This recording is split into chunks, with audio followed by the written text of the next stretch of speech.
Magical beasts are mystical creatures, and a select few are granted human form by God. These are divine incarnations who deliver prophecies to benefit humanity. But this power also creates evil incarnations, what mankind calls demon kings. Just hearing about them is terrifying, but not for the hot-blooded young man, Ananta. While everyone else cowers in fear before the demon king, Ananta activates his beast lord transformation. Blood and sweat, bone and flesh. I will devour you whole and turn it into my weapon. As for how, let's find out. Read good stories at prettykitty.com. There once was a valiant beast who asked a brave warrior. A pack of wolves surrounded Ananta in his transformed state, their golden eyes and sharp fangs gleaming in the darkness of the forest. Sharp wolf claws scraped the ground, leaving long marks, waiting for the alpha's command to pounce and devour what they perceived as prey. They once asked Ananta, "Your teeth aren't sharp, your claws aren't strong." Surrounded by the wolves, Ananta stood in the form of a black dragon. They asked him, "So what is your weapon?" He rose to his full, immense height. The wolves lunged at him when the alpha howled its signal. Ananta lifted one wolf with his right hand and used the sharp claws of his left to slaughter the rest. He replied, "Blood and sweat." He then crushed another wolf under his massive feet. He answered, "Bone and flesh." Seeing its pack dead, the alpha wolf became enraged. It lunged at him in a frenzy. Ananta reached out, grabbed its jaws, and held them tight. He said, "Devouring the bodies of my enemies, one by one."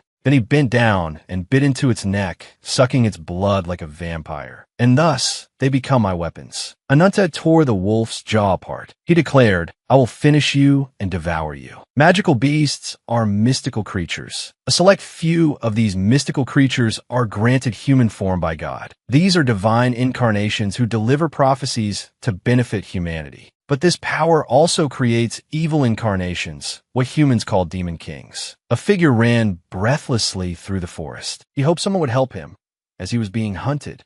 But no miracle occurred. He was struck by an arrow. The perpetrators mocked each other for hitting their mark. They were bandits, killing those who passed through to steal their belongings and sell them. After robbing their victim, they excitedly headed back, chattering about rumors of a creature watching them. The leader suddenly noticed the corpses of wolves scattered on the ground ahead. One bandit thought it was due to a territorial dispute between wolf packs, while another suggested it looked more like a massacre. Suddenly, one of them screamed. He had spotted the body of a mystical creature, Ananta, leaning against the alpha wolf's corpse. The bandits gathered around to observe him. One reached out towards him and was bitten painfully by Ruby. The bandit, enraged, tried to kill Ruby. But by then Ananta had awakened. He punched the bandit who threatened the lizard so hard that he died instantly. He glared at the others and growled, "Don't touch it, or you'll regret it." The bandits yelled, claiming he had started a fight with them, with one accusing him of murder. They surrounded Ananta, threatening to kill him, unaware that attacking a beast was a death sentence. Ananta took a defensive stance, waiting for them to attack. Then, with blinding speed, he darted back and forth, severing the bandits' limbs. The bandits screamed in pain, but stubbornly continued to surround him. Their leader trembled in fear.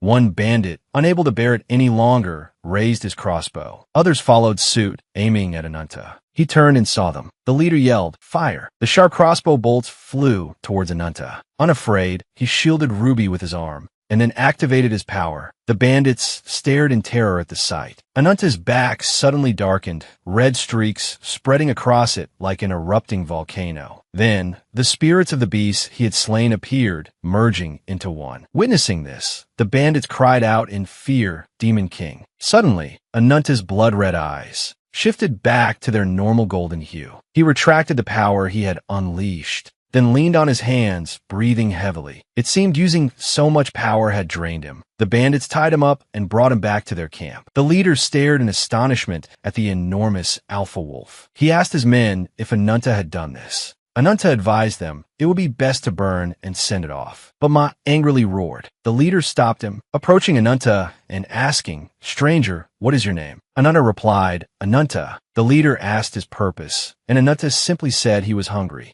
Hearing this, the leader looked disbelieving. Ma, beside him, chimed in about witnessing Ananta's transformation. He spoke of recent rumors, saying, "People were talking about a corpse-eating demon king around here." The leader thought Ananta was human, but Ma insisted he was a demon king in disguise. Ananta refuted his claim. Suddenly, a crow flew by, dripping blood onto the leader's head. The seemingly dead alpha wolf revived. Ananta said, "It's a creature that no longer exists, but it's the Demon King's minion." The camp was attacked by wolves, a figure wearing a deer skull commanding them. The wolves leaped over the barricades, entering the camp and biting the bandits. A fire erupted, engulfing the wolves. A figure jumped out from the flames. Ananta, hunger and thirst intertwined. He roared, "Gather and burn." In the form of a black dragon, blood and sweat, eyes glowing red, bone and flesh, Ananta approached the deer skull figure. "I will devour you whole." With that, he lunged towards the deer skull figure. "I will crush you." Ananta challenged, "To make you more like a dying prey." The deer skull figure stomped his foot in anger and yelled. From deep within the forest,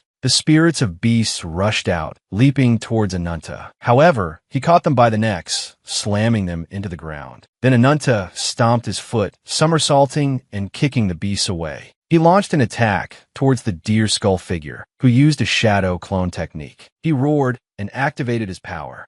Both Ananta and the deer skull figure clashed. A loud boom echoed. The two fought fiercely back and forth. Ananta bared his sharp fangs as the deer skull figure jabbed at his back. Suddenly, Ananta caught his hand, surprising the deer skull figure. Ananta swung a powerful punch, landing a headshot that sent the deer skull figure flying. Ananta grabbed his hand with his claws and slammed him to the ground. The deer skull figure lay bleeding and gasping. Ananta slowly approached him and choked him. The image of a young woman appeared beneath the deer skull. Ananta was shocked. He realized this person was already not conscious. A sudden noise came from behind, and Ananta turned to look. The figure flew past, slashing his shoulder. A giant crow appeared in the sky, landing near him. Ananta realized, so that bird was the true, corpse-eating Demon King. The bird transformed back into a man.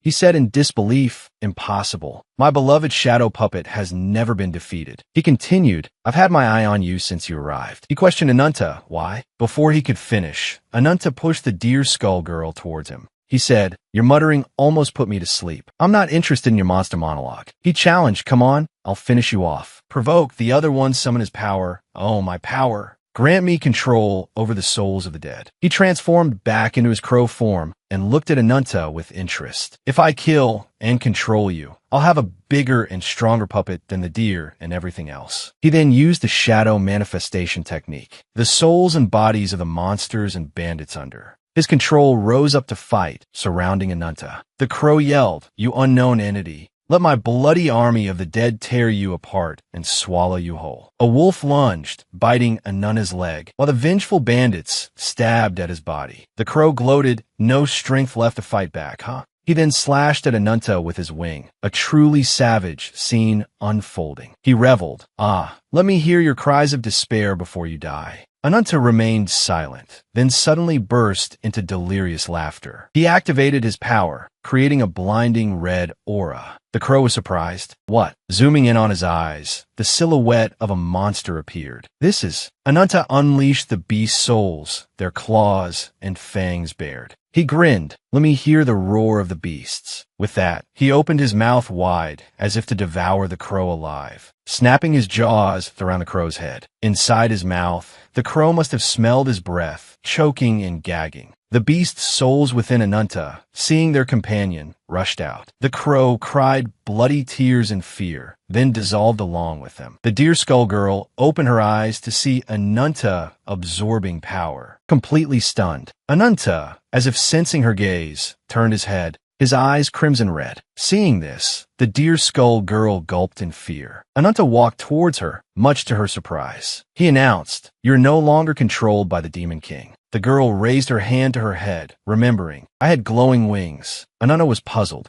Could you also be a victim of those wings? The girl didn't understand, a victim of the wings. She asked Ananta, "Who are you?" He replied, "Ananta, descendant of the Black Dragon, the survivor, the eradicator of all demon kings in the world, and the one who will kill the embodiment of the wings." The sun began to rise in the sky, and in the flickering sunlight, the gruesome scene of piled-up corpses was revealed. Amidst the devastation, Ananta stood before the girl, introducing himself, "Ananta, descendant of the Black Dragon." the survivor, the eradicator of all demon kings in the world, and the one who will kill the embodiment of the wings. After hearing Ananta's grand introduction, Nadia broke out in a cold sweat. She said, "I really don't understand what you're saying." She expressed black dragon or embodiment of the wings or whatever, I don't understand. Her eyes suddenly contracted, meaning both. Before she could finish, Nadia collapsed. Ananta looked at her coldly. "You must have caused quite a bit of trouble yourself." His expression turned serious. In her dream, Nadia was running for her life. She was breathing heavily, and the deer's skull suddenly appeared before her eyes.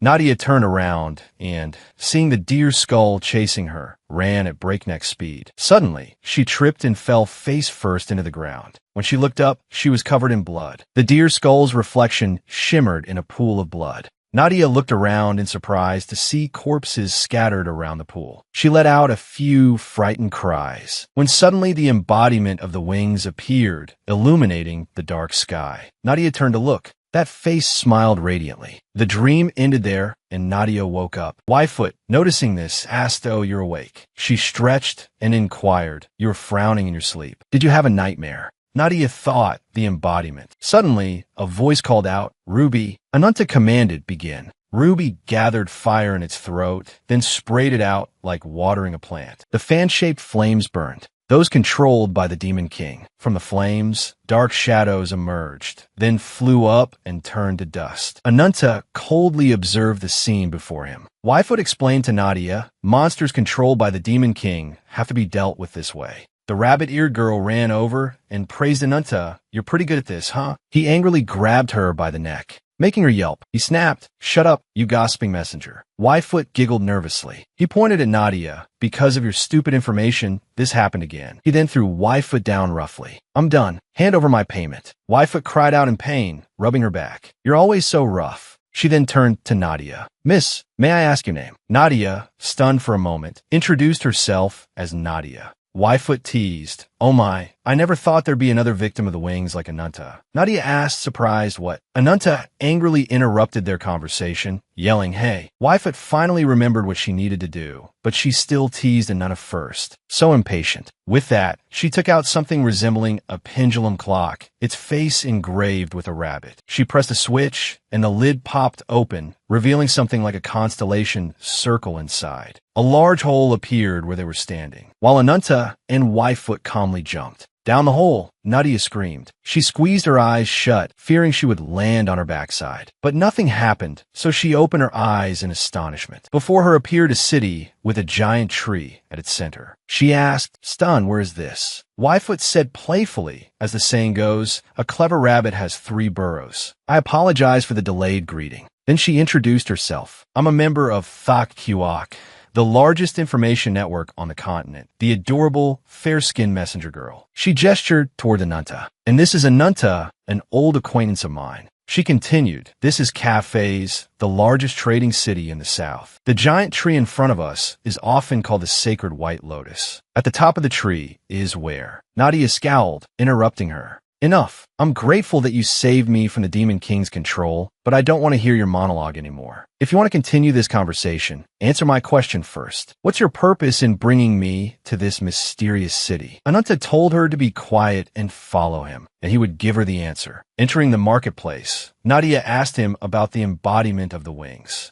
He called it a disgusting monster. She still didn't quite understand. So Wyfoot explained, "The incarnation is given human form, and the embodiment of the wings grants power to others. An incomplete power." They arrived at their destination, the cafe's slave market. Inside were foreigners, wanderers, and even mystical creatures, all captured as slaves. Nadia was a little confused. What does this place have to do with the embodiment of the wings? Ananta kicked her down into a pit, filled with people who were to be sacrificed alive to the embodiment of the wings. Ananta intended to use her as a sacrifice to set a trap. After locking Nadia up, Ananta said to Wyfoot, "The rest is up to you." Wyfoot agreed. Suddenly, Nadia called after them. She asked, "Did you capture all the people in prison with me?" She yelled at Ananta, "Using innocent, weak people to achieve your own goals. Don't you feel any remorse?" Hearing this, Ananta challenged her. "If you like, take your revenge. Just don't get your hands dirty." Nadia was furious, and Wyfoot agreed.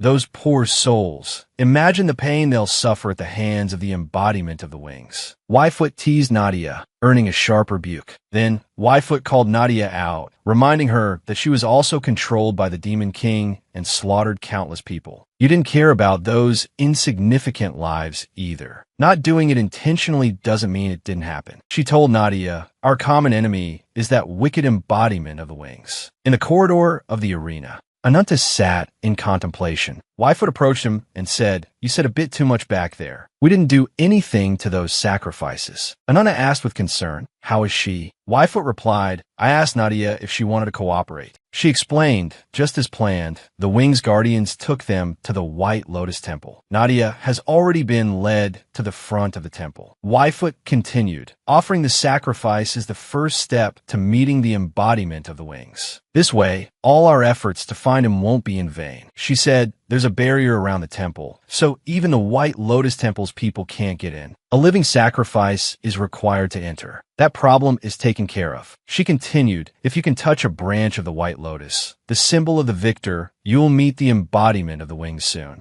But Yfoot knew it wouldn't be that easy. She thought if Ananta were to transform into a monster, a single act of carnage would be enough to attract the enemy's attention. She narrowed her eyes. However, there's a line that must never be crossed. She knew Ananta hadn't mastered his power when transformed into a beast. She thought to herself about Ananta. As a monster, you intend to draw a line between your human and beast sides. She knew there were many ways to do it. How contradictory. Ananta caught Yfoot not paying attention. He brandished his blades. Just finished a good meal. Time to stretch my limbs a bit. He told Yfoot, just sit back and watch. Holding his two blades, Ananta declared, this is how I hunt monsters. Seeing this, Yfoot said awkwardly, hey, don't cause too much of a commotion, okay? You know what will happen if you do. Ananta coolly replied, I'll keep that in mind. In the arena, Burnhat was commanding his troops against a monster. He yelled, Spearmen, the units carrying those two things, form a horizontal line and prepare to confront the monster. A giant panther was surrounded in that formation. Around the panther lay slain soldiers, and it growled. Burnhat reassured his troops, don't be afraid. Hold the formation. Suddenly, a hand appeared on a soldier's shoulder. Ananta shoved the soldier to the ground forcefully. Seeing this, the other soldiers angrily shouted, hey, what are you doing? Ananta snapped, annoying fools. The panther bared its fangs and claws at him. Then it lunged at him with its massive paw. Ananta, unafraid, punched in the head. Burnhat was astonished by this sight. Yfoot, resting her chin on her hand, said, this is going to be troublesome. Meanwhile, Ananta had severed the panther's right leg. Burnhat couldn't believe his eyes. How is this possible? An ordinary human overpowering a mystical beast. Ananta took a stance. Then he leaped in front of the monster, knocking the panther out with his two blades. The spectators in the stands were stunned. After killing the panther, Ananta roared in fury. He turned towards the White Lotus tree and declared, just you wait. I'll tear you apart and swallow you whole soon enough. At the same time, at the White Lotus Temple, the tree was glowing. The temple gates opened, then quickly closed. Nadia, among the group of sacrifices, was extremely apprehensive. A man stepped out and stood in the center of the temple. He spoke, my frightened children. He reassured them, do not be afraid. And extends a hand in welcome, greeting them to the divine temple. Nadia wonders, is he the embodiment of the wings? A little information about the White Lotus tree. It's surrounded by a strong barrier and is also known as the sacred tree. For reasons unknown, the embodiment of the wings has made it their nest and begun accepting living sacrifices there. Those who offer living sacrifices are granted the privilege of fighting in the cafe's arena. And the warriors who survive battles against the spirit beasts and demonstrate their abilities will be given a branch of the White Lotus tree. Those who prove themselves useful to the embodiment of the wings will receive unparalleled power and become protectors of the wings. Back in the prison, Yfoot discussed with Nadia to get past their defenses, we'll have you disguise yourself as a living sacrifice to infiltrate them. Nadia asks Yfoot why Ananta wants to kill the embodiment of the wings. Does it have something to do with his power? Yfoot doesn't directly answer her question, but says, If the embodiment of vengeance truly exists, there would be no one more fitting than him. Wyfoot remembers the scene of Ananta holding a charred person in his arms, crying tears of blood. Back in the present, at the divine temple, the man standing in the center of the main hall says, "Oh, people who have overcome countless hardships, look up and behold me." The people in the sacrificial group look at him, some even praying to him. He introduces himself as the very God they worship, the master of the white lotus tree, and also the embodiment of the wings, bringing a sweet mist to this dark world. He says his name is Banzak. Banzak speaks in a low voice. "I will have mercy on you sacrifices. Prepare for the coming liberation, and offer your bodies to the wings that will save all beings." A young girl suddenly kneels down and says, "O embodiment of the wings, please have mercy on us. My sister and I are innocent. Please spare us." The girl pleads, "Please, even if you only spare my sister." Hearing this, Banzak smiles. He raises his hand. "Oh, my beautiful people, it is good to think of others. I will reward you." Hearing Banzak say this, the girl is overjoyed. Boom! Her head explodes. Before she could finish saying thank you, she was dead. The younger sister standing next to her is terrified. The people in the sacrificial group tremble uncontrollably at this sight. And Banzak, sitting arrogantly on his throne, declares, before the face of death, all beings are equal. He points his foot toward the younger sister. "Your sister has just been freed from fear and repentance. You will soon be reunited with her in nirvana." Hearing him speak so grandly, the people in the sacrificial group become even more afraid. Then a subordinate draws his sword, intending to strike. However, the sky suddenly darkens. It's Nadia. She has activated her power. Banzak still speaks smugly. "There are no saviors here." Nadia growls at him. "You're nothing but a heartless murderer." Banzak rests his chin on his hand indifferently. "I wonder which lucky sacrifice will become the embodiment." At this moment, Nadia is still radiating her power. Suddenly, she hears the people around her saying that she's a monster. Looking at the shadow of her own embodiment, Nadia falters. She remembers Weifoot's words, whether intentional or not, what's done is done. There's no turning back. She remembers the scene of herself being controlled by the Demon King, killing many people. An encouraging voice rings out, "Don't lose." Nadia seems to awaken from a nightmare. She looks at the child who said those words and smiles. Then she activates her power. Vines erupt from the ground, surrounding the sacrificed people. Other vines bind the subordinates, hanging them in the air. The remaining vines form a protective layer around the sacrifices. Nadia reassures them, "Don't worry, everyone. I'm here." While Nadia is startled, Banzak attacks her. He taunts her, "Little dear, don't make promises you can't keep." He insults you. "A nameless embodiment like you dares to oppose me." From behind the dust, Nadia's silhouette appears. She says, "I have a name. My name is Nadia, the embodiment of nature." Deer antlers sprout as she speaks. Banzak laughs cruelly. "Ha ha, a feisty woman." Nadia uses her power again. Vines grow rapidly. She wonders an invisible wave or remote control. She realizes that although she has unintentionally blocked all the attacks, they don't seem particularly phased. So she decides to use susilos, a technique where the vines intertwine to form a mushroom shape. Nadia thinks, "With this power, I will crush him." Seeing her use this powerful technique, Banzak smiles and floats into the air, commanding, "Shatter." In the arena, Ananta looks towards the divine temple, sensing something is wrong. The audience in the stands murmurs. Back at the temple, Nadia's attack is destroyed by Banzak with a single blow. Banzak looks at her with utter contempt. He summons his loyal servant to fight Nadia. It's a dragon with human skulls adorning its head. The dragon pierces Nadia's chest with one of its sharp horns while she's distracted. In the arena, the crowd roars with excitement at the bloody spectacle. Ananta stands before the white tiger, its body covered in wounds, his blade in hand. The tiger snarls and growls. Ananta narrows his eyes. He commands the tiger, "Show me your rage." With that, he raises his blade. Death comes. Don't turn back. With a thud, the blade slices through the tiger's head, killing it instantly. Bernhat watches this in silence. His subordinate speaks. "Lord Bernhat, this sudden turn of events has everyone in a panic." He glances at his comrades, slumped on the ground. "It's clear that guy will win. According to the plan, you were supposed to be the victor." Ananta, covered in blood, pants heavily. The MC announces, "People of cafes, we have a winner." The subordinate anxiously asks, "Lord, what should we do?" The MC continues, "Oh, glorious champion, your reward is a branch of the White Lotus tree, presented by the guardians themselves." A group of masked figures, led by one carrying a box, emerges. Bernhat advises his subordinate, "Calm down. Don't be rash. The plan remains unchanged."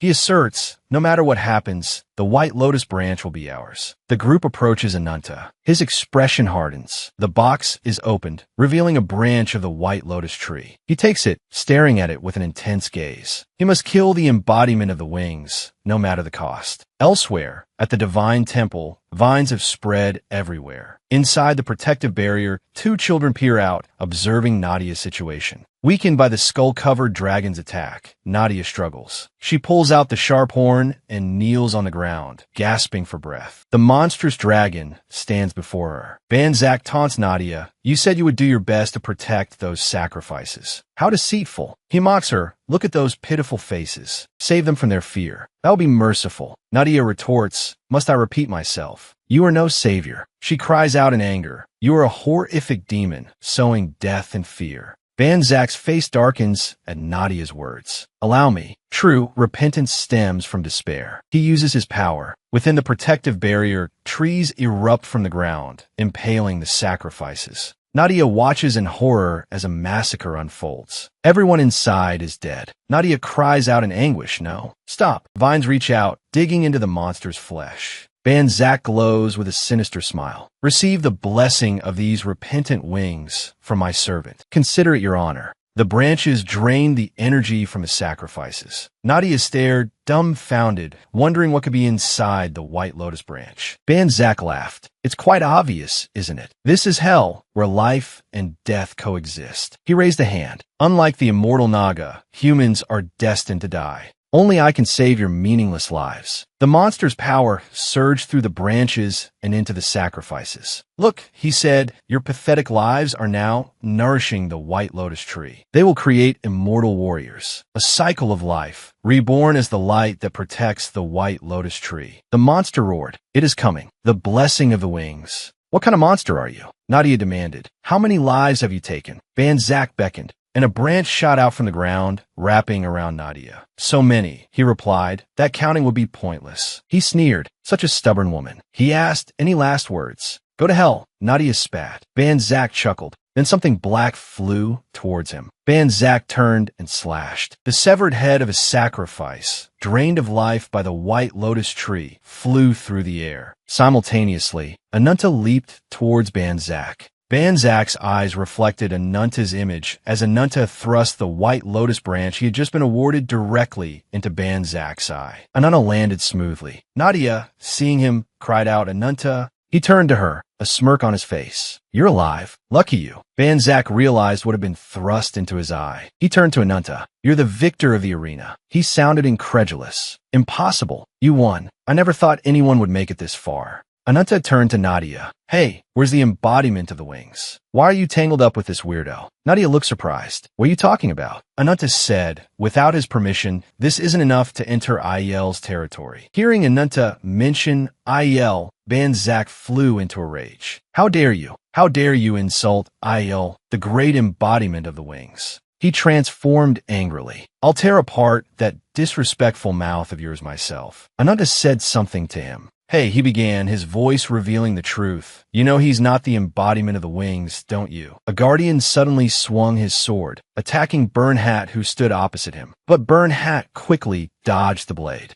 and immediately counterattacked. With a swift motion, Bernhat's spear sliced through the guardian's body, killing him instantly. Having successfully taken the guardian's life, Bernhat looked up, gripping his spear tightly, his face radiating authority as he commanded his followers to quickly eliminate everyone present. His subordinates, upon receiving the order, went into a frenzy, relentlessly attacking the guardians. Bernhat watched the chaotic scene unfold before him, feeling deeply suspicious. He was waiting for the results to be announced so he could bring in the victor, but no one appeared carrying a branch of the White Lotus tree. He even began to suspect that this was a trap set to capture him. Bernhat slowly stepped into the room. After taking in the entire scene, he was horrified, thinking that someone else was also targeting the embodiment of the wings, just like him. Back with Ananta, he and Nadia were now tied up, silently facing Banzak. Looking at the madman whose body was constantly transforming before her, Nadia spoke worriedly. If he's not the embodiment of the wings, could he be an imposter? After hearing Nadia's naive question, Ananta, standing silently beside her, became extremely annoyed and quickly retorted. He bluntly told her that her eyes were just for show.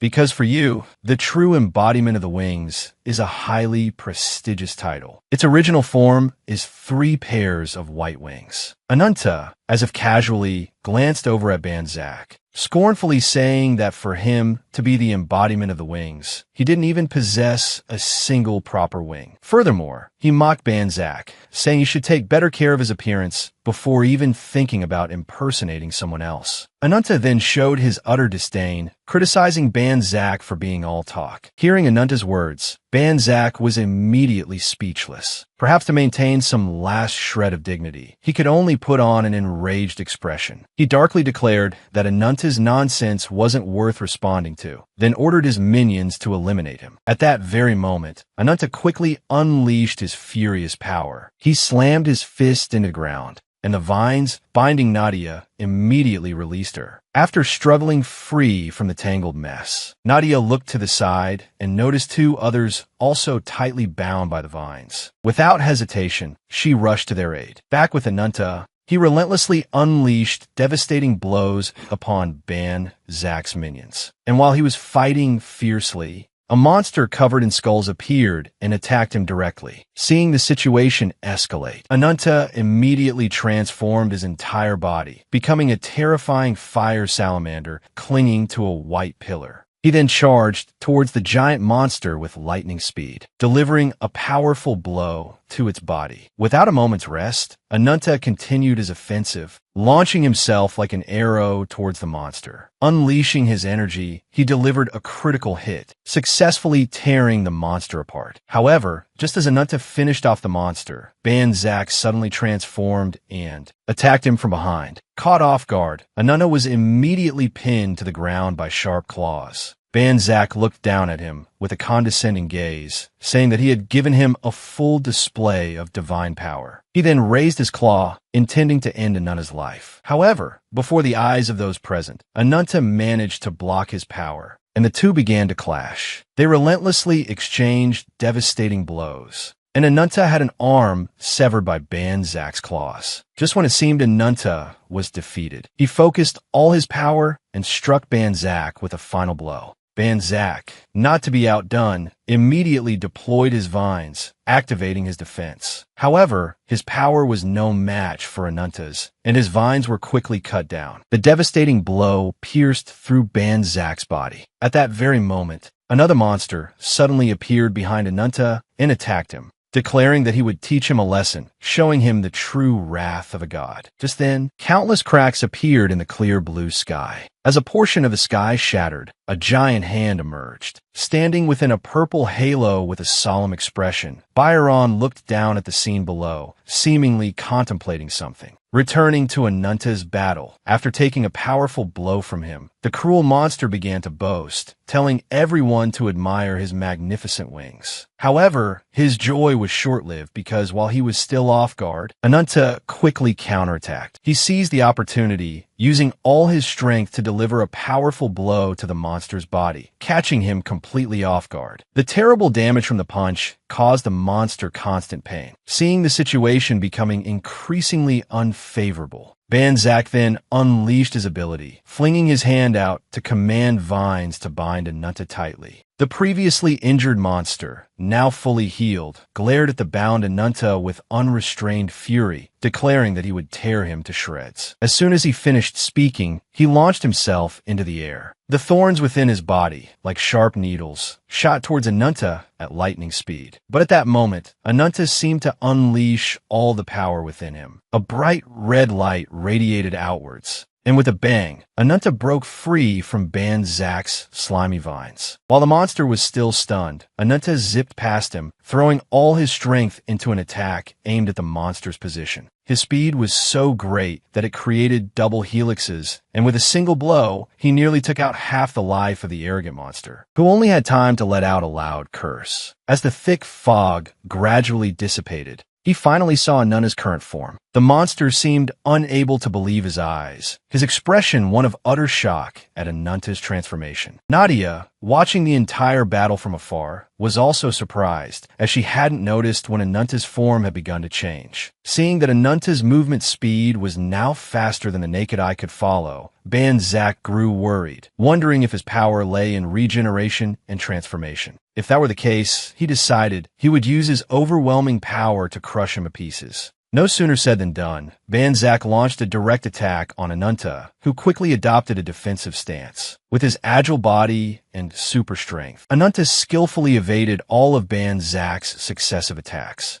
Looking at the deranged Banzak, Anunta thought to himself that no matter how many times he attacked, the madman would regenerate thanks to the White Lotus Tree. He realized that prolonging this would only put him at a greater disadvantage. Just then, Anunta happened to glance at the nearby ceiling. Seemingly having thought of something, he took a running leap and soared into the air, smashing the ceiling with a punch. Banzak, using vines to bind Anunta's feet, speculated that he was up to some foolish scheme. But Anunta didn't respond to his words, instead stalling by asking roundabout questions. Seeing his opportunity, Anunta declared that it was time for Banzak to pay for the lives he had taken. As soon as he finished speaking, his body transformed once more. While Banzak was still bewildered, Anunta immediately summoned shadows, and the summoned spirits appeared in increasing numbers. All of them rushed towards Banzak, making him so terrified that he could only scream in terror. Witnessing the scene before her, Nadia was momentarily dumbfounded, wondering about everything, but then she realized they were the sacrificed souls. Just then, a powerful light suddenly filled the space. When she opened her eyes, Byron was before her, bowing respectfully. By the time she turned around to look back, the white-haired man behind her had removed his disguise. It turned out he was Yuyo, the true embodiment of the wings. At that moment, in a certain forest, Yfoot reported the specific situation to her superior via radio. She said a strange crack was currently appearing in the sky. If her prediction was correct, that crack was indeed a sign that the wing's attendant had appeared. It was highly likely that the embodiment of the wings had now revealed himself in this city. Back with Yuyo, he now wore a grim expression, slowly walking towards Byron. Seeing Yuyo, the true embodiment of the wings present, a sharp pain suddenly stabbed Nadia's chest. Clutching her left breast, her face pale with pain, she couldn't help but feel uneasy. Who exactly was standing before her?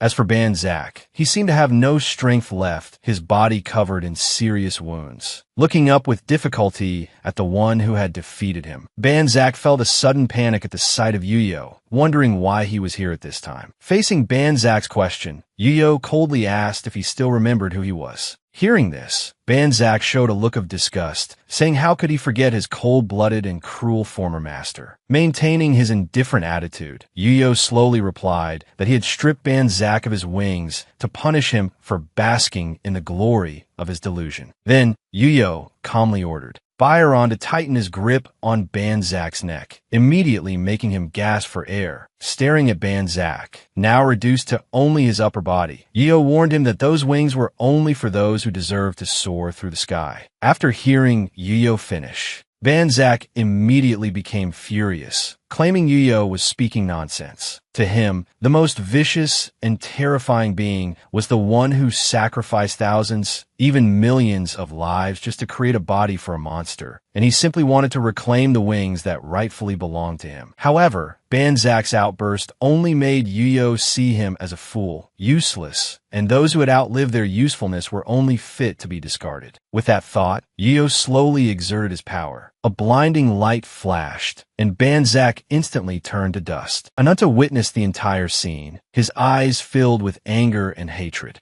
Rewinding to an earlier time, the villain Yuyo had once told him that he had a small dream. He wished to pierce the sky, find the clouds that led to the land of the gods. And until that dream came true, he wouldn't stop, even if he had to become the enemy of the entire world. Remembering the scene of his entire tribe being ravaged, along with his sister Asita's gentle smile, praying for his safe return, and finally, the moment his respected sister was burned to ashes. Ananta furiously emphasized Yuyo's name. Meanwhile, Byron and the others were discussing the White Lotus tree. Byron said that the White Lotus tree was just the name of a tree in the heavenly kingdom, having nothing to do with what Yuyo wanted. Yuyo slowly picked up the White Lotus flower, asserting that compared to the world tree, it was merely an imitation. What he cared about right now was the connection between Nadia and his own existence. At that very moment, Ananta powerfully emerged from within the horde of souls, fueled by hatred and madness, charging straight towards Yuyo,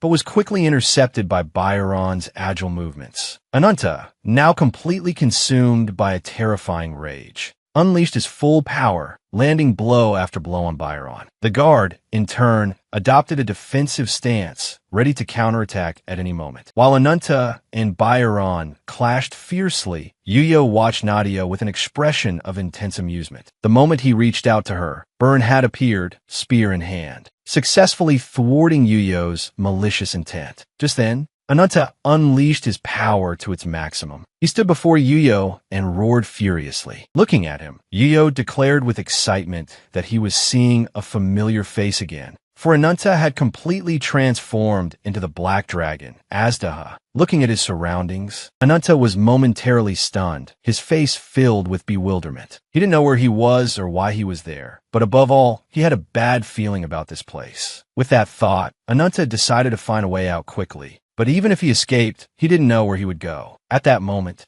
Azdaha, the black dragon, suddenly appeared behind him. It reminded him not to forget the one who had taken everything from him. Noticing the black dragon's presence, Ananta could hardly believe his eyes, for standing before him was the one who bore the curse of death. Azdaha stared intently at Ananta. Before he escaped this illusory realm, it told him to immerse himself in rage and unending tears. Back in reality, Ananta continued to unleash brutal and devastating attacks on Byron, completely losing control. This led the guard to believe he had gone mad. With that thought, Byron quickly focused his power and energy into his arm. Before aiming his fist at Ananta, he sneered, remarking that he looked pathetic. The moment he finished speaking, Ananta unleashed a torrent of flames directly at Byron. The guard, not to be outdone, used his own power to block the attack. The intense power of the two collided, immediately creating a massive shockwave. Yuyo quickly shielded himself with his wings. Then, he turned his gaze to Bernhat. With an indifferent expression, Yuyo remarked that he didn't know if Bernhat would be roasted alive, but he was holding up quite well. Although they were enemies, he had to admit that Bernhat was truly powerful. Back to Bernhat. He gripped his spear tightly, vowing to end Yuyo's life right there, determined to prevent them from reuniting. However, things didn't go as planned. Just as Bernhat prepared to strike, Yuyo swiftly landed a blow. He then used his power, unleashing a beam of green light that pierced through Bernhat, killing him instantly. After eliminating Bernhat, Yuyo turned his attention to Nadia, who was trembling with fear. He taunted her condescendingly, saying she wasn't like she used to be because she was already shaking in fear after he had merely killed Bernhat. Nadia remained silent, biting her lip in anger at Yuyo's insults. It turned out she had encountered this villain before.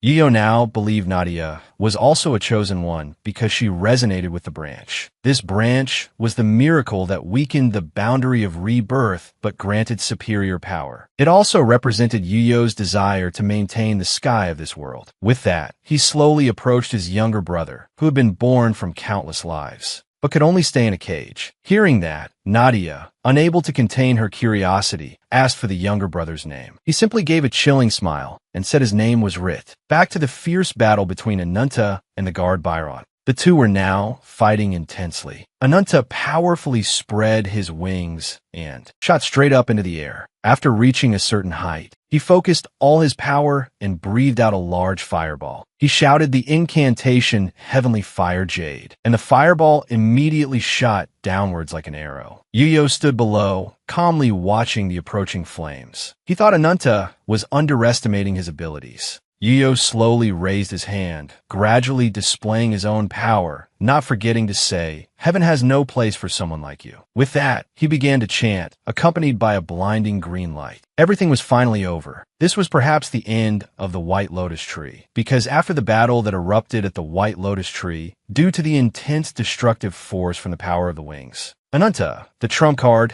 the embodiment of revenge, had completely failed. In a desolate field, Ruby was running for his life to escape the hounds. Because he was running out of energy, they quickly caught up to Ruby. But fortunately, at the critical moment, Ananta appeared and blocked them with his axe, successfully saving Ruby's life. The remaining hounds, seeing this, fled in fear. Knowing that Ananta was his savior, Ruby insisted on following him everywhere. This annoyed Ananta greatly. A moment later, he looked at Ruby with some irritation, questioning why he kept following him, even saying he had no food for him. Although Ananta tried to drive him away, Ruby remained stubbornly in place, leaving Ananta no choice but to resort to force. But as soon as Ananta raised his hand, Ruby suddenly breathed out a large flame, startling Ananta. While he was still reeling from the sight, a loud noise suddenly erupted behind him. Ananta turned around anxiously and saw a giant monster standing before him. They stared at each other for a moment, after which the monster began to chase Ananta and Ruby. Ananta, with Ruby on his head, ran for his life without daring to look back. The monster continued to pursue them closely. In the critical moment, Ananta quickly jumped down the cliff and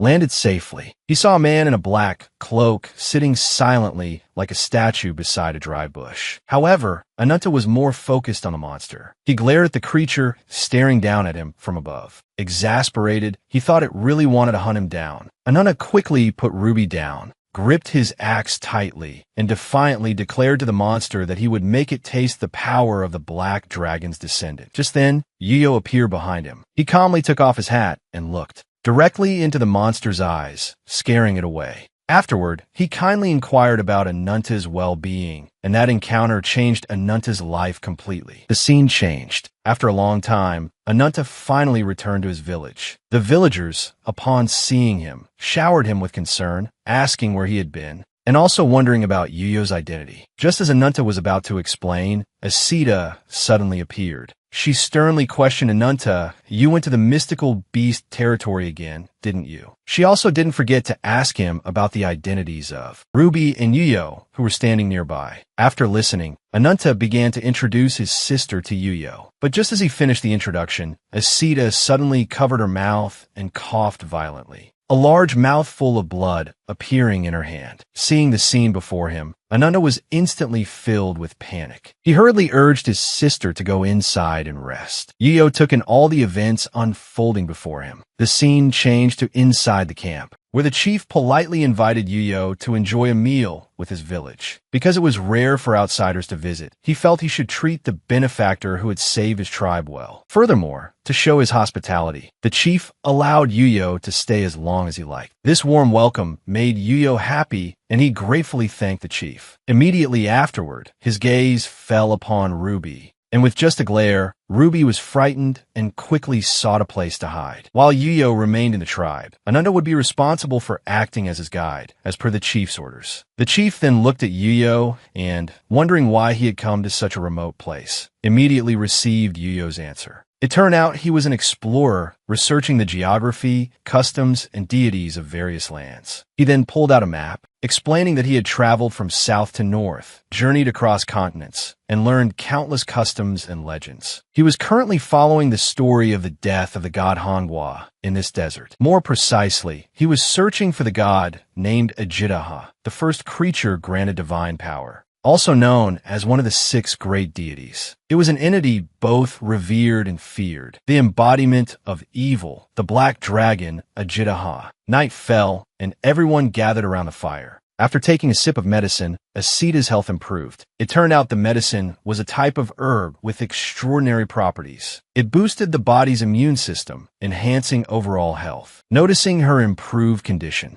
Asita gratefully thanked Yuyo, Seeing that Asita had finished drinking, Yuyo quickly excused himself, reminding her to rest. Ananta, curious, asked where he was going. Yuyo didn't hide his intentions, immediately replying that he was going to investigate the river mouth area. Upon hearing this, Ananta quickly suggested they go fishing together. So, the next day, at the crack of dawn, Ananta cheerfully bid farewell to his sister, Asita, and set off with Yuyo, promising to return early. As soon as he turned to leave, Asita called out to him, telling him to be careful and return safely to the village. Ananta smiled brightly in response, assuring her he would be right back. However, as he turned to leave again, he felt a chill down his spine from the strange stares of the villagers directed at him. The scene changed, and Ananta and Yuyo were now sitting together grilling fish by the seashore. Ananta, holding a fish skewer, curiously asked Yuyo if he was planning to stay in the village for a whole week and inquired about the progress of his investigation. Yuyo replied melancholically that success wasn't easy to come by. He considered himself lucky to have found a few fragmented historical accounts from the descendants of the Black Dragon. It turned out that long ago, the ancestors of humanity faced cruel and terrifying invaders, but with the help of the Black Dragon, they successfully defeated them. Afterward, the descendants of those human warriors worshipped the Black Dragon, the savior of their tribe. All of that was the extent of Yuyo's collected knowledge regarding the Black Dragon's descendants. With a sigh, he explained that none of the villagers would speak about the Black Dragon, as if they were deliberately hiding something. Ananta immediately reacted, suggesting that Yuyo was overthinking things. Yuyo didn't press the issue and instead changed the subject, asking if Ananta was still sneaking out to hunt, despite Asita's wishes, since the number of injuries on him had noticeably increased. Faced with Yuyo's questioning, Ananta seriously asked him to keep it a secret, adding that while there was still prey, he needed to hunt as much as possible. Ananta explained that his parents had succumbed to a sudden illness and died when he was young, which was why Asita was so protective of him. A sadness flickered in Ananta's eyes as he told Yuyo not to worry about his affairs, and insisted that his wounds didn't hurt at all. To break the awkward silence, Ananta quickly changed the subject, asking why Yuyo was searching for the first gods.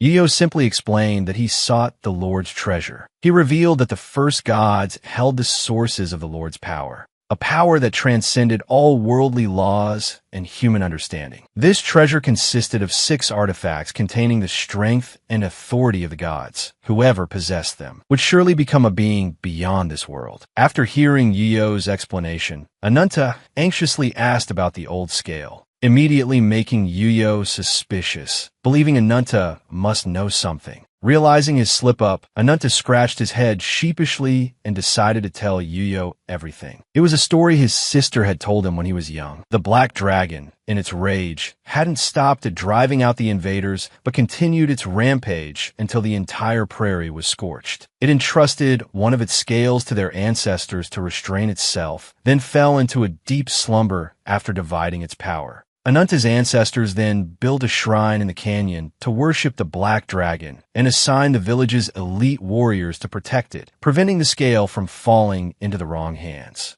Yuyo stammered, about to ask Ananta to take him there, but Ananta, anticipating the request, refused. Seeing that the shrine was out of reach, Yuyo asked Ananta to take him somewhere else. After a while, they finally arrived. Looking at the majestic scenery before him, Yuyo declared his desire to pierce the sky and find the cloud path leading to the land of the gods. He vowed not to stop until his dream became reality, even if it meant becoming the enemy of the entire world. Yuyo stared at Ananta's incredulous expression and slowly stated that it was all due to the Black Dragon's curse. The Demon King's servant, the ruler of curse and death, who defied everything to become a minion of such a malevolent god, entrusted the Lord's treasure to a mere tribe. Ananta's parents' deaths, and even Asita's severe illness, were all caused by the Black Dragon's curse. Night fell, and silence enveloped the village. Asita woke with a start, blinking sleepily, and looked over at Ananta's empty, sleeping spot beside her. Realizing he had been gone all night, a worried Asita slowly emerged from the small hut. The chilly night air made her cough slightly, and she wondered where Ananta could have gone so late. Looking up at the sky, she hoped he wouldn't catch a cold. The scene changed to the entrance of cave, where 2 guards kept a watchful eye on their surroundings.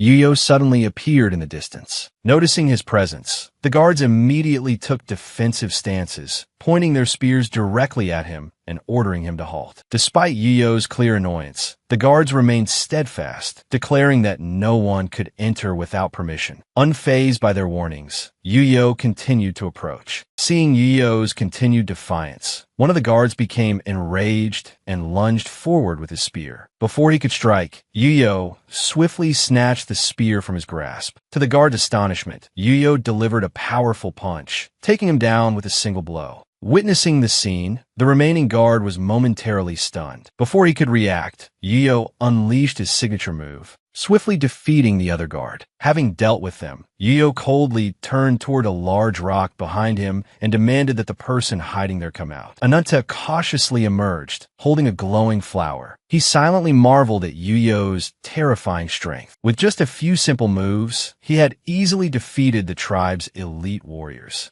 Turning back to Ananta, Yuyo noticed his apparent distraction and urged him to hurry, as he wanted to finish everything before sunrise. After entering the cave and fighting the guards within, they finally reached their destination. At that moment, the flower in Ananta's hand began to glow even brighter. He stared at it in amazement, then looked questioningly at Yuyo. Yuyo didn't answer, simply reassuring him and walking toward the wooden box. He gently lifted the lid, revealing the final scale. Noticing that only this scale was placed in the opposite direction, Yuyo was elated, recognizing its significance. He expressed his gratitude to Ananta. But as Ananta mentioned healing Asita, Yuyo immediately went back on his word. He quickly grabbed Ananta's hand, holding the flower, and directed it towards the scale. A powerful light erupted from the dragon scale. The ground trembled violently, and the black dragon was summoned, soaring towards the light. Witnessing the spectacle, the tribe's people panicked. Who was the fool who had unleashed the Lord's power? Ananta, now missing both arms. Weekly watched Yuyo, who was ecstatic. Yuyo slowly reached out and grasped the strange, glowing flower within the pillar of light and plunged it into his chest. A blinding green light erupted and spread throughout his body. After a moment, the black dragon finally reached the dragon scale. It warned Yuyo that he had touched the dragon's weak point, ominously speaking of the consequences. The black dragon then declared its name and commanded Yuyo to identify himself. As soon as he spoke his name, the black dragon merged with him. From that moment, the true embodiment of the wings, powerful and terrifying, was fully realized. Ananta collapsed, looking up with labored breaths. Before him stood Yuyo, the true embodiment of the wings. Ajitaha, with glowing red eyes, sensed the divine treasure within him. How could Yuyo, in his normal human form, withstand it? Ajitaha questioned him about the previous owner of the treasures. Yuyo replied that Ajitaha was asking unnecessary questions. He spread his wings, glowing orbs swirling around him, and landed. I finished them off and took the treasure, of course. What else? He fired the orbs towards Ajitaha. The orbs created a massive explosion. Smoke billowed from the ground, stirred up by the impact. As Ajitaha approached, Yuyo, still hovering above, called down.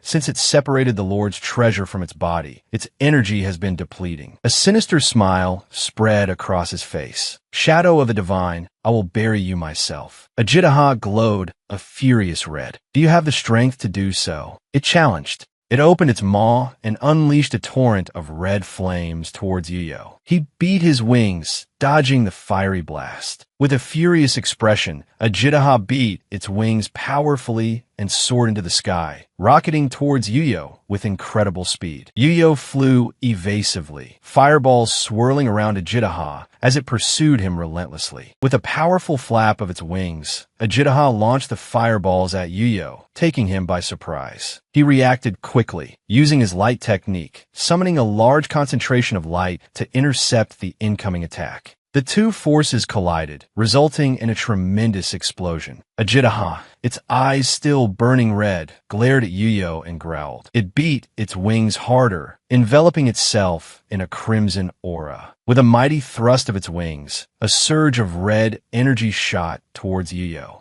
Yuyo scoffed at the attack, spreading his wings wide and gathering energy. Beams of light erupted from his wings, hurtling back towards Ajitaha. The beams of light and fire clashed, creating a series of smaller explosions. Suddenly, Ajitaha was caught off guard by something hurtling towards it. A beam of light was streaking directly at its face. The massive beam of light detonated with a colossal roar. The explosion of light and sound reverberated through the area, reaching even the encampment below. Asita clenched her fists, gazing up at the spectacle in the sky. Ananta, now covered in wounds, trembled with each sob, blood trickling from his lips. Both his arms were gone. He knelt on the rocky ground, breathing heavily. Looking toward the distant sky, he whispered, "Sister." Ajitaha crashed to the ground, the impact shaking the earth. It lay there, surrounded by a thick cloud of dust, in a sorry state. Looking down, Yuyo smirked triumphantly. "You've lost?" "Ajitaha," he sneered. "Your heart must be burning with pain." He let out another mocking laugh. Gazing up at the sky, he spread his wings and smiled with satisfaction. Finally, he murmured, "I can ascend to paradise." He shot upwards, leaving a trail of light streaking across the sky. Tears welled up in Ananta's eyes. Why did it turn out like this? He choked out, "I did everything for you, sister." He was startled by Ajitaha's weak voice. You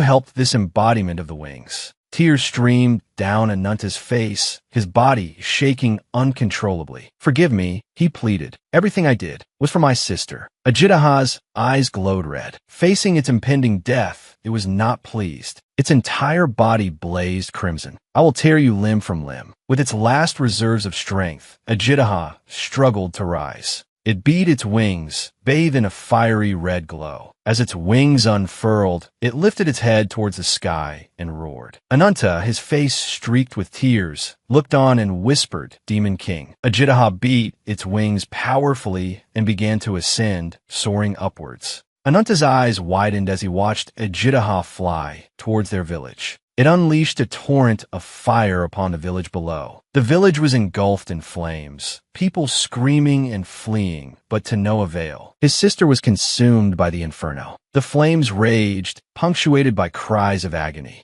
Ananta could only cry out, "Sister." Ajitaha turned back towards him, diving straight towards where he sat. His body was surrounded by a curtain of red fire. Every cell was stained crimson. Ajitaha roared, "Foolish human." It used the last of its strength to speak. "You will be forever surrounded by death and endless calamities." Then it flickered and died like an extinguished flame. Inside the prison, Ananta was still collapsed on the ground. He slowly regained consciousness, his eyes fluttering open. Under the bright sky and the bare, dry tree, Yuyo and Rit looked into the distance. A journey unexpectedly long. Nadia still stared blankly, motionless. A crack appeared. Yuyo spoke, returned to their sanctuary. Byron struck the crack, revealing another space. Yuyo paused, hearing Nadia speak. Her words also caught Rit's attention. Nadia said, "They call them a lowly creature. They deceive themselves into thinking they are gods. But this child before me is the true God." She hugged herself. "Before I met him, I had no memories. Tell me." Yuyo smirked, confirming, "It is that brat, Ananta. Everything is caused by karma. When karma ceases to exist, they will disappear." He gave a strange smile, his eyes gleaming. "Fate is like that. I'll look forward to the day I see you again." Nadia frowned at his words.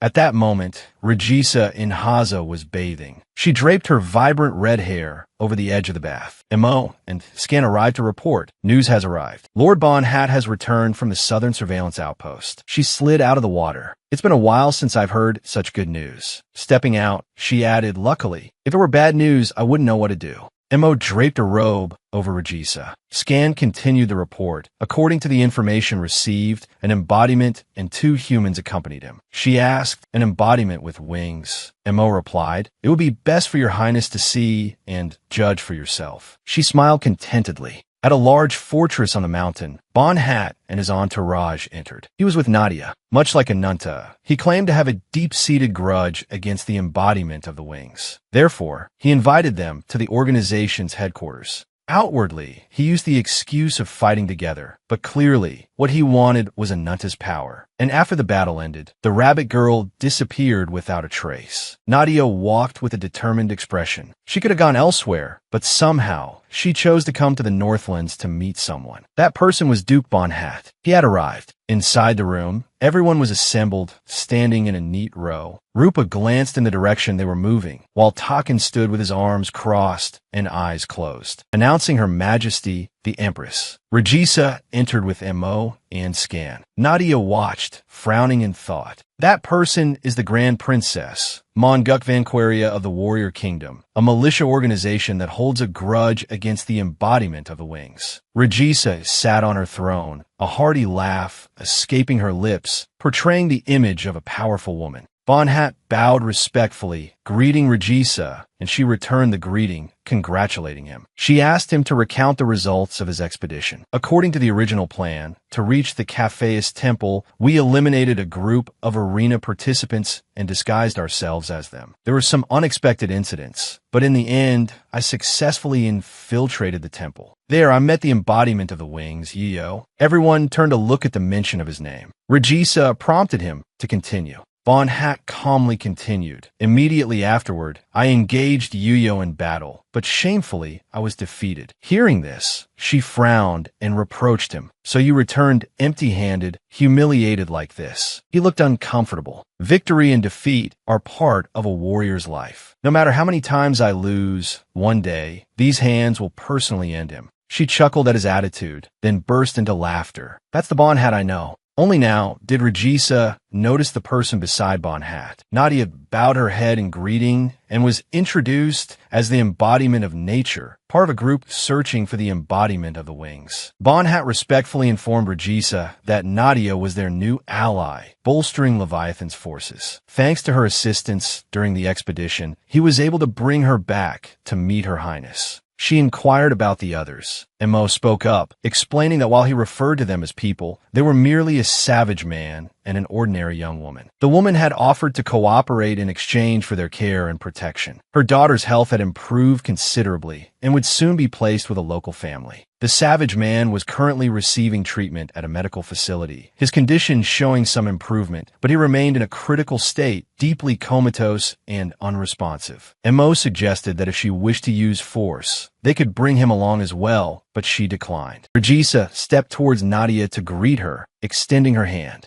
Nadia took Regisa's hand and bowed politely, thanking Her Highness for the warm welcome. But Regisa pressed further, inquiring about Nadia's reasons for allying with Leviathan. Regisa suspected her of being a spy. Nadia responded quickly, stating her desire for a compromise. Regarding the branch that had merged with her, she wanted access to all the information Leviathan possessed about it. Someone called Regisa's name. The two turned to look. Rupa, feeling angered, yelled, questioning the need to listen to Nadia. Upon entering, Rupa had already smelled the stench of the embodiment of the wings. She pointed directly at Nadia and asked if she had been given the branch by the embodiment of the wings. Bonhat glanced at Nadia. Regisa, puzzled, turned to Rupa and asked her about it. Nadia touched her chest, confirming Rupa's statement. Since encountering him, the branch had been resonating with her. However, the fact that it had merged with her was clear proof that she had no information about it. Regisa turned to Bonhat, asking if he had told Nadia about the branch. He replied that he hadn't disclosed any information without permission. If Nadia was the person the embodiment of the wings was searching for, this was clearly a golden opportunity for them. As she spoke, someone called out, "Your Highness." Regisa angrily snapped, demanding to know what the interruption was about. The person apologized for interrupting, but explained it was urgent. There was a massacre happening within the residential area. At this moment, the image of a fiery red Ajitaha appeared. Remembering being possessed by it, Ananta felt like he was no longer himself, his mind losing its clarity. It raised its head and growled, setting the entire area ablaze. It advanced cautiously, step by step. It stomped the ground, then took flight, rushing forward at full speed. It stopped in a high clearing and roared towards the sky. Ananta stared in disbelief. Before his eyes was the image of the village, burned to ashes. Everything, from the people to the huts, was gone. He emerged from the shell, his broken body dragging along as he walked. The image of his beautiful, gentle older sister appeared, smiling, her voice saying, "Ananta, be careful on your way." His beautiful older sister was now burned to a crisp. Ananta stared at her charred remains. He screamed and embraced his sister's body, trembling. He sobbed with grief, tears of blood streaming from his eyes as he cried out in despair. He was filled with nothing but hatred, determined to kill Yuyo with his own hands. Ananta opened his tear-filled eyes, sitting up, unaware of his surroundings. A lovely little girl, sitting beneath the bed, looked at him and called him mister. He wondered who she was. He paused, a thought striking him. Was this girl a god? Ananta braced himself on his leg, preparing to stand. There was no more time to waste. His face hardened with resolve. He had to find Yiyo now. Suddenly, he coughed. The little girl looked up and spoke to him. He gasped, choking, his vision blurring. Then he collapsed, the price of abusing the power of the curse. The little girl ran outside. He frowned, staring ahead. A large crowd within the city stared towards the other side. There, Ananta, covered in wounds, walked forward step by step. He looked around. Where was this? A vast space, but no sky in sight. Was it an underground city? Someone demanded he stop, saying he looked suspicious and wasn't a resident. They pointed spears at him, demanding he surrender peacefully or face force. He exhaled and challenged them. Just then, someone stepped forward, scratching their head and asking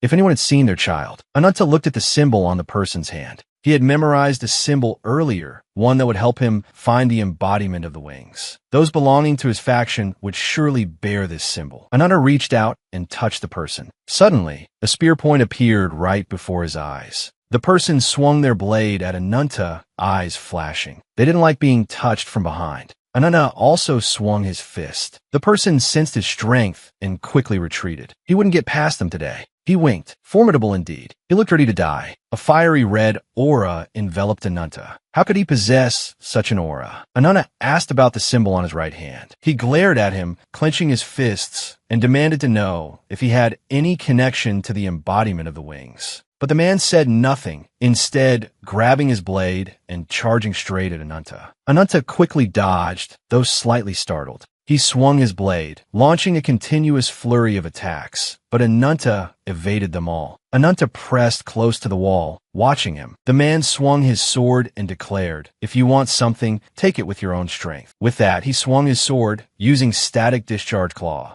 He swung his sword powerfully forward, creating a billowing cloud of smoke. As the smoke cleared, he froze, seeing Ananta with giant, glowing red arms. Ananta stared back with murderous intent. He smirked. "What's with those arms?" A soldier yelled, "Report to the Empress. Request emergency reinforcements." Ananta's eyes flashed. He lunged at him, using his massive, clawed arms to attack with terrifying speed. He nimbly dodged Ananta's attacks, observing him while strategizing. Dangerous. A direct confrontation, even with my sword, won't work. He hasn't been at his best from the start, though. After a while, Ananta stopped attacking, suddenly doubling over in apparent pain. He had been waiting for this moment. An opening. He lunged forward, thrusting his sword straight through Ananta. A growl erupted from Ananta, his face now transformed into that of a monstrous beast. He quickly withdrew his sword and retreated. Ananta roared, his entire body transforming into a gigantic, ferocious beast. He bent down, preparing to draw his sword and fight, then startled himself with the realization that he felt fear. Suddenly, a voice boomed from behind him. "Back away." Regisa charged forward from behind, swinging her sword down hard on the beast's head. Nadia quickly cried out, "Please wait. He's not the enemy. Don't kill him."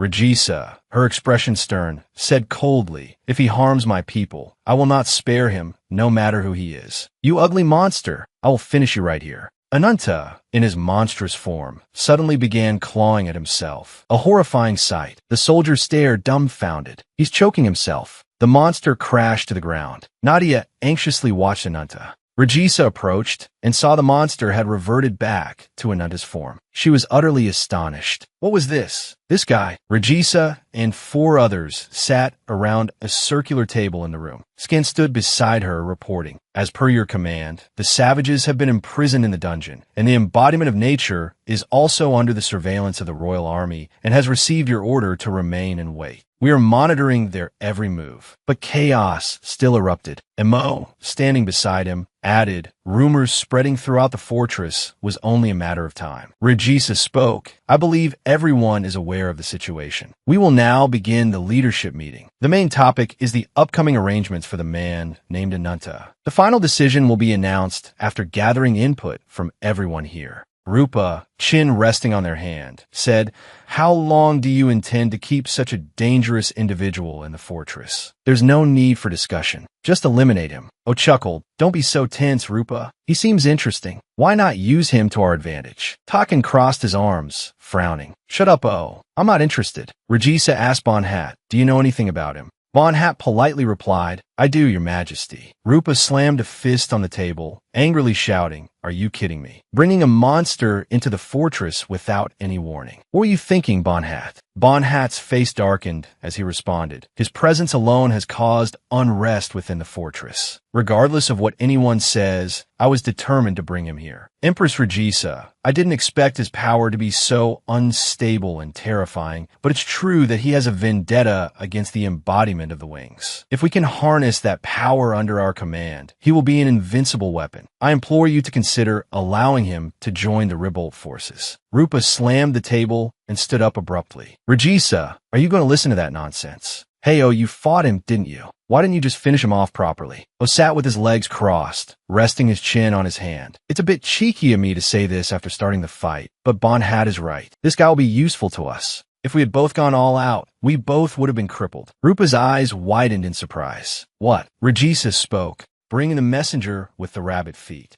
Yfoot entered with a bright smile, her distinctive rabbit feet prominent. "Responding to your majesty's summons." At Ananta's confinement, Blackfoot taunted him. "How are you doing, Ananta? I thought you'd have scurried off by now. Seems my worries were for nothing. But the way you're looking at me is quite amusing." Yfoot removed her hat, smiling brightly at everyone. "Greetings, your majesty and noble heroes. This humble messenger presents herself." Rupa, seeing a stranger, questioned incessantly, "Who are you? How did you get in here?" Oh, looking at Yfoot, noticed something lurking behind her. Raclette poked her head out. O laughed cheerfully, spreading his arms to welcome her as she ran towards him. "The moment I let my guard down, this little troublemaker disappears." Bonhat inquired about Yfoot. "Empress Rajisa, who is this?" Rajisa replied, "There's no need for alarm. She possesses the ability to traverse space. A high-ranking member of an elite organization known as the Burrow Bandits. Before your return, they came to me with a proposition." She recounted Wayfoot's words. "Aren't you interested in the power to eliminate the embodiment of the wings?" Initially, I considered it a half-hearted gamble, but now it's clear she foresaw everything from the beginning. Looking at Yfoot, she continued, "That offer is tempting. Tell me, what are your conditions?" Yfoot smiled, clapping her hands. "You're quite perceptive. I desire a lasting alliance between the Burrow Bandits and Lavatan. In return, the Burrow Bandits will dedicate their full strength to defeating the embodiment of the wings and deliver the embodiment of vengeance to you."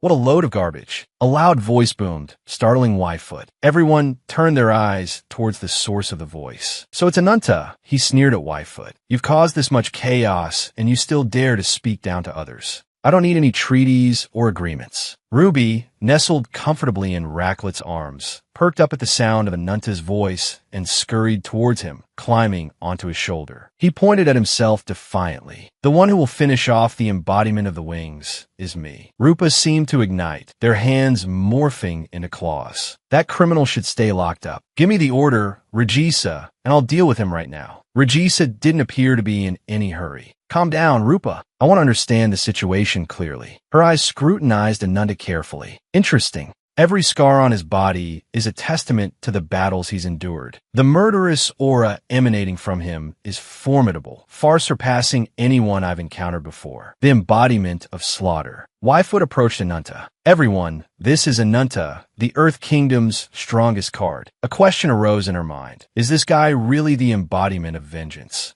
Ananta pressed Wayfoot's small head down with his large hand, his eyes flashing with anger. "Since when did I become your stolen merchandise? Are you tired of living?" Blackfoot, standing beside him, grabbed his arm coaxingly. "But didn't Ananta lose to the embodiment of the wings already? You can't fight them alone. Form an alliance." He glanced at her, gritting his teeth. "You bastard." Blackfoot teased Yfoot. "You look a little uncomfortable, don't you?" Yfoot, still pinned down by Ananta, gave a strained laugh. "You see it too. More importantly, it seems he's not very stable, but it looks like Ananta's adjustments are complete." Rajisa asked Ananta, "Can you truly kill the embodiment of the wings?" Before Ananta could answer, Yfoot spoke up. "Your Highness, as I said." Rajisa's face darkened, her voice dropping. "Yfoot, I'm asking Ananta. She looked at Ananta. Your origins don't matter. There's still a place for you, but the issue is I want to witness your strength and abilities firsthand. What matters here is your boundless rage towards the embodiment of the wings. Ananta looked at her and asked, what's your name? She met his gaze directly. Regisa in Haza. He lifted his hand from Weifu's head and clenched it into a fist, holding it up. You ask if I can kill the embodiment of the wings. I bear a curse that steals the power of others. The more monsters I devour, the stronger I become. Therefore, my power is limitless. If you want an alliance, learn your place, you brats. Instead of anger, Regisa laughed at his words, approaching him excitedly. In the name of the Empress, I declare that Leviton will ally with you, embodiment of vengeance. She turned and ordered Scan and MO to bring Nadia. Elsewhere, Byron opened the door and entered. Zit stood next to the monster's corpse, letting out a strange laugh. Blood splattered everywhere, from their face to their limbs and clothes.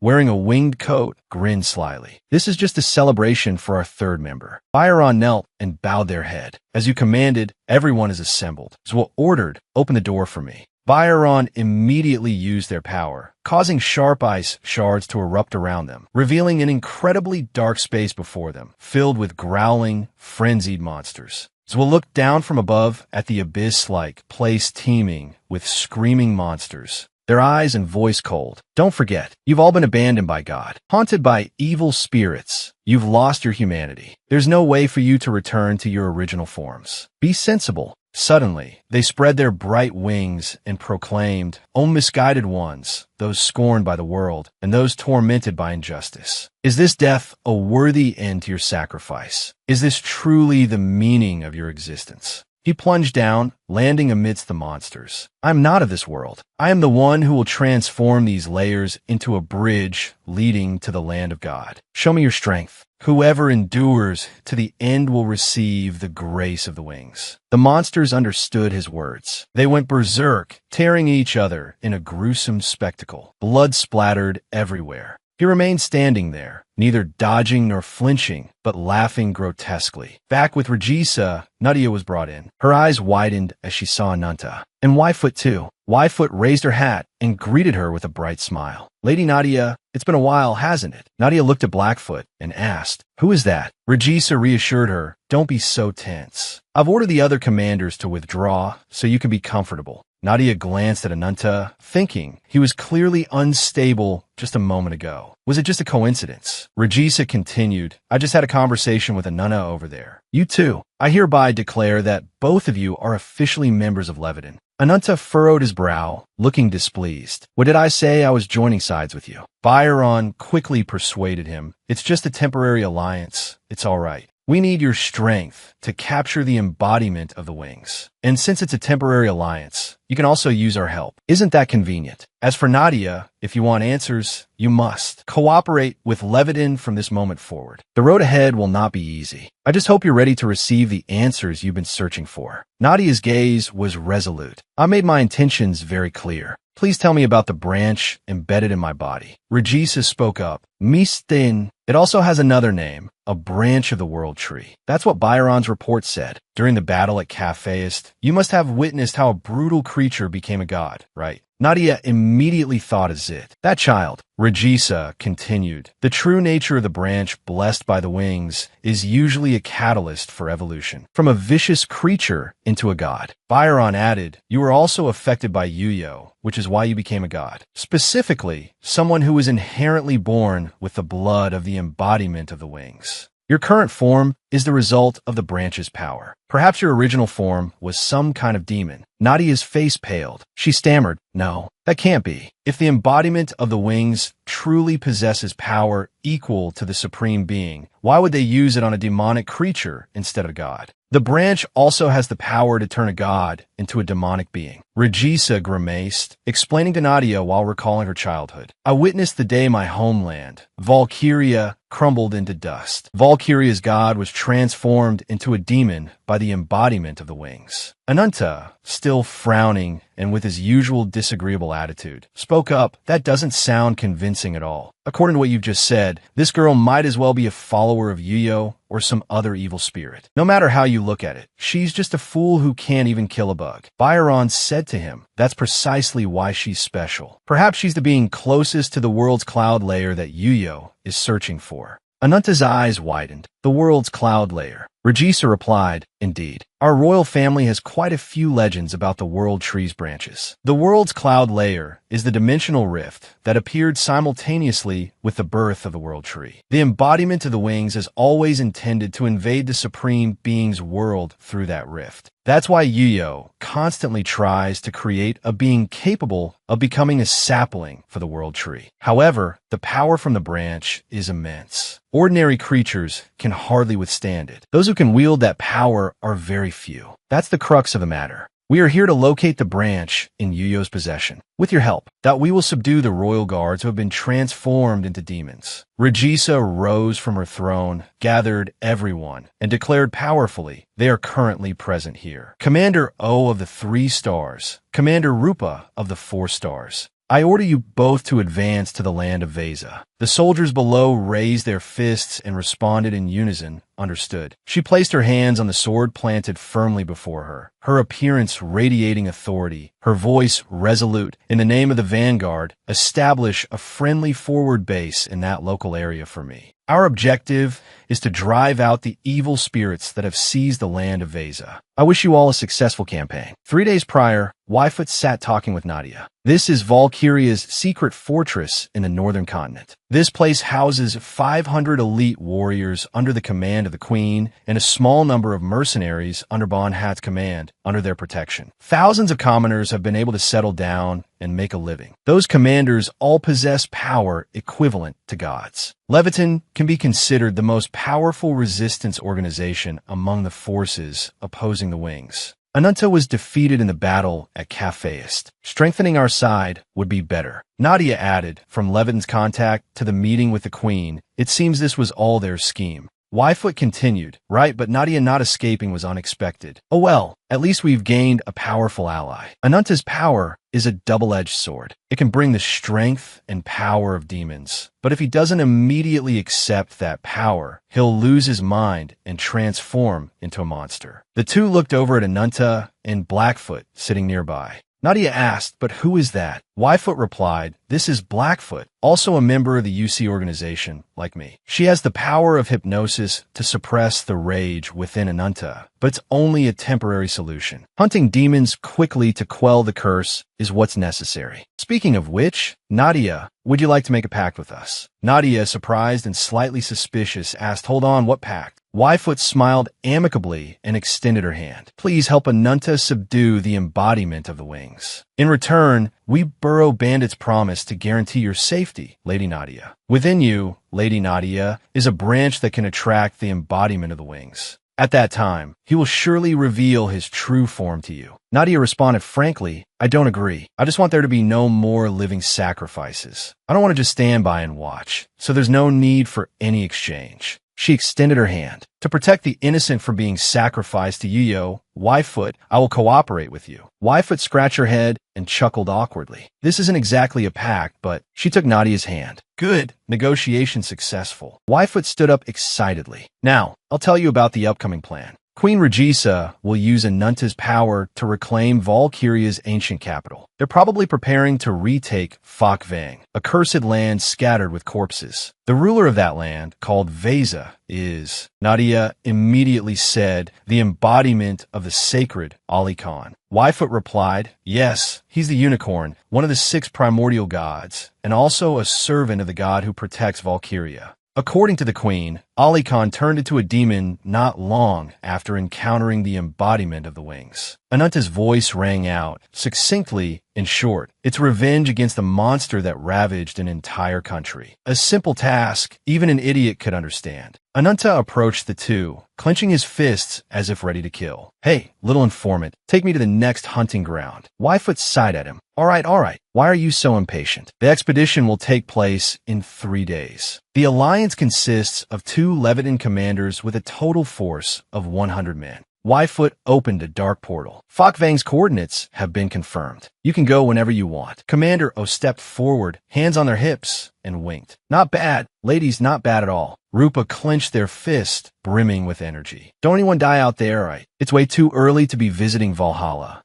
Ananta, drenched in sweat and panting heavily, was met with Wayfoot's teasing laughter. Feeling a little queasy, Ananta's eyes flashed with a murderous glint. Of course not. I could kill anyone right now. A dark, gloomy, and cold place appeared, its trees bare and skeletal. Commander O and Rupa ran to the edge of a dark chasm. Rupa suddenly realized something and yelled, "Oh, below." Commander O looked down to see a ferocious monster, jaws wide open, lunging towards them. Nadia, following close behind, quickly manifested her branches, twisting them into the form of a horse to confront the monster. But the beast was too powerful. It immediately pinned Nadia's branch horse to the ground. Ananta appeared, using his massive arm to punch the monster directly in the head. Commander O and Rupa watched the whole scene unfold. Commander O smirked. This mission is more interesting than I thought. All the soldiers had also descended into the chasm. Ananta leaned against a tree trunk. Yfoot stood beside him, glancing at her pocket watch before, closing it and surveying their surroundings. This place, it seems not even a sliver of light can penetrate it. Inside the fortress, Empress Regisa stood, hands resting on a table, displaying a map. Rupa, from now on, I will clarify the upcoming expedition for Squads 3 and 4. The landscape, including the adjacent northern coastline, is largely covered by grasslands, as it was originally inhabited by fish and spirit tribes. Thanks to their dedication, Valkyria was once able to withstand invasions. But now, we can only watch as those deadly armies spread suffering everywhere. Building a strong fortress is our top priority. You two will lead the vanguard and establish a front line. Commander O questioned her. Is it absolutely necessary to build a fortress? Why don't we utilize Wayfoot's power, the embodiment of the rabbit? If there are any flaws in the plan, it will be because of Yfoot. Regisa replied, if we could directly use the Royal Road, it would be ideal. But Wayfoot's ability can only transport us from the starting point to the safest location. Currently, we can only reach the forest south of the Royal Road through Vengat. Without proper preparation, advancing further is impossible. This also means someone must accept the danger of venturing thousands of kilometers away from the Royal Road to ensure safety. Preparing for this requires Ananta and Nadia to join the Allied forces. Rupa reassured her, don't worry, Regisa. Oh, and I are enough. Regisa seemed to ignore Rupa's words, her expression still tense. Fourth Commander Rupa, this is the Empress's order. 1 week after receiving the order, rendezvous with Ananta's group at headquarters. And don't die. Return safely to your comrades. At Ananta's location, Nadia looked down at Ruby crawling on the ground. Thanks, Ruby. Ruby went forward and opened its mouth, breathing fire. A large flame incinerated the monster. Rupa looked towards Ananta, who was leaning against the tree, head drooping listlessly, while Yfoot crouched beside him, watching. Rupa clicked their tongue in annoyance. Seeing this, Commander O handed them a piece of paper. Why are you so openly disgruntled? Rupa, relax. We're about to enter the forest. And hey, from now on, we'll be fighting alongside each other again. Rupa responded without hesitation. That's irritating to hear. Comrade is a term to mock those who are abandoned. Someone you're willing to entrust your life to at any time, in any situation, is a true comrade. That nameless thing is not worthy of being my comrade. Rupa walked towards Ananta and spoke loudly and frankly, confronting him. Looks like someone's all bark and no bite. I didn't expect you to be so much weaker than I imagined. Someone who can't do anything without a protector, yet you're our ally.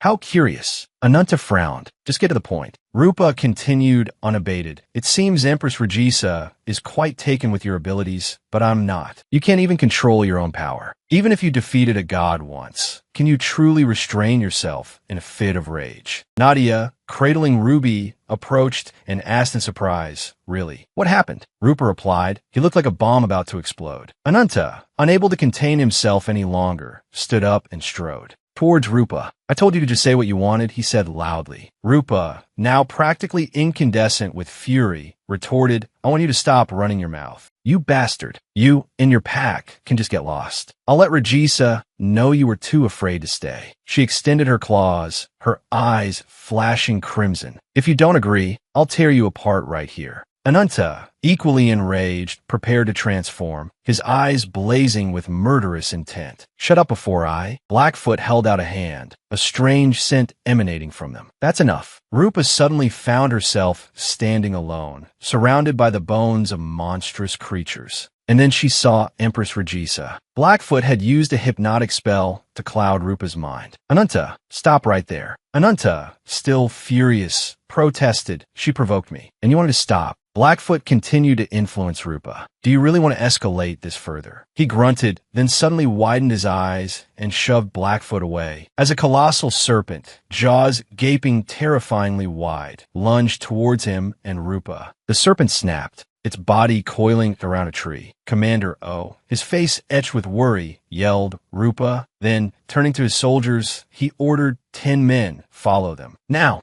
A pack of beasts charged towards them. Nadia's branch horse form erupted from the ground, impaling several of the creatures. Gripping a branch-like weapon, she shouted, get ready to fight. The whole pack is coming. Ananta, covering Rupa's mouth, hid behind a tree, evading the searching serpents. He whispered, keep quiet, rewinding to the moment they were swallowed by the serpent. He placed the still unconscious Rupa within the serpent's belly, then punched his massive arm through its body, bursting free. The serpent's eyes widened, it roared in pain, and collapsed. He gently laid Rupa down. A moment later, she awoke. Leaning against a nearby tree, he asked, awake now? You're lucky. Still disoriented, she snapped, what's with that attitude? Looking down at her chest, she realized that the fighting had torn her protective garment, exposing her. Flustered, she covered herself with her hands. He explained, you forgot you were swallowed by a snake, didn't you? And now we're trying to get out of here. Her expression softened, a flicker of uncertainty in her eyes. Did he actually protect me? Ananta examined his hand thoughtfully. Energy regeneration is too slow. It'll be a while before I can move properly again. He told her, this place is rather polluted, isn't it? Must be close to the acid pools. Rupa stood up, panicked. We were swallowed. And you're this calm. How long has it been? My comrades. Ananta's eyes flicked behind them, and he suddenly pulled Rupa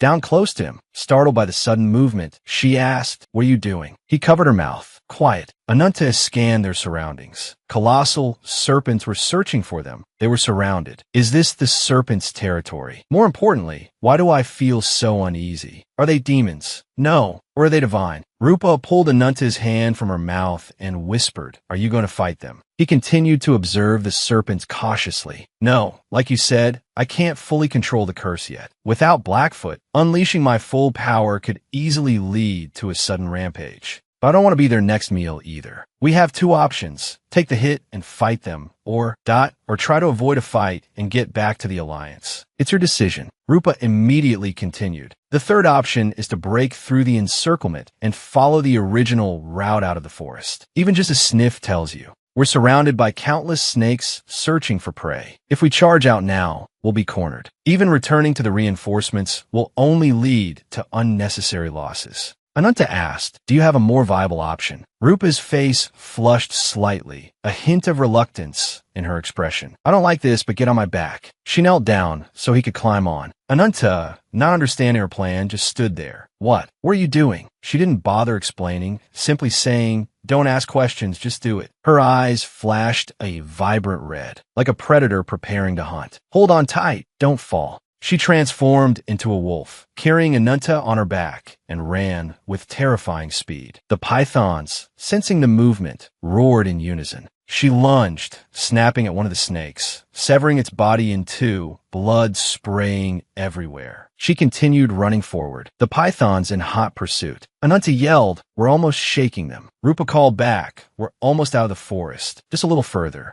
She thought of her comrades, still fighting. This would lessen the danger for them, at least. They thought they were about to escape the forest, but suddenly, she realized something was ahead. Wait, there's someone there. Ananta's pupils dilated. He looked at the emblem on the old man's coat. It was an old man with glasses over his left eye. his right eye holding a venomous gaze like a snake's. He was reading a book, sitting cross-legged atop a giant python. "I apologize, but no one is permitted to leave here. Go." As he finished speaking, a swarm of pythons emerged from the ground, their mouths gaping wide, lunging towards Ananta and Rupa. Ananta sweated, anxiety etched on his face. "They're so fast. Can we dodge them?" Rupa suddenly grabbed his arm and threw him away, taking the python's bites herself. She cried out in pain. Ananta quickly rushed forward, punching the pythons. Rupa transformed back into her human form, her face pale, her voice weak. "You owe me one now." With that, she collapsed unconscious. Ananta reached out and caught her.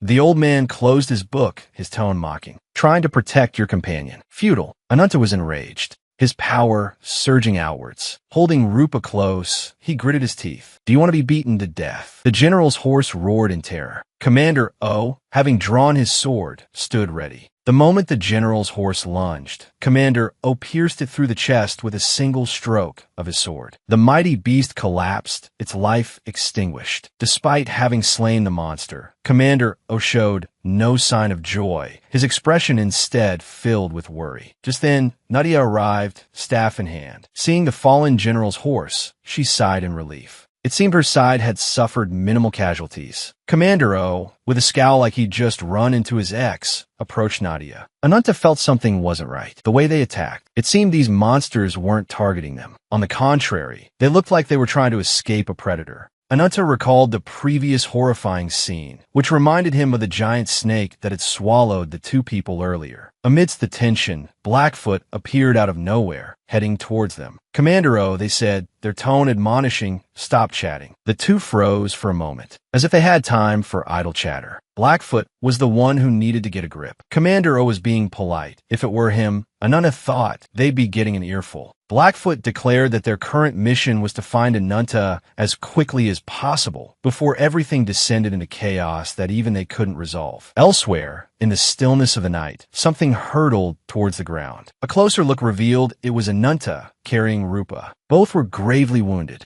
In a weak voice, Rupa told Ananta his efforts were futile. This was a potent toxin from her avatar. Even demonic creatures would perish instantly upon contact. A voice echoed, "Without immediate treatment, that avatar will die." In the distance, an old man with long, flowing white hair stood imposingly. His hairstyle, reminiscent of a British ghost, was truly an eyesore. He even covered his eyes stylishly, with a gigantic black serpent coiled behind him. It was a devastating combination. Calling him a ghost seemed too kind. Even demons would cower before his appearance. One might have expected such a grand entrance to elicit some reaction, but Ananta remained silent, leaving the old man hanging. Ananta placed Rupa on the ground. "I'll be back after I skin that old man alive." Rupa, her eyes filled with worry, cried out, "Don't," as Ananta walked away, but her pleas were in vain. He walked towards the old man, transforming into his majestic myriad fragment lizard god form. Radiating a murderous aura, he was ready to engage the old man. Ananta reassured Rupa, promising to destroy the old demon and bring her to Blackfoot. The old man, observing from afar, muttered, "Savagery runs deep in his bones." It seems he's the one Behiran mentioned in his report. He stepped forward, extending his arms to summon his divine beast, proclaiming, "The name of these old bones is Azing, the embodiment of faith." Upon finishing his sentence, the black serpents lunged towards the lizard god.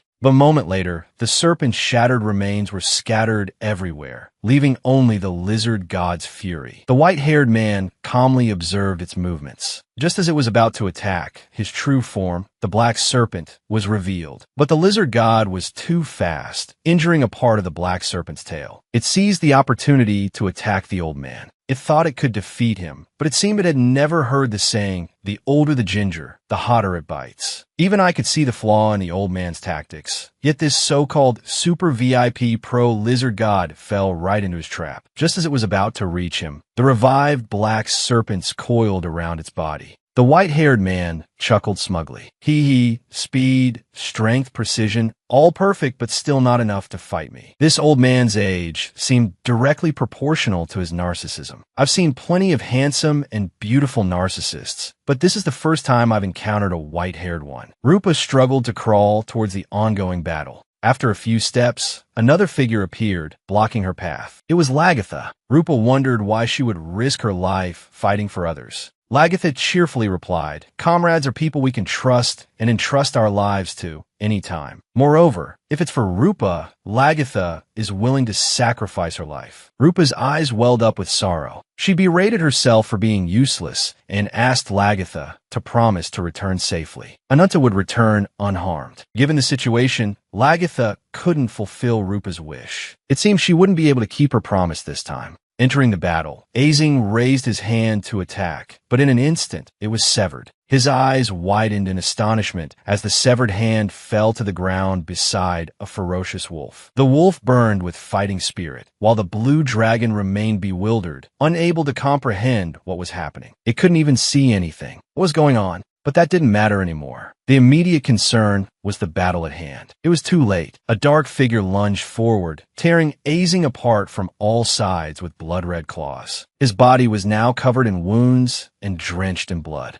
The wolf tilted its head back arrogantly, a privilege of the strong that the loser couldn't afford. The defeated one continued to howl pathetically. Seeing this, Ananta couldn't resist adding insult to injury. How like a monster. Double damage, huh? Not only is your body shattered, but your spirit is being tortured too. So Azing tried to roar, but the result was still a meow-like screech. He tried, but it wasn't significant. Even Miss Stiltine, the branch of the world, had been broken. In the dark night, the old man with white hair sat atop his mount, soaring into the sky. He looked battered and bruised, seemingly seriously injured. He stared ahead with contemplative eyes, blaming himself. The embodiment of conquest. This mission to repel the invaders has failed. Seeing him like this is pitiful, but also well-deserved. Who told him to be so overconfident in his old age? By some supernatural force, the blue dragon from before had returned, stronger than ever. It taunted the monster haughtily. Where's that swaggering attitude from before? It seems that promising me a fight to the death was just empty words. The lizard god's thoughts raced. It's wrong. It can no longer control this curse. To let the curse consume this malice is suicide. If I can't completely subdue the enemy, the power of the curse will engulf everything. He looked towards Rupa with anguish. If I don't want Rupa to interfere, I have to find some way. The name Tainted Blood inscription was uttered once more. All that remained was the night and the color of blood. Lagatha had acted first. The rest is up to you, Ananta. With those words, Lagatha's body fell to the ground. Everything now depended on Ananta. Ananta roared madly, power surging through his every fiber, as if trying to swallow this inextinguishable flame. But it still wasn't enough. Ananta looked up at the old man soaring in the sky and bellowed, his power shaking the heavens. I must be stronger. This will all end, and that one hovering up there should die. Ananta launched himself into the air to engage in battle. He swore he would devour everything. Below, Rupa lay motionless, exhausted. Above, the image of the old man remained fixed in his mind. Ananta's eyes were filled with hatred. He recalled Lagatha's words. The rest is up to you. This further fueled the fire burning within him. The scene shifted to within a forest. 2 guards stood watch outside, while inside, everyone was gathered, something having apparently transpired. Rupa slowly opened her eyes. The hazy image before her was Nadia. Seeing her awake, everyone rejoiced. Rupa looked around in confusion. Where am I? She sat up, her body aching all over. Nadia said worriedly, "You're still injured. Don't push yourself any later, and we wouldn't have been able to save you. It's a good thing Ananta brought you back here right away, or things would have gotten serious." Hearing this, Rupa exclaimed in alarm, "That idiot. How is he?" Nadia beside her was startled. "Birds of a feather, indeed." Before she could answer, Ananta's voice rang out. "Instead of showing gratitude to your savior, you call me an idiot. How bold." Commander O, from behind, teased, "Are you two bickering again?"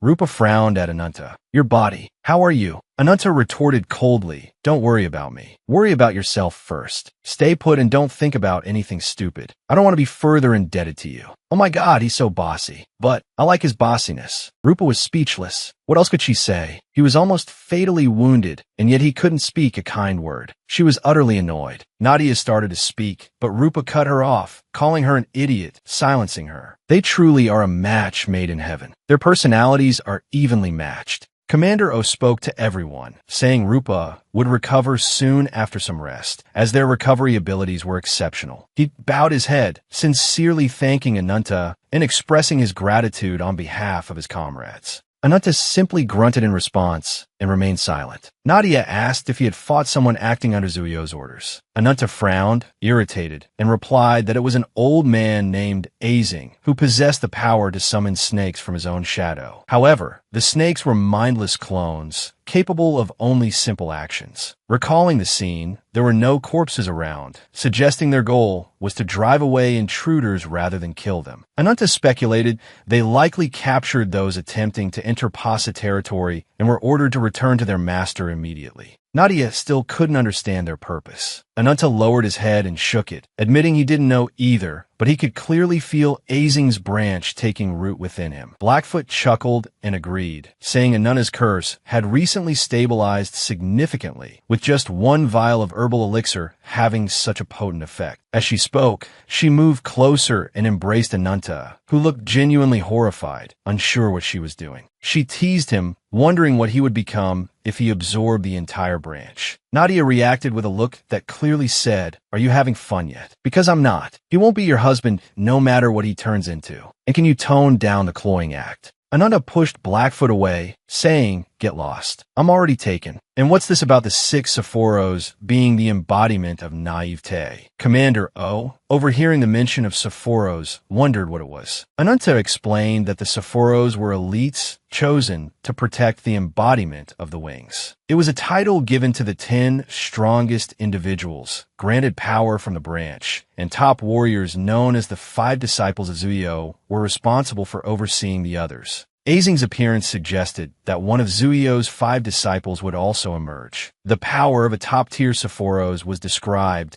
as capable of causing tremors with a mere gesture. Azing seemed to be returning to his hideout, standing before someone. The other person insulted him, saying, "You look like a frightened animal. Do you have any shame left, Azing?" Azing responded gravely, "It seems I can't escape you, embodiment of conquest." The other person asked about his mission. Azing, sweating, replied that his mission was to prevent anyone from approaching Pasa and eliminate anyone who interfered. Second, Sephoros Gaian, embodiment of domination, he added. He was quite arrogant during the fight, but now he's as meek as a lamb before Gaian. Well, he'd be dead if he wasn't. Gaian, after hearing the report, looked tense and ordered Azing to lead the way so he could deal with them. They turned to leave. Just after taking a few steps, 2 strangers appeared before them, and one extended a hand to stop Gaian. He told him, "Embodiment of domination, don't be rash." Gaian glared at him with disdain and retorted, "You're telling me to stay put. Do you know who I am? You lowly scum." The leaders on both sides exchanged sharp glances, as if ready to clash at any moment. The most authoritative figure among them spoke, his voice laced with sarcasm. "You seem full of energy, Gaian. Hear my request." Everyone bowed, ready to receive the command. "Ready to receive your command, embodiment of the wings." Even the arrogant Gaian isn't so haughty anymore. He clasped his hands, bowed his head, and sighed, admitting it was hard to disobey the incarnation of the wings. It's rare to see him so obedient. You'd think he was all that, but faced with the incarnation of the wings, he can only hold his breath like some amateur. In the end, they're all just fleeting winds. Zuyo announced news of Queen Lagatha from spies in Leviton. They're organizing an expeditionary force to advance into Pasa.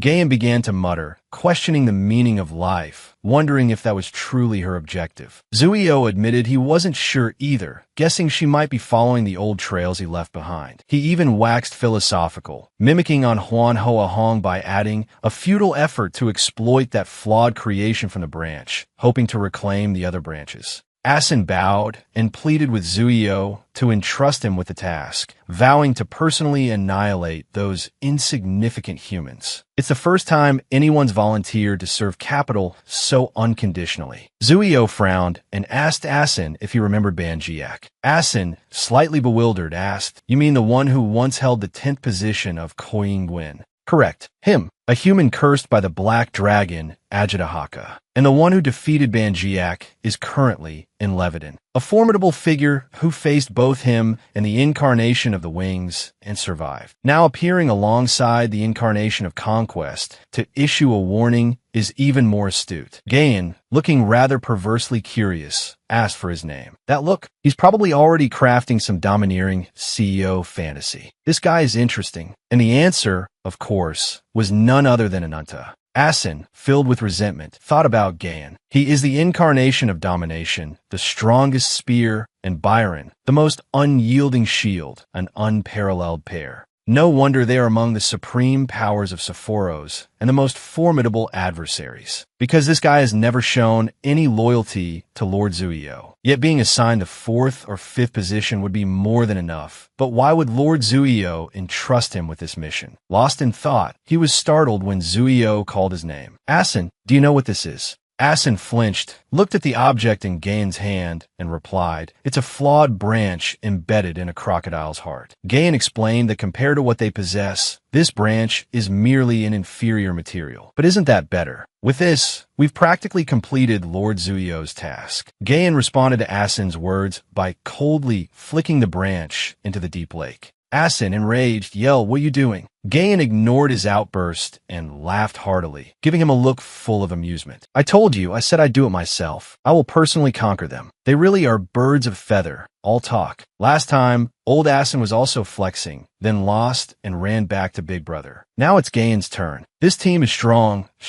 in their boasting. Gayan leaves, leaving behind a contemplative Asin and a trail of golden leaves. Gayan chuckled, muttering something about the demon lord who rules Pasa and his invincible army of evil spirits. Guess what will happen? Asin is now thoroughly intimidated by this reckless young man. He stammered, unable to form a coherent sentence. Gayan, holding something in his hand, looked at it thoughtfully. He already has a new toy to admire. The strongest spear and the incarnation of the wings. If he fights them and survives, that would be astonishing. The cold and aloof Gayan resolved to prepare a worthy arena for Ananta. Whether our protagonist heard him or not, Gayan's heart remained devoted, urging him to come soon. A week passed. Everyone stood before their new home, preparations finally complete. Lagatha and her guard emerged from within. Rupa excitedly greeted Lagatha, saying, "I thought I'd wait here till I died." Lagatha cheerfully approached everyone. "It's good that the vanguard is safe and sound. Ananta and Nadia, you both did well too, but neither of you seems very happy."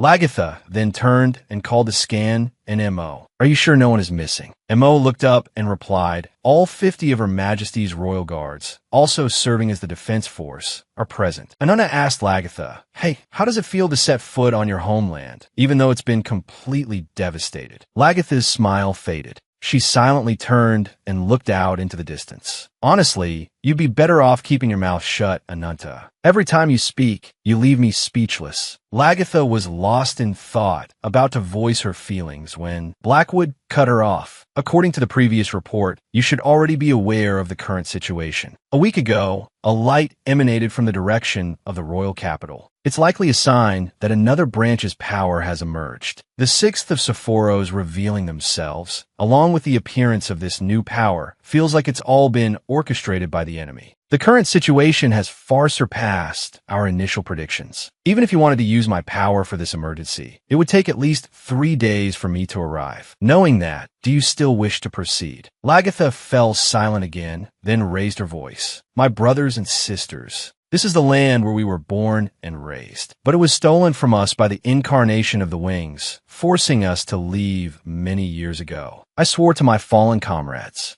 and to our people who have suffered and endured loss in this ravaged land, that one day we would return and revive Valkyria for them. When that day comes, I will shout to the spirits of our fallen, that their sacrifices were not in vain, that it was their sweat and tears that made this possible." Her voice grew louder. "My brave and unwavering people, fight alongside me until the very end." Everyone responded in unison, "Long live Her Majesty." The scene was truly moving. Even Ananta's face showed clear determination. The order rang out, "Advance to the capital. Charge." The scouts' route followed the predetermined plan. That night in the camp, Blackwood was talking to Whitefoot. Orders came down. Those not participating in the expedition are to wait here. Blackwood's face fell. "Even though I'm not fighting, I wanted to watch Ananta from the sidelines. Sitting here is no different than being a guard dog. Ugh, this is ridiculous. I'm infatuated, but come on, let him fight. If I went, I'd just be a ton of dead weight." Whitefoot, understanding her sister, teased,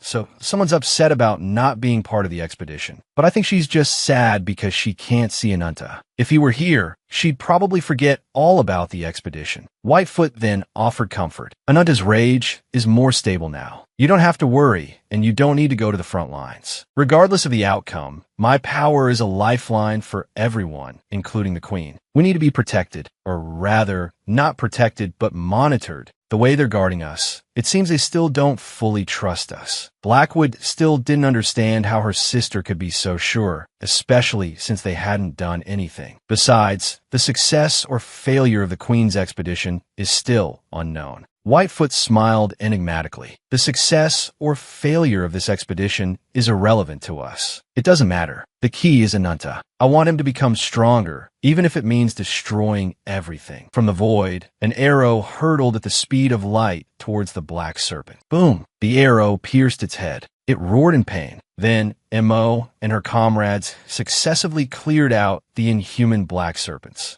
But more and more kept appearing, all heading towards their army. Lagatha yelled commands, and everyone charged forward together. The enemy was focusing their attack on the right flank. All troops, concentrate. Everyone locked shields, forming a large barrier to block the black serpents. Seeing the perilous situation, Ananta called out to Ruby. Wipe them out. Receiving the order, the small lizard leaped in front of the shield and unleashed a torrent of blazing fire, as if to incinerate everything. Ananta observed the situation from behind. For a moment, she thought that perhaps she didn't need to get involved. On Nadia's side, the fighting was also fierce. The oncoming black serpents were impaled by her and the tree roots. She successfully led the troops, breaking through the enemy's encirclement. This was a risky tactic. Even a small slip-up could lead to the annihilation of their entire side. Looking at the female generals fighting, Ananta wondered if they were truly capable of fighting. This battle was already difficult for men, let alone women. The incarnation of naivety, according to intelligence, was facing her own rigorously trained army. There was no reason they shouldn't win. But their troops had already reached the border of Pasa's heart. Yet Alakon's army and the demonic creatures were still nowhere to be seen. Suddenly, Mo shouted, startling Lagatha.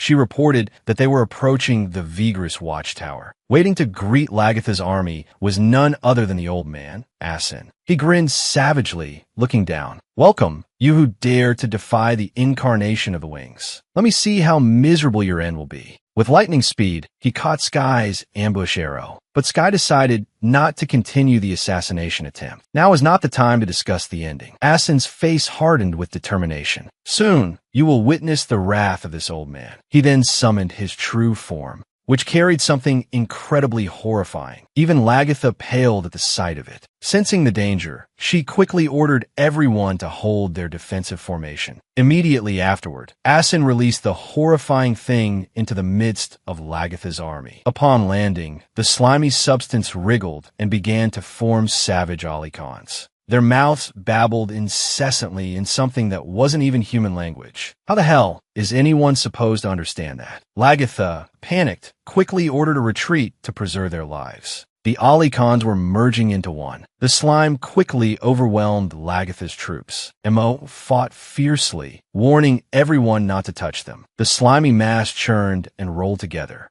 The first horn formed, piercing the sky, followed by layers of terrifying demonic eyes. Then came its head, which could not have been uglier, with sharp teeth in 4 overlapping layers, jutting out in a way that defied any sense of beauty. And as a bonus, it had a long, wriggling tongue. Its lower body began to form, and its slime splattered towards Lagatha's army. Asin muttered to himself, I will no longer underestimate you. And then order the Alikon to attack. Show them what true power is. With that, it charged forward like a moth to a flame, immediately clashing with little Ruby, followed by O's wrathful serpent eruption. Rupa also charged in with Tainted Defect, and facing the barrage of attacks, Asin's Alikon began to falter. Then El joined the fray. Don't worry, Alikon. As their ally, I will personally finish you off. Ananta roared furiously, her eyes blazing red as if to devour the Alikon standing before her. But the Alicon wasn't easily defeated. It reared its head high, its long, winding horn reaching towards the sky, creating a mystical circle of darkness. Each of its steps felt like an impending earthquake, heightening the tension in the air to an extreme. It then hurled the newly created darkness towards Ananta, her figure gradually being swallowed by it. Rupa, witnessing the scene, couldn't help but cry out Ananta's name. Seconds later, Ananta's shadow crashed to the ground, accompanied by a spray of blood. This time, Rupa lost all restraint. She spun around in a primal reaction, her mouth continuing to spew curses, calling the Alicon cruel. Her demeanor became more ferocious than ever, as if seeking revenge for all the harm Ananta had suffered. Suddenly, from the Alicon, tentacle-like appendages began to emerge, dark and agile, writhing and snapping with captivatingly sharp teeth. The entity was utterly repulsive, so horrific that even demons would envy its dreadfulness. All the tentacles were directed at Rupa, forcing her to stop in her tracks. Before she could react, O suddenly flew in from behind with powerful force, bravely stepping forward to fight. Continuing to display agile movements, O forced the tentacles back, putting them on the defensive. Seeing the opportunity, Rupa charged forward, her eyes now devoid of any human semblance. Her mouth roared relentlessly, commanding them to die. From somewhere, a strange green object suddenly flew towards where they were fighting. Fortunately, O detected it in time and intercepted it. However, the object's power was immense, sending both of them flying back and crashing to the ground, seemingly injured. The impact made the atmosphere heavier and tenser than ever. Asin, that vile old man, stood high on the tower, uttering curses towards Lagatha's forces. "You whores who took my right arm," he roared, "I will personally crush you to pieces." With that, the eyes of the creature on his shoulder began to glow, and he opened his mouth to release more green projectiles towards Lagatha's forces fighting below. Chaos spread, fear and tension filling the air as the projectiles rained down like a merciless assault. O watched the scene unfold, sweat dripping down his forehead. He realized things were far more complicated now. And before he could regain his composure, a green projectile struck near him. Luckily, Rupa reacted swiftly, pulling O out of danger and to safety. As the two were reeling, Sky's arrow pierced through Asin's creature, forcing it to dodge just in time. However, it couldn't avoid having its wing pierced. Asin couldn't believe his eyes. Sky continued to summon her power, speaking to the free wind spirit. "Grant me the power of the wind to tear apart those enemies." The small girl, with the bearing of a valiant warrior, aimed her bow towards Asin, appearing incredibly majestic. Mo, on her side, also boosted the morale of her soldiers, directing the 3rd and 4th squads to support the commanders, while the entire army launched a fierce attack. Everyone was filled with fighting spirit, ready to plunge into battle. Asin, after merging, became even more terrifying, his eyes flashing with a dreadful light directed towards O's forces. He let out a mocking laugh. Useless humans. Rupa, enraged, jumped up, standing right next to him, and taunted, "You dare speak. You fool, where's your right arm?" Asin couldn't retort, only able to spew curses to vent his anger. The situation became more tense than ever. O leaped forward, raising his sword to fight, joining forces with Rupa, his fully charged sword strike piercing through Asin's body. Within minutes, the battle was decided. O's sword, though broken, had felled Asin. O, finding Asin not miserable enough, continued to taunt him with Rupa. Rupa, glancing back at the battlefield, said, "It looks like something's happened to Ananta." Below, the warriors were still fiercely battling Asin's creature. Ananta's situation wasn't looking good. She lay motionless on the ground, Nadia beside her, her face pale with fear. Ananta was gravely wounded and needed immediate medical attention. Nadia repeatedly called for Ananta to wake up, but it was all in vain. She couldn't even move. Meanwhile, the battle between Lagatha and the Alicon continued relentlessly after its previous attack. Lagatha retreated behind her shield to regain her strength. The soldiers moved forward to protect her, but with a single sweep, the Alicon sent them flying. While the Alicon was distracted, Lagatha launched a surprise attack from a distance, striking its neck with all her might. The attack was swift and deadly. The Alicon's head was nearly severed before it even realized what was happening. Lagatha then ordered Nadia to heal Ananta quickly. To win this battle, they needed her strength. Lagatha raised her sword, focusing all her power. It was Fragorek, the legendary sword from Island mythology, often wielded by the hero Lo. Lagatha took her stance, leaped high, and brought the sword down directly on the Alakon's head. The impact was explosive. Everything around them seemed to be incinerated. When the smoke cleared, only a skeletal Alakon remained. Lagatha approached it and spoke. What a pity, Alakon. She remembered his former handsome appearance. The figure she once admired was gone, replaced by this skeletal form. How could you become so hideous? She lamented. Lagatha raised her sword again, addressing the Alakon one last time. At least let me be the one to send you off. Suddenly, before her eyes, in its final moments, the Alakon called out, Princess Lagatha. The words echoed through the air. The atmosphere grew tense and surreal as all eyes turned towards the towering spire, a place of potential danger. Sky worried about the danger and urged Lagatha to come down. The tense silence was broken by a voice. Haha, Sky, you're as timid as ever. They turned around, startled, to see the figure of the Alakon as he once was. He called out to El, asking why she was climbing such a dangerous place. Lagatha replied haughtily, You worry needlessly, Alakon. I'm already above all others. Why should I fear heights? The scene felt familiar, a callback to their childhood. She had climbed a similar height then, and Alakon had been there to protect her. He had promised to always be by her side, protecting her so she could become a magnificent queen. But the harsh reality was that before her stood nothing more than a skeleton, a husk that kept calling her Princess Lagatha. Lagatha's sword faltered.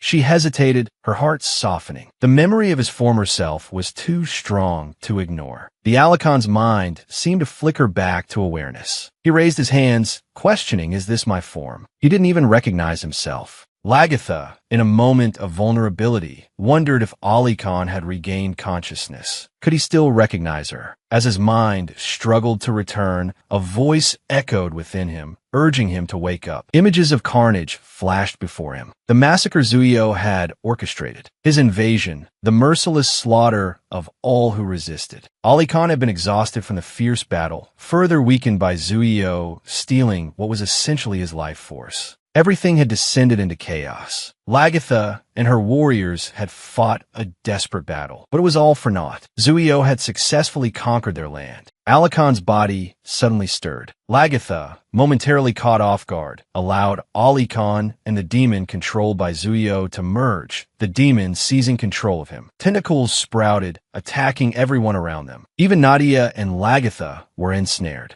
He thrashed like a man-eating demon, terrifying even little Ruby. Its target shifted towards Ruby. Sensing the danger, the small lizard took a defensive stance. Nadia and Lagatha had been thrown to the ground. Nadia, worried, urged Lagatha, Your Majesty, at this rate, our casualties will only continue to rise. She advised Lagatha that they should retreat and tend to the wounded. But Nadia's plea was rejected. Lagatha roared that the fight must continue. That was just a momentary lapse in control. Alakon is at his limit. Lagatha rose, brandishing her sword, signaling to Nadia, it's time to join forces. Let's deliver the final blow. She turned and ordered everyone to clear the area. Just then, Anunta appeared, ablaze with fiery energy. She warned Alakon, if you don't want to be reduced to dust, get out of the way. Lagatha stared at Anunta, momentarily stunned. What she possessed was the fire spirit, capable of protection like Mo's spirit. Anunta advanced towards Alakon step by step. Alakon hissed menacingly, but it was futile. Like I'd be scared of those pathetic mules. Anunta scoffed, though a flicker of fear was undeniable. Anunta raised her hand, summoning a massive fireball, and hurled it towards Alakon. The monster retaliated, creating a dark quasar to clash with Anunta's attack. The collision resulted in a devastating explosion. The two behemoths then clashed like moths drawn to a flame. Anunta landed the first blow, a devastating strike. She mocked Alakon's current form. Though we're both victims of that damned Zuio, she spat. You're nothing but a coward cowering in fear. With each word, she rained down destructive blows upon him. Stop clinging to life. Accept your fate. Anunta roared. Alakon, drained of strength, mumbled Anunta's words. Clinging to life. What for? He didn't even understand his own actions anymore.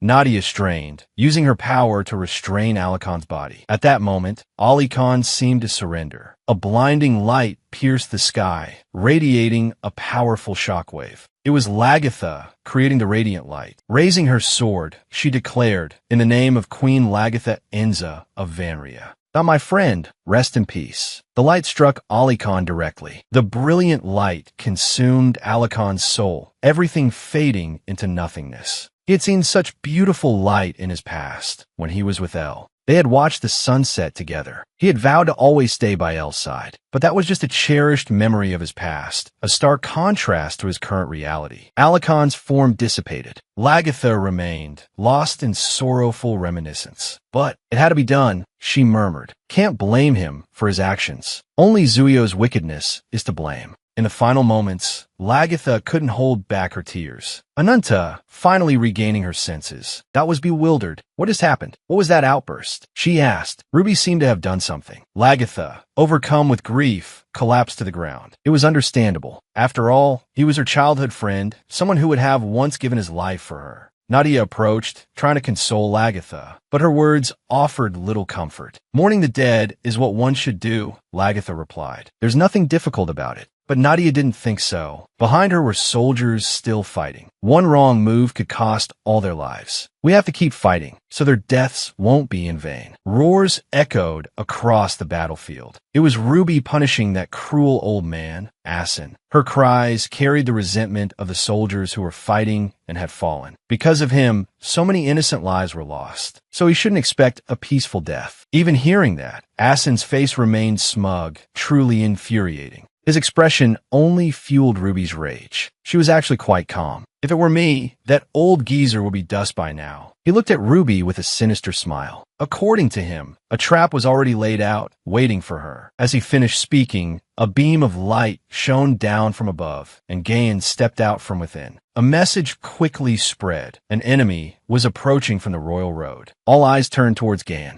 At the height of the tension, something shot forward at lightning speed, piercing the tower. A fist stopped just short of Gayan's face. Yes, it was none other than our server's top player, Ananta. He gently landed a loving, steel fist on Gayan's cheek, nearly dislocating his jaw. Ananta remembered the earlier report mentioning Zuyo had a most loyal subordinate. No one could have predicted what was happening. It was known that the Sephoros were elite warriors chosen to protect the embodiment of the wings. It was a title given to the 10 strongest, granted power from the branches of the tree. The top warriors were considered his 5 great disciples, and each position was interconnected, constantly monitoring each other. Asin revealing himself suggests that one of the 5 under Zuyo might be similar, meaning Gayan's power is likely comparable to Asin's. After recovering from the fateful punch, Gayan spoke in an arrogant tone, even boasting and challenging Ananta, threatening to crush him. "So scary. Don't count your chickens before they hatch, buddy. Before the sun sets, we won't know who'll bite the dust. We fight with fists, not words, so tone it down." Ananta was just waiting for him to make a move, charging forward and roaring before the battle to build momentum.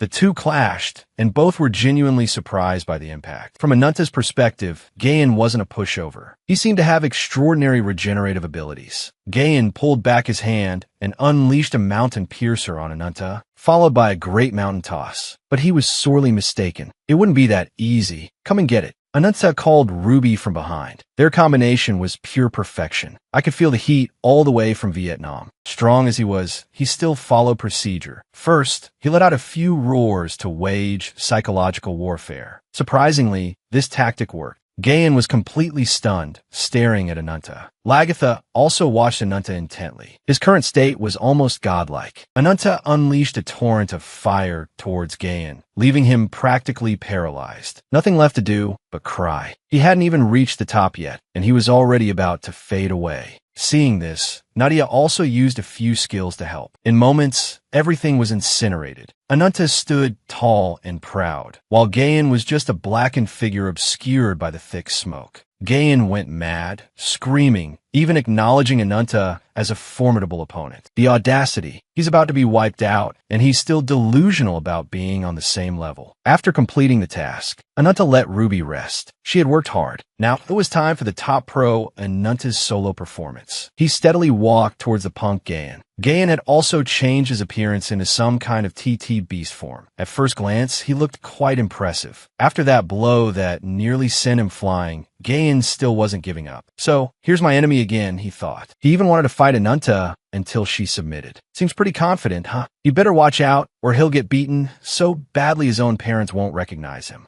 Ananta leaped into the air without hesitation. This playground was hers. Now, all she had to do was defeat the enemy in front of her. The literal showdown officially began, starting with a spectacular head-to-head clash. Next came a series of blows to the opponent's face, bam bam, just like a wife catching her husband with his mistress. Ananta, slightly disadvantaged, retreated. Her eyes suddenly lit up. She had realized Gaian was using Mountain Piercer, combined with flowing palm. He rushed towards Ananta like a gust of wind. He was definitely no pushover. Gaian's strength couldn't be underestimated. A single touch significantly wounded Ananta. What followed was a masterful escape from the pressure, courtesy of the handsome lizard. Attacking from the left, then the right, the two circled each other like a cat playing with a mouse. Finally, Gaian seized the opportunity and grabbed Ananta's hand, pinning it behind her. Lagatha and Nadia watched, their faces even more tense than the combatants. Although Ananta was in a passive position, Lagatha didn't show any disdain. On the contrary, she considered him a truly immortal being. The curse had granted him endless regenerative energy and an indomitable spirit, unafraid of any pain. The source of Ananta's destructive power remained a mystery. That form further demonstrated her fighting spirit and mental strength. So, one could say that a warrior clad in full armor wouldn't fall to a mere curse, would they? Lagatha looked at Nadia, signaling her to do something to support Ananta. Nadia understood and produced a tree branch from somewhere. This might be the best thing they could do at the moment. Ananta emerged from the rubble, her confident demeanor unchanged. No problem, she thought, a little dirty, but I'm still damn handsome. Gaian was thinking a fortress made of iron is hard to break. But no matter how fortified, there's always a weak point. Suddenly, a call of Ananta rang out, startling everyone. Good thing he didn't have any heart conditions, or he would have fainted right there, and then they'd all be doomed. The caller was none other than Ruby. She held Asin like a rag doll and informed Ananta that she was safe. Honestly, Ruby was probably the only one in the world who dared to call her so casually. Then, from the ruins, a violent flame erupted, seemingly pulling Asin towards it. Old man Asin screamed for Gaian's help, but it was too late. Even if he screamed his lungs out, it was useless. He could barely save himself, let alone anyone else. The power intensified,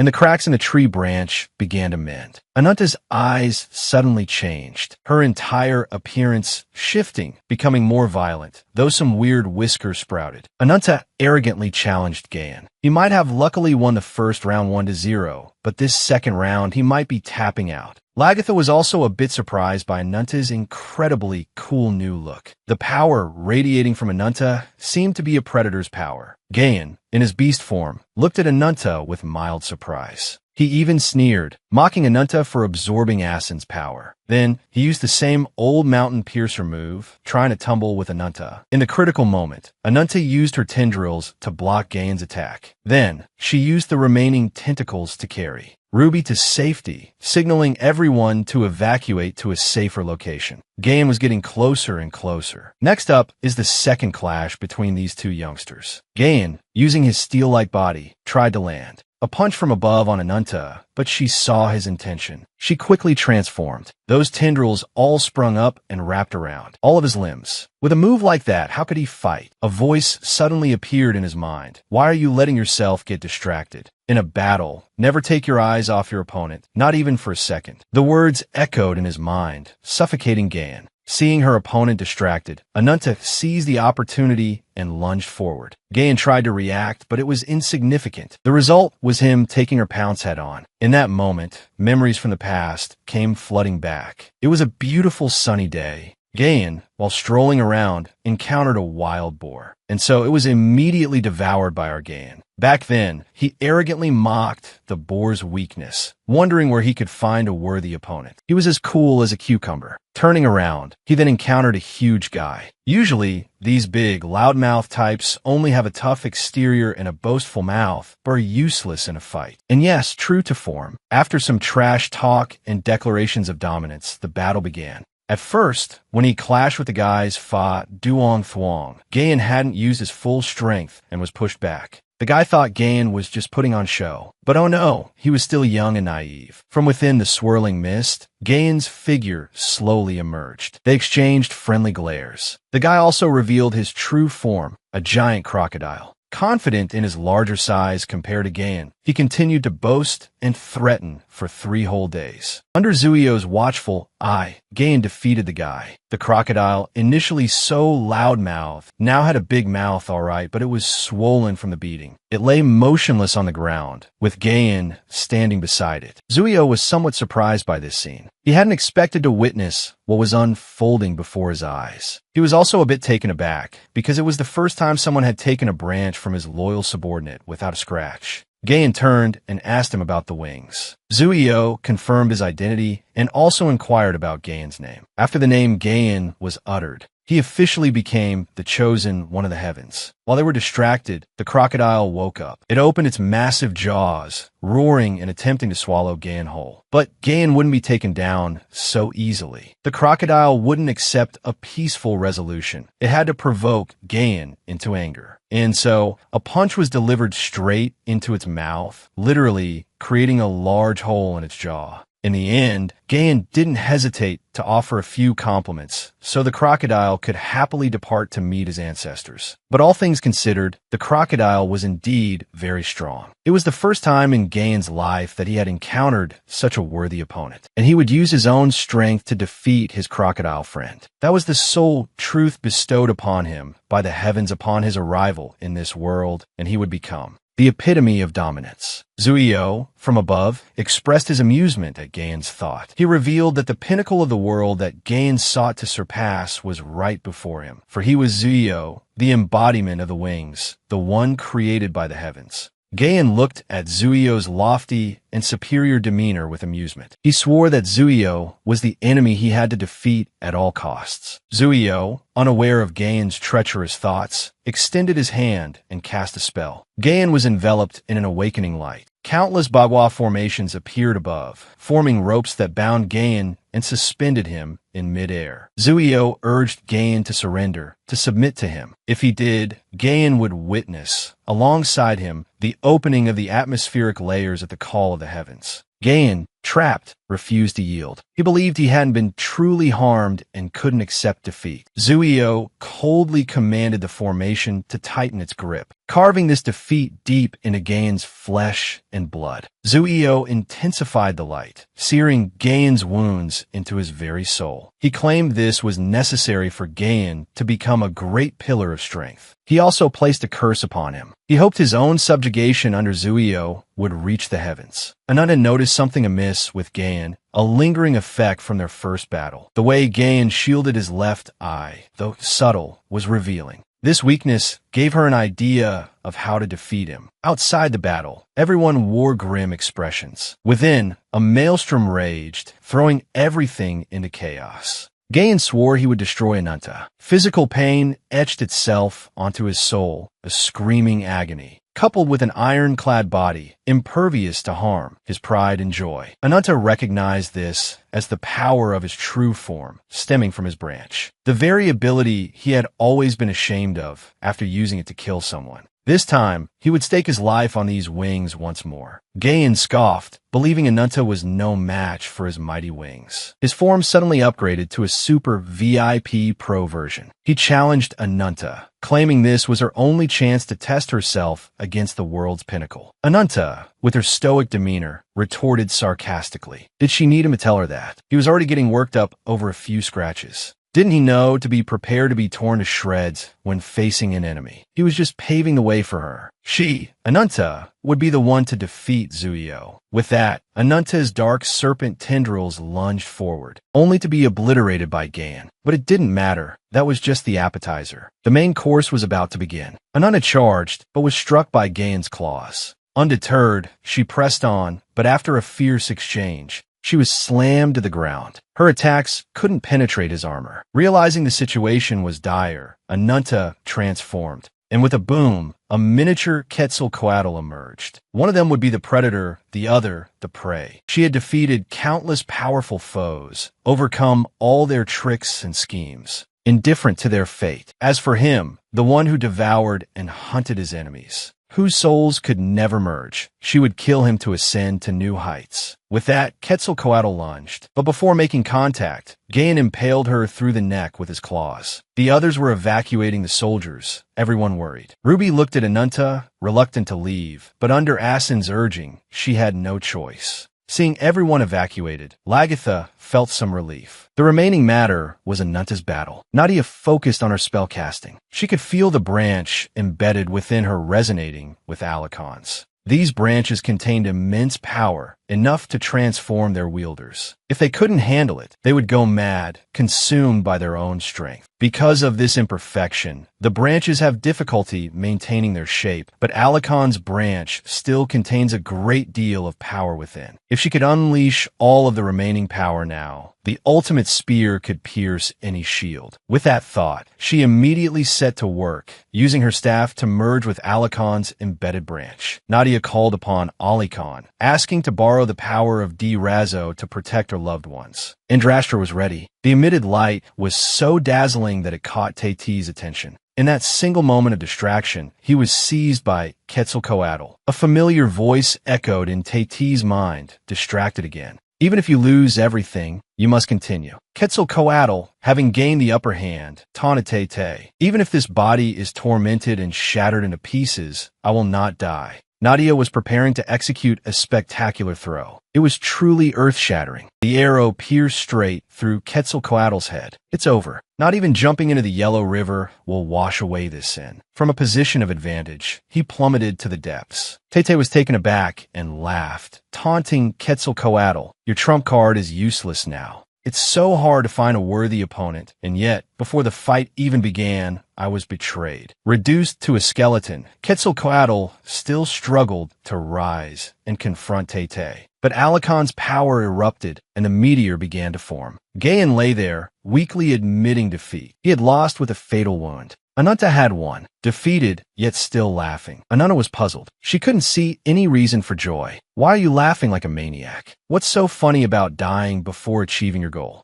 Gayan compared himself to the embers of an unquenchable curse that would eventually become a massive inferno. One day, those flames will devour even larger wings. If I were the one cursed, not you, I would make him fall from heaven. So enjoy me with joy. Anunta asked wearily, are you finished? He replied, see you in hell. You are the embodiment of vengeance. After enjoying a delicious meal of Gayan roasted with chili and lemongrass, Anunta sat listlessly with Azdaha. She felt exhausted and not at all happy. Instead of comfort, Azdaha offered scorn. Foolish mortal. Fire tests gold. Adversity tests strength. Only after facing hardship can you become strong. You must have forgotten the pact we made that day. Anunta coldly denied it. Nothing has changed. Even his curse is just a tool for my revenge. Once Zuio is dead, my life no longer matters. Then I will wait, Azdaha replied, for the day you meet your foretold destruction. The scene shifted to evening. Anunta opened his eyes to see an unfamiliar face. Who is this? A strange warmth spread through his body. Lagatha's solitary figure stood in the center of the distant encampment, where the bodies of fallen warriors were laid upon wooden platforms, their swords planted upright in the ground. She ordered her subordinates to light the final fire, sending their comrades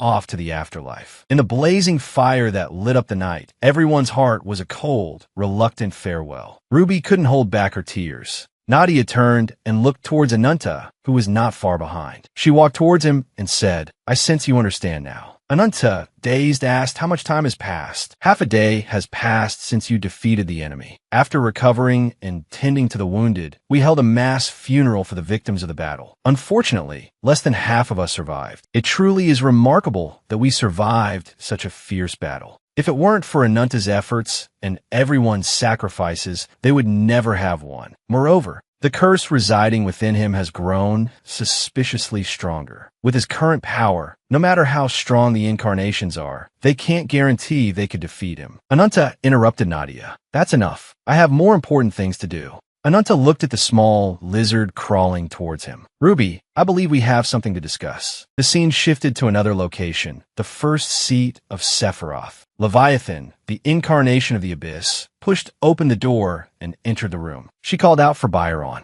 Leviathan demanded he explain what was going on and why there was such an urgent summons. As soon as she finished speaking, a gigantic block of ice literally fell from the sky. The newcomer was the fifth seat of Sephiroth, a young boy with a polar bear helmet on his head. Yor, the incarnation of Frost, shouted for Leviathan as soon as he arrived. I have bad news. I received a report that my brother, Gayan, died in battle at the hands of a despicable enemy. That's impossible. The fourth seat of Sephiroth had also arrived. That warmonger has caused Zuio so much trouble already. But Zuio doesn't need to worry. I will protect this place with my life forever. Kisunga, the incarnation of rage, the third seat of Sephiroth, roared from a corner. Kishi, the incarnation of lightning, appeared amidst the commotion. As they all reacted, Byron slammed his fist into the space before him, shattering it into pieces. Within the shattered space was an eye watching them. Silence, my brothers and sisters. Let us mourn the death of our comrade with the utmost sincerity. This sorrow will not simply vanish. It can only be cleansed with blood. I will prepare a requiem to soothe Gayan's soul. Back with Ananta, Lupo approached Nadia, asking if Ananta was all right. Nadia told her to let him and Ruby talk privately for a while. Lupa curiously asked if he had said anything else. Nadia shook her head wearily.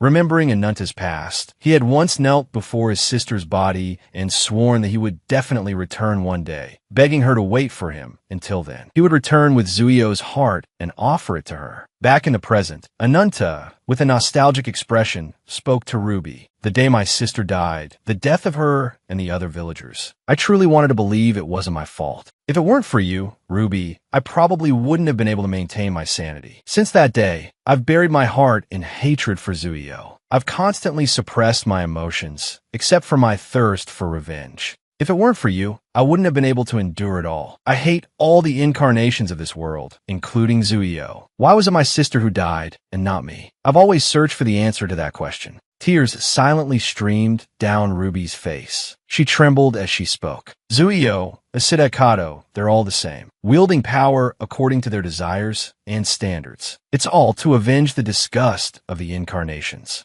Ananta stiffened, turning to look at Ruby in astonishment. You're an incarnation too, aren't you? His question broke down Ruby's last line of defense, and she burst into sobs, repeatedly apologizing to Ananta. She had kept it hidden until now because she didn't want him to be disgusted by her. Ananta stared blankly at the star-filled sky, closing his eyes and remembering the moment Alakon's branch arrived and resided within him. Something had become disturbed within his mind. Alakon's memories. No, there was something he never wanted to forget. Ruby sniffled, her voice thick with doubt, a memory. Ananta walked softly towards her. He had been caught up in the past, and there was something he wanted to tell her. Ananta reached out and wiped away the tears still clinging to her eyelashes. You've always been there for me, he said softly. I'm sorry and thank you. I forgot that I've always had family and that you've been by my side all this time. Ruby couldn't hold back any longer, bursting into tears as she embraced Ananta tightly. I am your family. She cried, Ananta, I am. The stronger the branch of an incarnation, the more vivid its emotions and feelings become. Alakon's branches contained his regrets and pain, his precious memories with the Empress. But within his own branch, there was nothing but the endless, burning greed for revenge. He was still just like him. He had become a beast, erupting with fighting spirit to fill the blood-soaked hole in his heart. Ruby looked anxiously at Ananta's sorrowful face. Are you sad? She asked, gently stroking his cheek, comforting him with the most sincere words. Don't be sad, because I'm your family. I don't want you to be sad, not even a little. Ananta stood up and took Ruby's small hand in his. Wait for me, he said, the moment I avenge my sister. When that battle is over, let's go visit her together. The scene shifted to the barracks. Lagatha was utterly astonished to see Wifut there.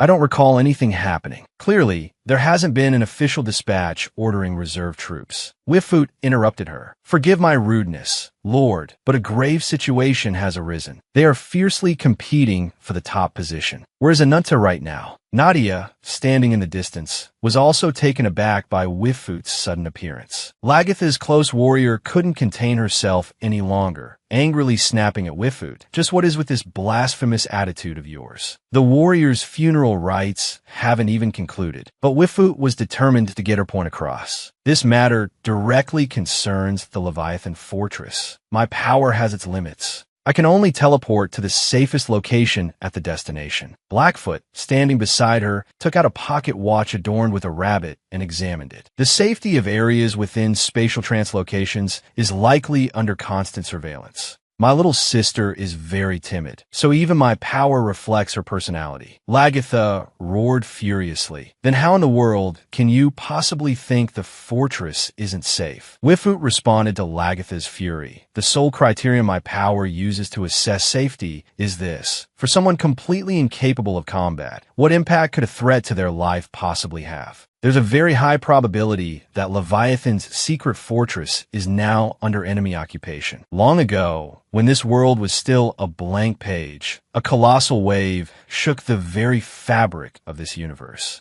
Space and time expanded infinitely, unveiling the horizons of the world. And within this expansion, beings were born. Presiding over prayers and life, the God of angels. Presiding over curses and death, the God of demonic nature. Presiding over miracles and laws, the God of magic. Presiding over cycles and melodies, the God of witchcraft. Presiding over war and strife, the God of warriors. Presiding over creation and destruction, the God of machines. These are the 6 absolute gods. In time, these gods began to shape the blue planet we inhabit. They created countless life forms, including humankind. The gods believe a prophecy was necessary to help life coexist in their stead. The gods' secret treasure, containing their power, was bestowed upon 5 souls of living beings. And those were the first incarnations. A child quickly asked, I have a question, mother. I believe there were 6 first incarnations. The grandmother praised the child's quick wit. Unlike the other gods who bestowed divine treasures upon the strong souls of creatures, the machine god created his own representative, a perfect being modeled after humans, the incarnation of machinery. The incarnations set off to find their own lands. They coexisted with humanity as partners for a long time. However, peace did not last long because of the incarnation of Wings. The incarnation of Wings stole the divine treasures of the gods and destroyed the first incarnations. In the end, he brutally slaughtered those who opposed him. And so, Leviathan rose, determined to defeat the evil incarnation of Wings. They prepared for battle under the command of the Empress. A little girl worriedly asked her grandmother, what if something happens while the Empress is on her conquest? Byron stepped forward from behind and reassured the girl that she needn't worry. The incarnations and warriors under the Empress's command are all exceptional, and Empress Lagatha herself is a warrior. He was certain she would return safely from her conquest. Byron chuckled apologetically to the grandmother, unsure if he was interrupting the children's lesson. The grandmother bowed respectfully to him, saying not at all, and thanked him for taking his precious time to come. The little boy pointed wittily at Raclette, saying then she would become incredibly strong like Byron. Another little girl was also very curious about how a child like Raclette could become an incarnation. The grandmother explained that incarnations also marry and have descendants, and the power of an incarnation is often passed down to their offspring. Raclette must have received her power from her incarnation parents. The little boy said playfully, if he were Byron's child, he could also become an incarnation. In the pouring rain that dark night, the bells announcing an impending invasion shook the entire city of Leviathan. Byron sprang to his feet in alarm, an enemy invasion. Ur stood before the city gates, wondering if this was the entrance to the fortress, declaring it truly invaluable to possess. Monsi, the 10th seat of Sephiroth, the incarnation of formidable strength, was also incredibly excited. The soldiers were terrified by the sight before them. Byron paled, asking why this had to happen while the Empress was away. Ur swung his hammer, unleashing a blizzard to clear a path of ice for Monsi. He shouted excitedly, "It's time, Monsi!" Monsi, in the form of Mammoth, charged towards the city gates. The soldiers panicked, telling Prince Byron that if this continued, Byron quickly gave the order for all troops to prepare for battle. Just as Monsi reached the gate, an equally large figure knocked him away from the entrance. The second in command of Leviathan's army, Takkan, the incarnation of obstruction. Takkan stood tall before the gate, like a guardian blocking any danger from entering. Seeing Takkan appear, Ur became incredibly excited. He scorned Monsi, saying he was supposed to break down the gate, but got knocked back with a single blow, calling it disgusting and pathetic. Ur provocatively asked if Monsi wanted to switch places and let him take the lead. Monsi angrily stomped his foot on the ice, saying those words were unfair, and that he would fight to the death. Stopping him with the strength of a mere incarnation was impossible. It must be Takkan's special power. He would slaughter Takkan, turning him into mincemeat with his increased weight and strength. Byron stood atop the ramparts, looking down at the fierce battle below, shaking his head at Monsi's arrogance. Monsi still didn't know humility, throwing his heavy body down to crush Takkan, only to be stopped once again. Takkan didn't have any special power at all. Takkan looked at the arrogant Monsi with the eyes of one looking at a dead man. He coldly struck Monsi on the head with his staff. Takkan was nothing more than a pure fighting spirit. He was favored by the god of warriors, and he was the commander of Leviathan's strongest army. Byron jumped down from the ramparts, saying Takkan had arrived just in time. Takkan asked if he was planning to confront them directly. The answer was obvious. Of course he was. The weapon Ur was holding just now was the sacred weapon of the Frozen Bloodline Protection Guild in the north. This incarnation was of extreme frost, and it was his mission to fight him. Ur responded with a mischievous grin. The frozen land belonged to the ice-stone bloodline of the north. Because of the harsh and unforgiving environment, there had been no wars or invasions for a long time. This land was like a paradise where humans and incarnations lived together. One day, a stranger came to this paradise, a warrior who had earned his reputation by winning countless prestigious military awards from battlefields across the continent. Byron, the incarnation of courage. Those who had never experienced war were afraid of Byron. Yet, there was one who pitied him and welcomed him to paradise. That person was Tosca, the incarnation of white snow. Byron, who knew nothing but fighting, was saved by her kindness. They fell in love, as was only natural. They married with everyone's blessings, and soon after, their first child was born. However, I didn't know that they wouldn't be able to live happily ever after. How could they face their monstrous child? They worried about their child's future, growing up amidst the disgust and ostracization of those around them. At first, they were filled with regret and sorrow, until a savior appeared, and that was Zuio, the incarnation of great wings. Byron was full of self-reproach. He had been so foolish back then, deceived by the promise of saving his child without considering the consequences of his choice. Ur chuckled with amusement. He didn't remember how many years had passed. It had been a long time, hadn't it, Byron? Oh no, biologically speaking, he was his father. So, he should still call him Dad, shouldn't he? Ur held the bearskin hat in his hand, raising it with a gleeful expression. If that was the case, then from now on, he should also call this skin mother, right?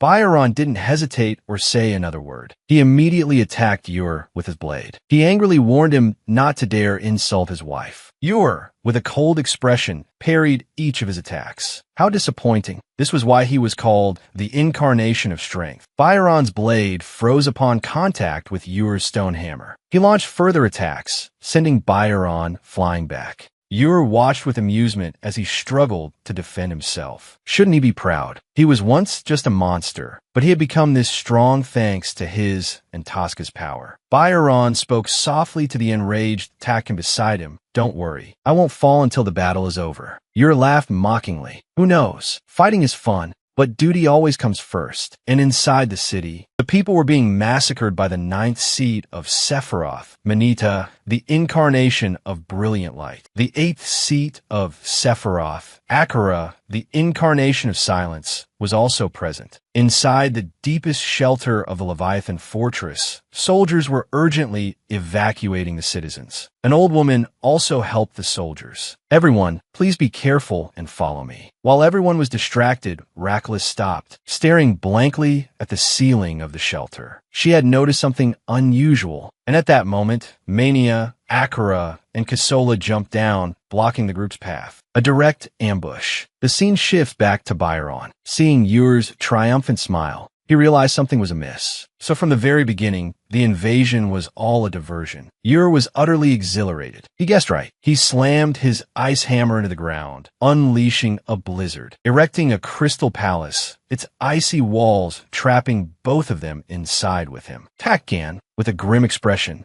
swung the staff in his hand with all his might, but it only caused the ice wall to tremble slightly, leaving it unharmed. Yure watched his expression with amusement. "This isn't good, is it? The Crystal Palace is the strongest shield form within the blizzard. If they want to escape, they have no choice but to defeat him. This is the sacred land that reveres the god Gaon, and he, Yure, will let no one survive." Byron stared in shock at Yure's polar bear form, utterly stunned. "Tosca, this is the karmic retribution they must bear for their actions." Yure lunged forward in a frenzy, attacking both of them. Takkan met his attack head-on, unyielding, but the blow that had easily sent Monsi flying was effortlessly blocked by Yure. He still had time to taunt him. "You look worried. You must have intended to take me down as quickly as possible, right? But it won't be that easy. He carries the power of 2 incarnations and the power of his branch. Can you withstand it? If this continues, you won't be able to protect anyone." Takkan didn't react to Yure's provocation. "If that's the case, then get your all." Yure flinched, sensing a murderous intent, hastily retreating. What? Was he just frightened? While Yure was still startled and hadn't regained his composure, Byron, in his grisly bear battle form, charged forward, delivering a resounding slap that brought him back to his senses. Yure looked at Byron's battle form in terror. These are the first and second commanders of the Leviathan army. The scene shifts back to the deepest shelter level of the fortress. Manita and Akira are frantically trying to break down the door in front of them. Kisola, disgusted, told Manita to stop. "She's too loud. They've been trying to break it down for a while now, and the door remains unscathed. Don't tell her she can't even destroy one of the doors here. She's truly useless." Kisola glanced back, pointing at the civilians running towards them from afar. "Instead of breaking down the door, can't you deal with those invaders? If they get any closer, doesn't she think it will be a bit of a nuisance?" Manita and Akira were stunned by Kisola's expression. They understood. With maniacal laughter, they turned to deal with the civilians. Kisola strolled leisurely, as if this were her own home. "The people living in this fortress are the last ones remaining. Can you hear it? The fate of the warriors, those who are dying slowly in misery, coming to save you." Kisola laughed scornfully, placing a hand on the wall in front of them. This wall, amidst the desperate cries of the people, the door shielding them was melted by her slime. Melted effortlessly. Kisola gave the people a pitying smile. "How long did you think it could protect you? If she wanted to, she could easily kill everyone here. They must know that, right?" Uncontrollable excitement spread across her eyes. "You pitiful humans, I'll give you one last chance." Kisola pointed at the children being protected by their matron. "Those children over there, offer their hearts to me." She licked her finger longingly. "If you do that, everyone else will be spared." The terrified children clung to their matron's skirt. She shouted angrily, "Everyone, snap out of it. Do you really intend to harm these children? Don't let that monster manipulate us. You will not be allowed to lay a finger on these children." Kisola was enraged by the matron's warning. She impatiently gritted her teeth in annoyance. "How annoying. You've ruined my fun. I'll just have to kill everyone then." The matron quickly gathered the children, shielding them. In that critical moment, Rackless hurriedly launched an attack against Kisola's slime, protecting everyone. Kisola, however, seemed delighted, as if she had found a new toy. How disappointing, all that resolve from such fragile leaves. "I also have someone, little one, an existence more precious than anything else in this world. The noblest and most revered being of creation. Even in this moment, my mind is filled with his image, and I won't let anything but me have his heart." Kisola went mad. "Yes, do you know what this feeling is called? It's called love." Rackless froze, terrified by her monstrous, serpentine form. The girl collapsed to the ground, sobbing in fear. Kisola watched her cry with amusement. "So what will you do now?" she lamented. "I was wondering if you had enough talent to play with me for a while." The matron cried out Rackless' name in terror, then rushed towards her, shielding her. She looked tenderly at the frightened Rackless. "Are you hurt?" But her words were abruptly cut short. Kisola pierced her back with her long tongue, wrapping around her, effortlessly ending her life. "Just like an empty play. Don't ruin my fun like that." She gripped the matron's body, melting her with slime. Such a worthless old woman. Her attention then fell upon Rackless, who was holding a small dagger. The girl muttered, "I hate you." Kisola froze, as if paralyzed. This brat, could it be that she just manifested a malicious soul? But Rackless was completely consumed by hatred. "I hate you." Melt away. Just a small dagger, yet it managed to sever one of Kisola's legs. She screamed uncontrollably. Manita, hearing her scream, was startled. Lady Kisola, Rackless, seemingly out of control, continued to swing the dagger. "Melt away." Kisola struggled to dodge the girl's attacks, shrieking madly. "You damned, wretched brat." She retaliated, spewing slime. "Melt away." But her slime no longer posed much of a threat to the girl. Rackless countered Kisola's slime with her own. Kisola, threatened for the first time, screamed in hatred. "I will never forgive you, even if you crush it while it's still alive and drink it. That's no good." Manita and Akra rushed over. "Kisola, are you all right?" Kisola cursed uncontrollably. "You're all equally useless brutes. It's such a bother having to play advisor like this." Before she could ramble further, something resembling a gigantic tree trunk slammed into her, sending her flying 10 meters. Kisola's surgically altered face was likely smashed to pieces. Manita stared in shock at Kisola, sprawled out like a squashed centipede. What the hell was that? Before they could think further, Wifut charged in, swinging her sword at both of them. Wifut glared at them with hatred. "You disgusting wretches, the queen has come for you." Meanwhile, Nadia held the distraught Rackless tightly. "You were scared, weren't you? You're trembling. You must have been so afraid. There's no need to be scared anymore. I won't let anyone hurt you again. So please, come back to yourself so you can return to the arms of those you love." A single tear slowly traced a path down Rackless' cheek. The dark streaks marring her skin gradually faded, her eyes returning to their clear, golden hue. Unable to contain her grief any longer, she burst into heartbroken sobs. The children rushed to comfort her, embracing her tightly. Nadia emerged from behind the protective barrier of tree trunks she had conjured, once again creating a doorway to shield them within. Kisola roared in a frenzy of rage. She had heard the enemy had abandoned this basement level, along with the elites, but where had these brats come from? It didn't matter anymore. She would flay them all, tear out their insides. Nadia spoke softly. "It was you, wasn't it? You caused this brutal tragedy." Kisola cackled maniacally. "And what can you do about it?" Nadia smiled faintly. "Thank you for being such a monstrous villain. Because of you, I no longer need to hesitate." Kisola froze, stunned. What? Is this déjà vu? It felt like when she was just a child so long ago. That malice, the kind that only truly wicked souls could exude. Was it hatred? She glared down at Nadia. "Don't look at me like that, you wretched bitch. Even if the ice melts, who gave you the right to look at me like that?" But Nadia's calm demeanor met her fury. Though her memories of the past were lost, she couldn't think of anyone she had ever killed with her own hands. This time, true fear coiled around Kisola. This wasn't déjà vu. This familiar feeling, it was the aura of an apex predator, the radiance of the peak. Nadia stepped closer. "So tell me your name, so I can remember you as the only one I've ever killed." The scene shifted to Bernhardt. "This is impossible." Takken led the assault, responsible for both attack and defense. Bernhardt, as always, aimed for challenging blows, leaving no room for error. They seemed unbeatable, but one could never be certain. Fighting two opponents continuously wasn't a viable strategy. Ur couldn't afford to lower his guard. He launched an attack, throwing ice shards to distract Takken. The moment he lunged forward, Bernhardt charged as well.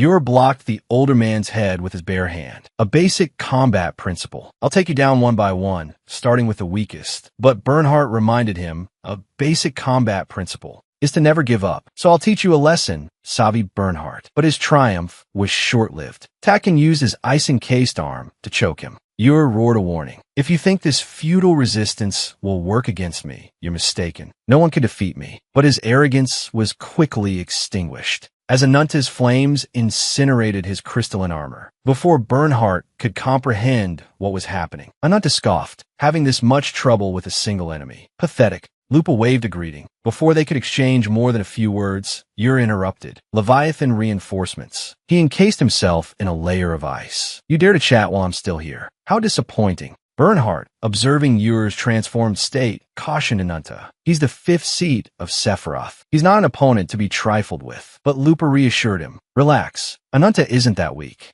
Ur was taken aback. No way. You're going to fight me alone. Ananta quipped. How much longer are you going to keep flapping your gums? Infuriated by the taunt, Ur launched an immediate attack. Ridiculous. But his punch didn't even faze Ananta. Lupa smirked. Ananta, you even beat the second seed of Sephiroth. Ur stammered in astonishment. That's incredible power. Could you be? Ananta, the incarnation of vengeance. Ananta landed a light punch that sent Ur flying out of his ice armor. He remembered Byron's words. If there's an emergency, call me immediately. He used his power to open a gate. Bernhardt, watching the gate open, wondered, could that be? Ananta finished his thought, the incarnation of wings. Meanwhile, something unforeseen occurred. O had betrayed them, turning the tables completely. Despite sweating from Nadia's imposing presence, Kisola remained defiant. Don't look at me like that. I'll show you how vast the difference in our power truly is. Kisola unleashed a wave of poisonous gas, catching Lagatha off guard. She quickly called out to her side and raised a shield.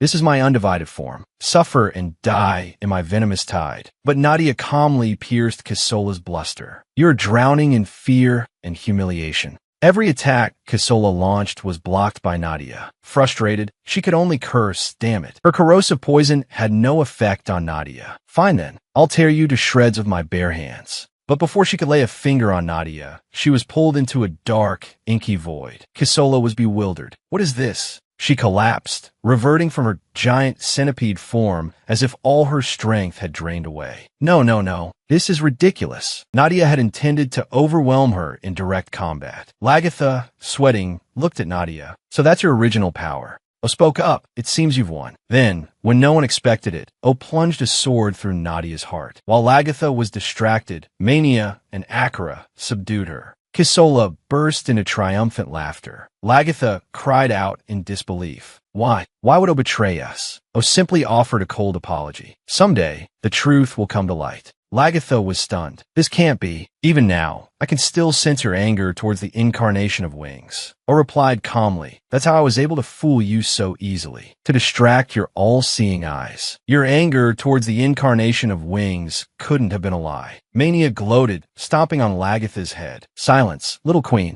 O address them. If you want to easily eliminate the remaining commanders, it's best not to harm the queen. He turned and urged Kisola, clean up this mess quickly. Kisola realized he was the spy Zuio had mentioned. But even so, how dare you order me around? O shot her an annoyed look. Who do you think this is all for? If you weren't about to die, I wouldn't have interfered. Now that the incarnation of conquest has lost, his power will once again. Before he could finish, Nadia, who had been stabbed moments before, slowly rose to her feet. O stared in disbelief at Nadia, who appeared unharmed. Back from the dead. How is this possible? I clearly pierced your heart. But Nadia was no longer Nadia. O quickly scooped Kisola onto his shoulder and took flight, leaving Mania and Akira in stunned silence. What is this? Nadia's curse consumed them. Let the light guide you. Inside Nadia's mind, a man greeted her gently. It's a pleasure to meet you, sister. I believe I can get closer to the real you now. What's needed to open the horizons of the world is the sublimation of the branches within the desires of its possessor. These two things are the world of vivid imaginations, seeking to change the world whenever it desires. Look how bright and beautiful the world you dream of is, a place without a single blemish. Would you like to join me in leading the change of this world, incarnation of nature? No, Sir Nunnos, incarnation of magic is more fitting. Nadia hazily awoke to find herself lying on a sandy beach, a crimson ocean stretching before her. Where is this? I was just fighting, and my heart was pierced. Nadia touched her gaping wound, wondering why she was still alive. Suddenly, a voice spoke from behind her, because from the very beginning, you were neither living nor dead. It's a pleasure to meet you, Nadia. A girl, 8 or 9 parts resembling Nadia in appearance and face, but with crimson eyes, approached her. Who are you? It seems you know nothing. That explains why you didn't hesitate to call me out. She laughed, delivering shocking news. Right now, your heart has ceased beating. controlled like a puppet by a crow's corpse. Perhaps it's an artificial heartbeat created by the branch's power. I've been waiting for you for a long time, because I wanted to face you like this someday, but I couldn't. As long as you were in control, I would remain merely your shadow. Nadia shouted, "Stop your nonsense. Who are you, my doppelganger?" "My name is Cernunnos, the first god of this world." She smiled, a wicked grin accompanying her blazing red eyes, their pupils shifting to black as she formally introduced herself to Nadia. The previously gloomy sky suddenly turned brilliantly sunny. In primordial times, during the age of mythology, there was a divine beast known as the incarnation of magic who was given human form. In the vast western forest, overflowing with Mother Nature's grace, the inhabitants revered this being as a prophet. At the same time, an incarnation emerged, bearing the name, signifying one who possesses both antlers and prosperity. That was Cernunnos. Mortal beings, inherently ephemeral, constantly sought beauty through generations and self-harmony. Cernunnos, along with them, yearned for eternal peace, unaware that it was but a fleeting dream. Race, culture, faith. In that violent era, every facet of humanity became the object of another's carnal desires, transforming the world into one where mutual slaughter was the norm. The 6 incarnations of that time were both terrifying punishers and strict arbiters, protecting humanity. Then, one day, an unheralded spark of a large-scale invasion engulfed the entire forest. The invaders, clad in golden armor, were a mighty army of heroes led by an incarnation warrior, Lyoga. The forest tribes rose to fight the invading horde. And to protect their loved ones, Cernunnos also stepped onto the battlefield. The war ended with countless lives lost and the forest completely burned to ashes. Cernunnos, a god, endured spears and arrows piercing his body. Lyoga approached him. A tragic end for one chosen by the supreme god. "I will engrave your death deep within my heart." Cernunnos turned, his face etched with astonishment. "Lyoga, a warrior renowned as the venerable Lion King, how could you be the mastermind behind such a brutal massacre? I don't expect your forgiveness. For the greater good, I am willing to bear the infamy of a cruel murderer." There was a prophecy from Luna, the incarnation, of magic with the ability to foresee the future. She prophesied the destruction of all life on this land and the emergence of a terrifying world unlike any before. Luna, the bearer of that prophecy, lost her life and was stripped of her divine power. Do you think one of the other 6 incarnations did this? Cernunnos, enraged, sprang to his feet. They dared to take the lives of innocent beings based on a baseless prophecy. Lyoga is gradually turning into a ferocious lion. Who can guarantee our people won't be his next victims? I'll never just wait around to die. If things have come to this, I'll deal with them first. Hand over your divine power, guardian of the forest. Cernunnos felt a sense of foreboding. The great incarnation, who always valued the lives of all beings, was now consumed by a malicious desire to destroy everything. In the eyes swallowed by rage and the roar, the image of Cernunnos, the incarnation of magic, vanished. He too transformed, becoming a half-deer, half-monster, ready to face Lyoga. A fierce and arduous battle ensued, and Cernunnos emerged victorious. He thoroughly defeated Lyoga, who lay on the ground, tongue lolling out. Zuio appeared after the battle ended. The world calls us, those granted human form, incarnations. But what about incarnations who harbor malice like humans? What should they be called? He casually plucked one of Lyoga's fangs and toyed with it in his hand. Cernunnos finally calmed down and turned to ask Zuio, "What do you think of the name Evil God? Impressive. Are you the one mentioned in Lyoga's prophecy?" "I am the incarnation of wings, Cernunnos. The sacred treasure you hold will be mine." He quickly returned to his original form, ready to fight Cernunnos. Cernunnos didn't bother fighting him. He casually broke off one of his antlers and said, "If I abandon the meaning of reincarnation and harmony, sooner or later I'll become a monster consumed by malice, losing all motivation. I regret it. Take it if you want." He offered the broken antler to Zuio. "But I have one condition." Returning to the scene within Nadia's subconscious.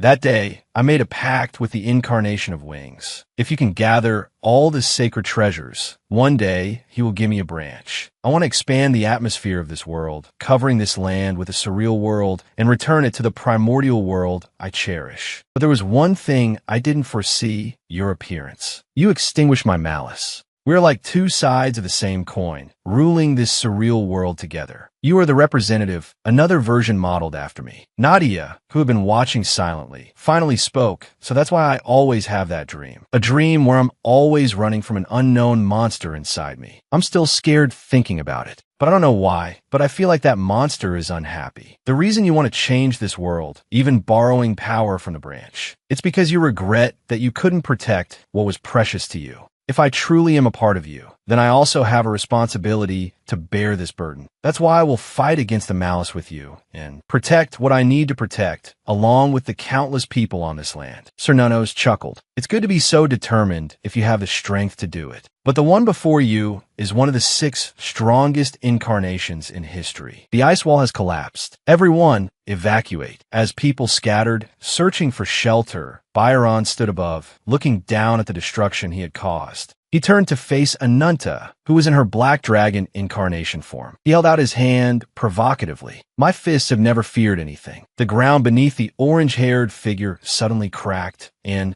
pulled them into the void. So this is the first time I've had to fight the same enemy twice. Anunta was quite angry because he always acted superior. You always look down on me, as if you're some creature sent from heaven. Byron was slightly intimidated because Anunta had once been a threat to both him and the incarnation of wings. But now, she had transformed into a dragon. He asked her name. My name, Anunta. Let me formally introduce myself. I am a descendant of the Black Dragon, the one who survived and devoured all the evil gods in the world, the one who will destroy the incarnation of wings. Why was I born? Why am I so different? Someone, please give me an answer. These are the questions Byron always asks himself. A destructive power capable of shattering space is the answer I seek within this fist. The incarnation of wings, Zuio, only knows how to respond with divine power. That is the manifestation of desire in the subconscious of a bird, a desire that must be realized for birth. And to it, the egg was the whole world. If you want to know why you were born, you must destroy the world that confines you. With your mind, Byron, I will lead you to the answer. Zuio turned around with a gentle smile and affectionate eyes, continuing, from now on,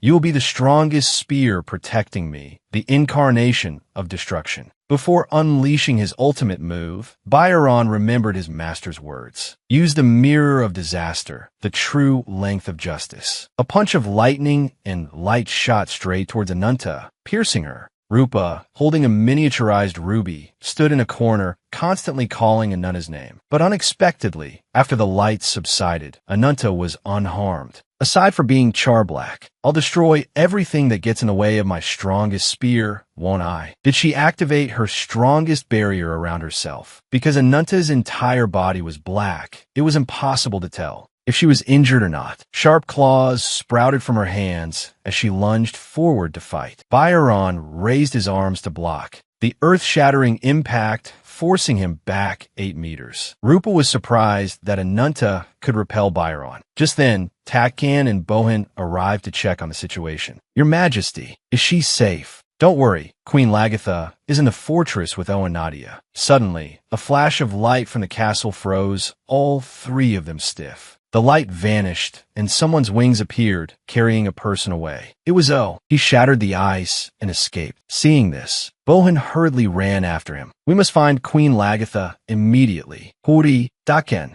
Rupa looked towards the battlefield, worried about Anunta. She had been entrusted with Ruby's care. Looking at Ruby, she felt a sense of foreboding and fear. So I can help him. Lend me your strength, Ruby. Back to Anunta and Byron's fight. The two clashed, swords relentlessly. After devouring the incarnation of conquest, he had gained superhuman physical strength. Byron, feeling he was getting nowhere, unleashed a powerful blow, intending to stun Anunta and force her back. He knew the true power of the incarnation of conquest, an ironclad, invulnerable body. This was a battle between spear and shield to see who was truly the strongest. How ironic. Anunta took a long stride forward, punching downwards with a black, spiked, horned fist towards Byron. He used his old lightning punch to counter her attack. The two attacks collided, creating a thick white smoke that obscured both of them. Blinded by the smoke, Byron didn't notice Anunta using the cover to dive beneath the ice and attack his feet.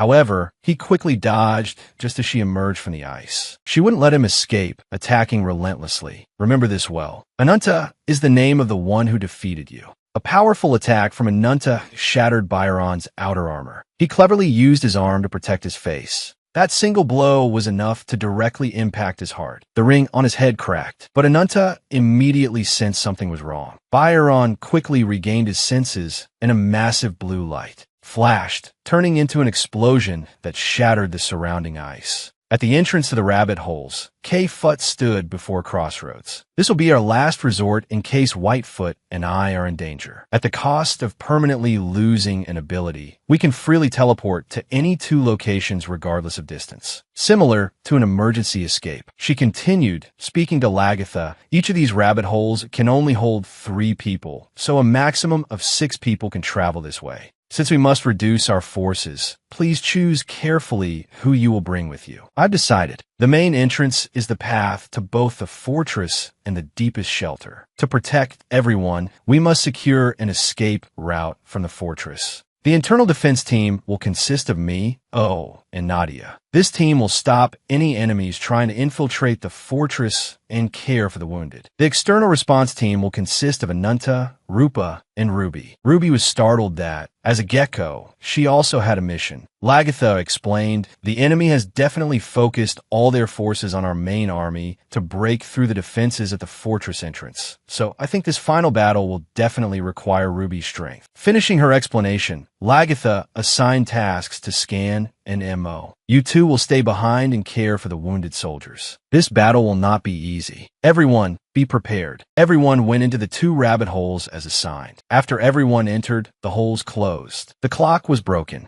K and Whitefoot felt that since it had come to this, it would be difficult to fix. It's all right. Actually, I'm quite pleased that the results exceeded my expectations. After these harsh battles, his power has increased considerably. Get ready to return to our sister, Whitefoot. My dream of one day reaching the moon of ours is about to come true, she said, laughing and covering her mouth, looking like a final boss. You can saw through all their expressions and actions. Wind has lost. Storm, and I sense you have ulterior motives. K-Foot smiled gently. So, the Queen has another bone spirit under her command. Did Wind tell you that? It seems you're quite unhappy about not being able to fight alongside the Queen. I don't deny that, but the Queen's judgment is never wrong, because that thing is definitely a spirit beast. Whitefoot scoffed. What? It's a creature that's both a spirit and a legend. The power of the gods who created this world has no fixed form. But after a time, it developed itself and became a spirit that has its own body and can freely transform between 2 forms becomes a spirit beast. And a creature that was originally a spirit beast and then becomes an incarnation can be compared to the first 6 incarnations. Ruby, from a lizard, instantly transformed into a wolf with a body full of fire. That's because Rupa combined with Ruby to become that form. Ananta was also surprised by their combination. On the other side, Byron wasn't about to be outdone. He also transformed into a new form with flames in front of his chest and in his mouth. Ruby Rupa glanced at Ananta. Ananta, let's help each other. Now I'm going to turn to dust. The 2 combined, gaining immense power. Their already red body blazed even brighter. It lunged towards Byron with its claws and whole body, landing a blow that nearly knocked him out. He quickly blocked with his hand, but he received a second attack. A 3rd time, and with each successive attack, he could only block with his hands, unable to counterattack. For the supreme gods, the spirit beasts born of the evil god have a different name. As far as I know, there's only one such creature in this world. Byron suddenly surged, startling both Ruby and Ananta. The red flames that had enveloped him were instantly swallowed by his own blue flames, which grew larger and larger. This was his final attack, the last defensive wall for the embodiment of the winged evil beast, Byron. Like Ruby, his entire body was now covered in blue flames. Is this his true power?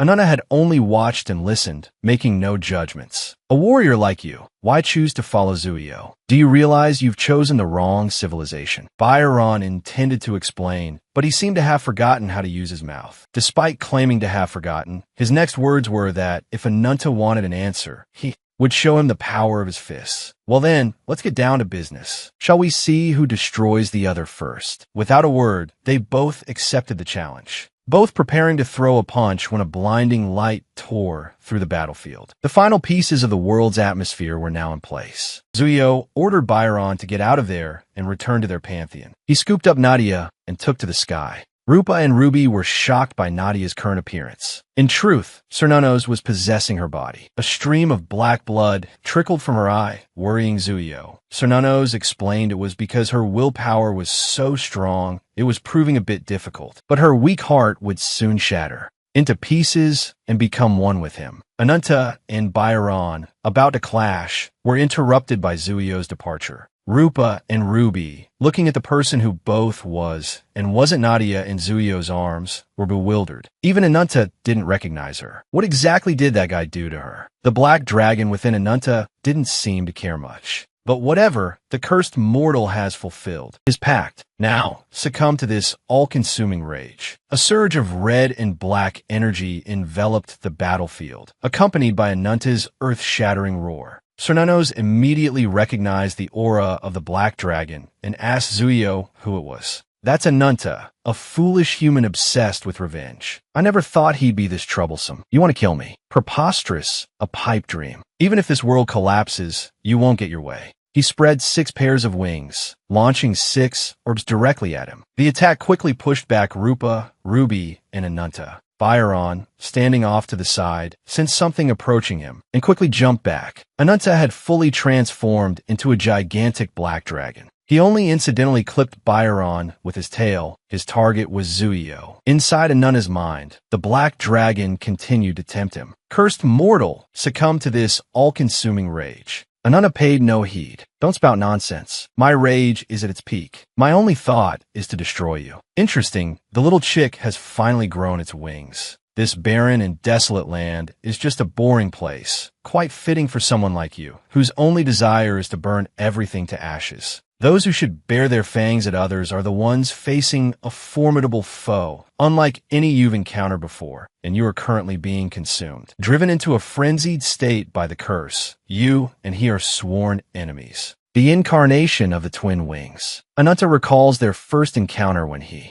was just a child. A mere touch on the shoulder. A single word and a single action from him have fueled his hatred until now. Thinking of this deep-seated grudge, Ananta immediately urges the black dragon to take him back to their previous location so he can face him alone. The black dragon says no, but he's only informing, not asking for permission. Okay, you've become this arrogant because you're so infatuated with the power of the curse. You fool, know your place. With that imitation power, you're a long way from even scratching the incarnation of the twin wings. Ananta, though slightly irritated, has to hold his tongue because she's absolutely right. Courage without strength is just useless arrogance. Is there anything more unsightly than the bravado of the weak? It's called all bark and no bite. Ananta holds his head, unsure of what to do. Having given his all and still unable to defeat him, how can he take revenge? Don't be weak. As the evil god, the power of my wrath still resides within you. That power can transform an ordinary mortal body into a bloodthirsty being, also known as the incarnation of vengeance, and thereby unleash a cruel power. Becoming a creature on par with a god, it could be said to be nothing short of an abomination. You've seen it, haven't you? The branches created from that creature's sacred treasure. They are the catalyst for evolution, turning all beings, even the most abhorrent, into incarnations. This is the pact I offer you. Take the branch and be reborn as a true incarnation. Then I will gain a new body and escape this fantasy world. With the power of the branch and my curse, I will regain my original strength and avenge you. Descendant of the black dragon, do you accept this pact? She touches his cheek, constantly tempting him. He readily accepts, but then grabs her by the throat, warning her, revenge is my business alone. I won't entrust it to anyone. After my revenge is complete, we will proceed with the pact, and I will offer this body to you, as much as you desire. The black dragon hesitates slightly because things haven't gone exactly as planned. The steps are slightly off, but the outcome is the same, so why not accept? Fine, let's see how long you can last. The cloud of death and disaster will guide you. The pact within his subconscious ends as the black dragon grants him the power to unleash a blast of fire towards Zuyo. He quickly retaliates. The two forces collide, creating a massive explosion in the sky. Cernunnos, who has been lying in Zuio's hand, starts to fidget. I don't intend to be a burden to you. I will fight alongside you. Incarnation of the twin wings. She then dives down to confront Ananta, using black tendrils from the ground to restrain him while she lands gracefully. A surge of power erupts from the ground, striking Ananta. Taking over this body went rather smoothly, didn't it, Cernunnos? Of course, but your power remains unchanged. She looks down at Ananta's scorched back. Zuio holds him in his hand and says, a single touch is all it takes. Before he can demonstrate his power, Ananta resists. Incarnation of the twin wings, I curse you. He opens his mouth and unleashes a beam of light towards him. Rupa and Ruby, now separated, are inside Ananta's body, crying out, Ananta, can you hear me? Answer me. She looks up and sees the scorched figure above her. Inside, Ananta is being controlled both body and mind. Part of his head is missing. Above, Zuio's wings are half-scorched from using them as a shield. Foolish and wicked soul, is burning these white wings the limit of your curse's form? Get a hold of yourself. The sky above suddenly shatters like a mirror. Zuio orders Byron to ambush Ananta from above, landing a powerful blow on the black dragon's back. Rupa and Ruby inside Ananta's body are also shaken. The reddish lump containing Ananta falls and breaks apart. Ananta lies face down, motionless.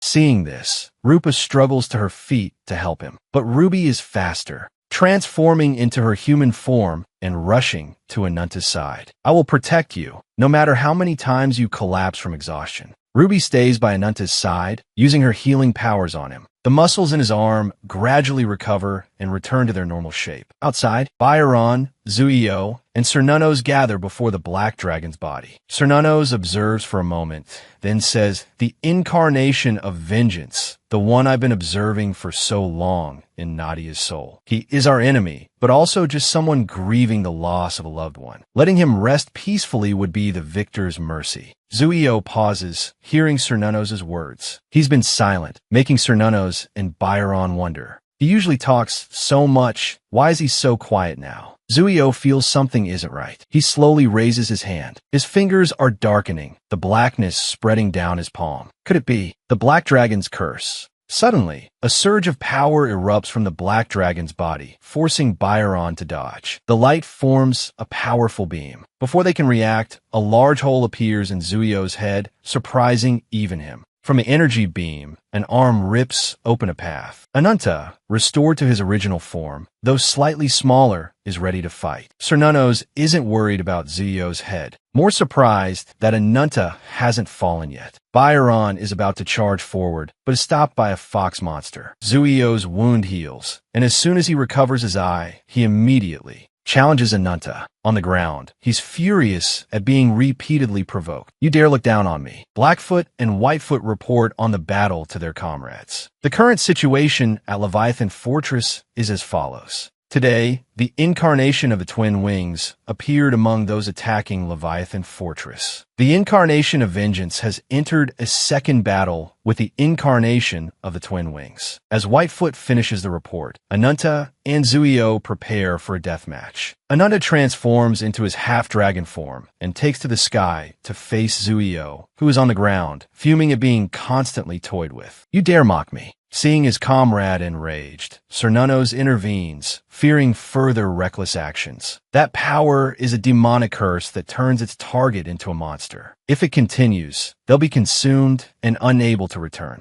Like Ananta now, Cernunnos advises Zuio to retreat. Byron and the fox monster are still locked in fierce combat. Zuio calls Byron back, cuts off his darkening hand, and turns to Byron. Our long-sought goal is almost within reach. There's no time to waste here. He orders everyone to retreat. Zuio tells Byron to open the gate. He followed the instructions and slammed his hands together. Immediately, the shield opened just enough for everyone to pass through. Ananta, seeing his enemy about to escape, roared loudly. Cernunnos looked back at her old acquaintance one last time and said, Black Dragon, if you crave life so much that you have to steal another's body, sooner or later, we will have to face each other. Ananta focused his power, emitting fireballs around him. As Cernunno spoke, she transformed back into her original form, spreading her arms to receive Ananta's attacks. Isacio, Nematona, a black shield blocked all of his attacks. A new day arrived, dawn broke,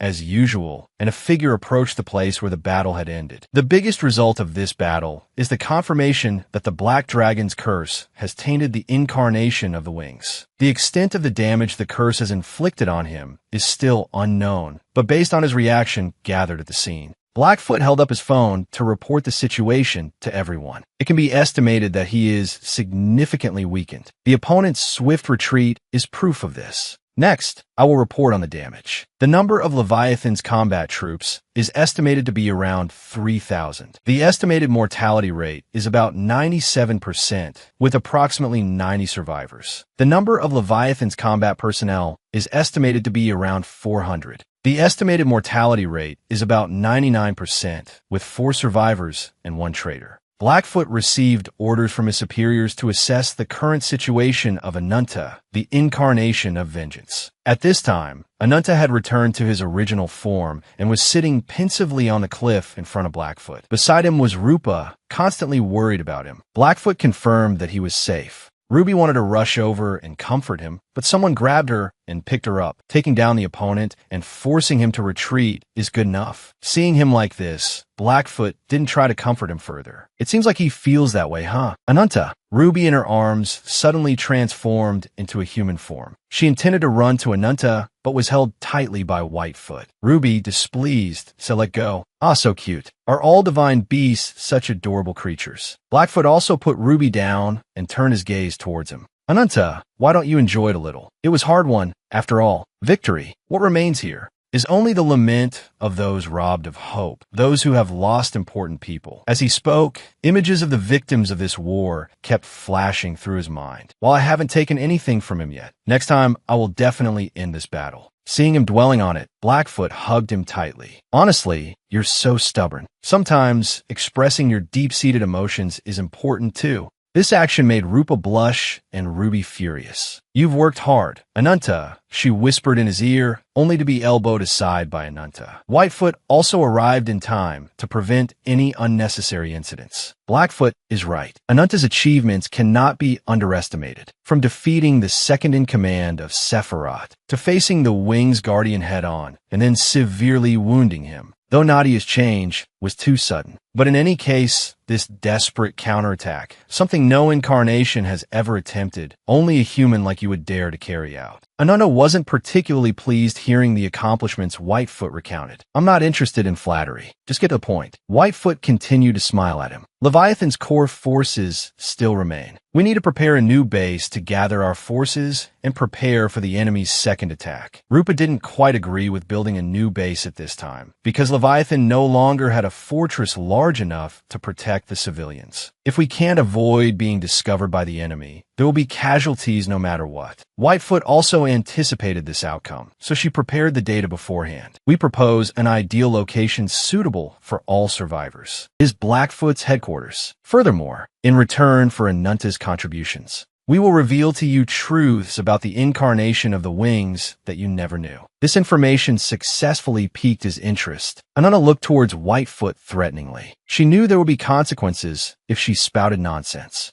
Whitefoot gave a cruel smile never seen before. Incarnation of the wings, Zuio. His true identity is the final incarnation among the first 6 incarnations of this world, the incarnation of the Empire. A memory of an afternoon the two of them spent on the beach. When I can no longer stand by your side, I won't feel any sadness. If there's anything lingering, it's that I can't give you my blessing. That was Ao's memory when he was still a swordsman. Now, he's returning to Zuio's base with Kiswoga. The group, as if planned, gathered on the rooftop, including the 2 forest girl, Zith, and a young man waiting. Seeing Ao and Kiswoga approach, the man turned to look at them, just barely escaping death. How pathetic, Kiswoga. The man looked like a shark with a mouth ripped open to his gills. Kiswoga's face turned green with anger at the taunt. Ao quickly recognized who this man was. He was once a candidate for the position of one of the 5 great guardians, but driven by hatred, he massacred the 4th and 5th ranked. Sephiroth, the 7th ranked, constantly demoted, angered the incarnation of the wings, the incarnation of slaughter, Kakak. Kiswoga wondered why this man, still under confinement, was here. He just laughed and said,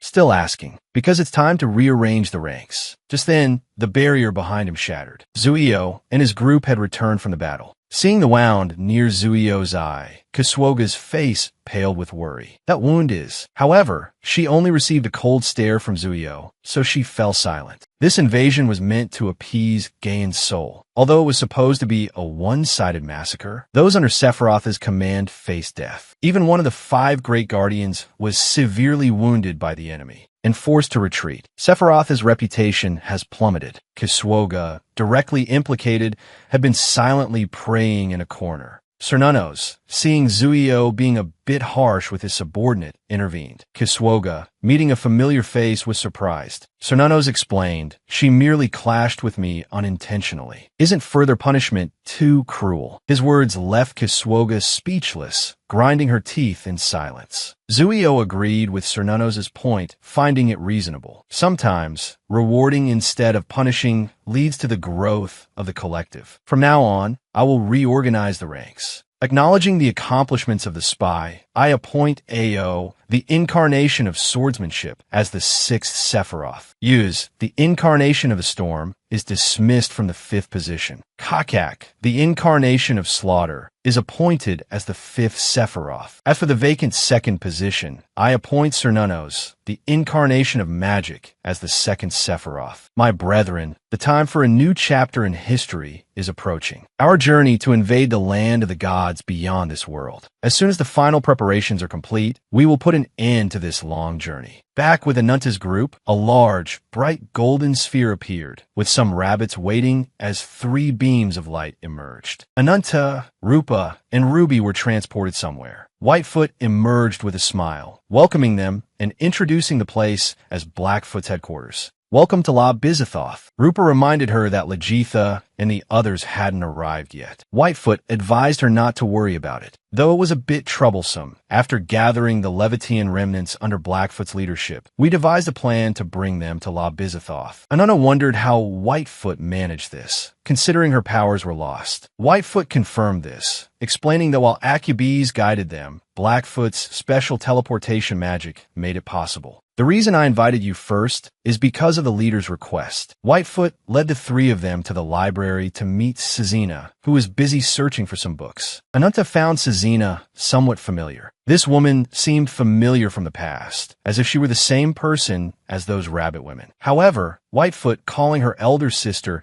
answered his question. Cezina finally looked away from Ananta and handed a book to the little rabbit beside her. Apologies. Meeting you in person after only hearing stories about you almost made me unable to recognize you. Ananta couldn't believe someone as gentle as this was the leader of those rude rabbit women. Cezina reaffirmed it for him. I was the one who pulled you into Blackfoot's plan. Ananda was surprised she didn't hide the fact that, despite being on the same side, they used each other for their own purposes. Cezina covered her mouth, chuckling. Don't be so wary. We're the same. She moved closer to Ananta. Because we both share a common enemy we hate more than anyone. Rupa, seeing Cezina getting too close and not getting to the point, crossed her arms and spoke up. Did you call us all the way to headquarters just to chat? Cezina's face turned cold upon seeing Rupa. All right, let's move. The 5 of them went to a separate table to discuss matters. Whitefoot calmly and gently poured tea for everyone. Cezina, please enjoy. Have you ever experienced this feeling? When you hate an enemy so much that you want to know everything about them? Like an obsession. Ananta felt disgusted, as if he had encountered a stalker. Hatred fades over time. Unlike you strong ones, a weak person like me chose not to forget. I've recorded all the history about him, enough to fill all the bookshelves in this room. The story I'm about to tell begins with the journey of a nameless incarnation.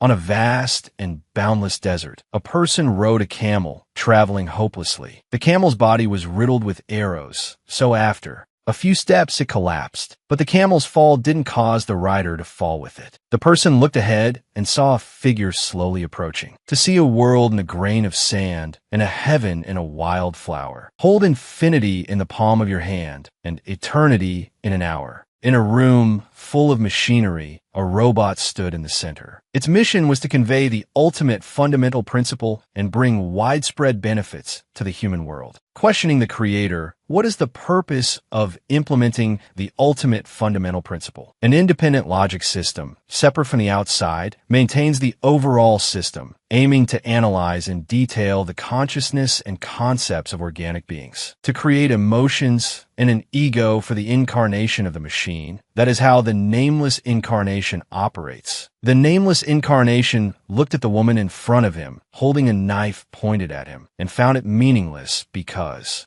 "That can't kill me. Remember, if there's any suspicious action, I won't spare you. Don't move." He brought a hand to his face, looking bored. He removed his mask. "My fundamental principle cannot harm humans, human girl." The girl was startled when she saw his face. Behind the iron mask was a mechanical face. He asked for the girl's name. Her name was Fiona, the first person the incarnation of the machine had contact with. Ananta, having listened to the story so far, thought it was a fairy tale and urged Sazina to get to the point. "All I want is information about Zuio. I came here looking for clues on how to defeat him. I don't care about what he did in the past or where he's been." Sazina sensed his impatience and explained further. "The origin of the machine incarnation is the starting point for how he became the incarnation of the wings. Exploiting weaknesses to defeat our enemy is also something we should do. Please listen to the story until the end. I don't intend to waste time needlessly." Ananta glanced at her and urged her to continue. Sazina closed her eyes and continued. That night, the machine incarnation and the girl camped out in the desert. Fiona had eaten her fill while he didn't need to eat. "I have a question. Within a radius of several hundred kilometers, with human strength, the chance of survival is extremely low. So what was the reason for her traveling in such an injured state?" Fiona still wasn't used to talking to him. Her profession was a trader. She traded with the desert tribes. Since she was a child, she had traveled with her family through many different cities, providing water to those in need. "In this vast desert, there are many who need help from my family, but the greedy bandits don't care at all." She recalled a massacre and robbery between her merchant group and the bandits. Her relatives had sacrificed their lives to create a bloody path for her escape. She crawled, covered in blood and wounds, with her camel running forward. Recounting this to him while reliving the painful memories made her burst into tears. Seeing her cry, the machine incarnation remarked, "The emotion you are displaying is the most primal human emotion, sadness, isn't it? I apologize for letting my savior see such an unsightly scene. No need to apologize. The fact that you have emotions means you have an ego. That's a realm that I, a non-human, find worth exploring." She remembered the stories about human-shaped beings he had mentioned. She had heard of them too. Cernunos, Luna, Azatahaka, Zayoga, Alikot. While trading across the continent, it wasn't hard to hear those names. But she had never heard of a machine incarnation. What was a machine, anyway? He raised his hand to explain. "It is a device that operates on energy and performs assigned tasks. It can be said that it is a precise tool to achieve a predetermined goal. I am a subordinate of the machine god, who governs creation and destruction. I was created to spread civilization to humanity. I am not a divine being of destruction, but an artificial entity. My fundamental principle is to bring widespread benefit to the human world. I am tasked with guiding humanity to a more advanced form of development." Fiona sat listening to him ramble on without understanding a damn thing. Seeing this, he created a simple demonstration for her. He stood up and walked a distance away, placing one hand on the sand. A flash of light blinded her. When she regained her composure, a large hole had appeared before her.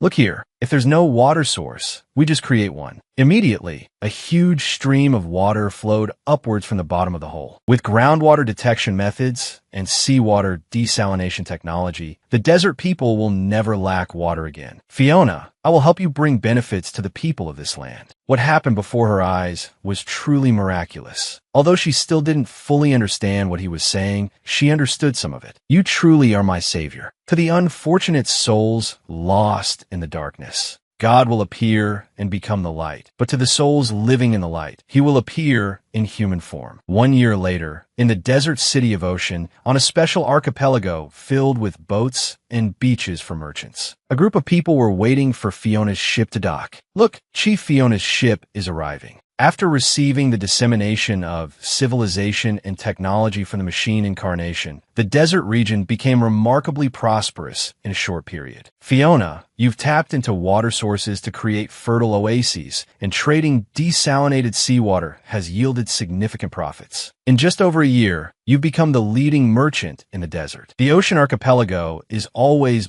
bustling whenever we visit. No particular problems, right, Iron Mask? Iron Mask is the nickname Fiona gave to the machine incarnation. Because trade with the outside has increased significantly recently, infrastructure like roads and ports can't keep up. Fiona didn't quite understand what he was saying. The oath of vengeance. Offenders must receive severe punishment befitting their crimes under all circumstances. This stems from the oath proposed by the special district's leader in the council. Fiona felt this was absurd because the oath was meant to protect people from outlaws. Why would it hinder the special district's development? The machine incarnation explained, to survive in this barren land, those who have taken the lives and property of others are called outlaws. The special district has excluded anyone with even the slightest connection to them. The number of people unrelated to the special district has far surpassed those within. Though there's the option for everyone to coexist, you chose to clearly distinguish between enemy and ally. If punishment isn't seen as a means for societal benefit, but as an end in itself, as it has been, humans will never stop killing each other. At this time, when labor is essential to lead the special district development, it seems more practical to open the doors to even the outlaws,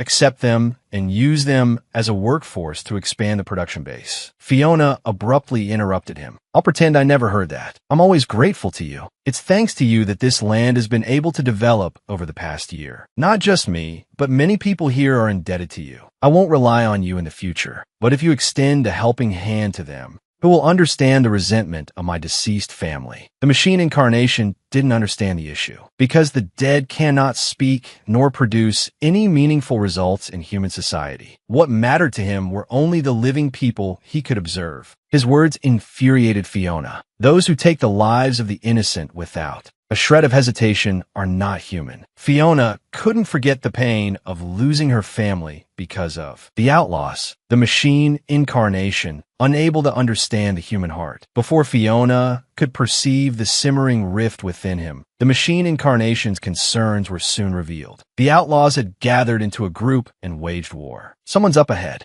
Don't bother, just keep moving. We'll kill and rob anyone who dares to stand in our way. Destroy all those special district bastards for me. The machine incarnation raised his hand. Oh, divine will that binds me. What defines a human? I want to find the answer right now. From his palm, a system resembling a gun barrel emerged. A surge of power emanated from it, so potent that with a single blow, the invaders were obliterated. He dreamed of casting off the unreasonable shackles and revealing his true nature. The people inside the city didn't understand what was happening. They still thought the outlaws were attacking. Get out of here as fast as you can. Suddenly, a voice called out from behind them. Are you going to abandon the children and the elderly and run away? It was Fiona. Chief, we must fight against the outlaws. They've held a grudge against us for a long time. They'll definitely try to wipe everyone out. However, someone wanted them to surrender immediately. Surrender. Only cowards speak of such things. So what can we do? Fiona's voice rose, calming the people. Don't be afraid. This land is a paradise we painstakingly built, a place filled with everyone's blood and sweat. So why surrender it all to those who took the lives of our loved ones? Let's fight together. We will defeat them with our own hands. Let's fight and win. Fiona's encouragement had an immediate effect. The people were filled with fighting spirit. Suddenly, a bright light erupted from behind them. Fiona recognized it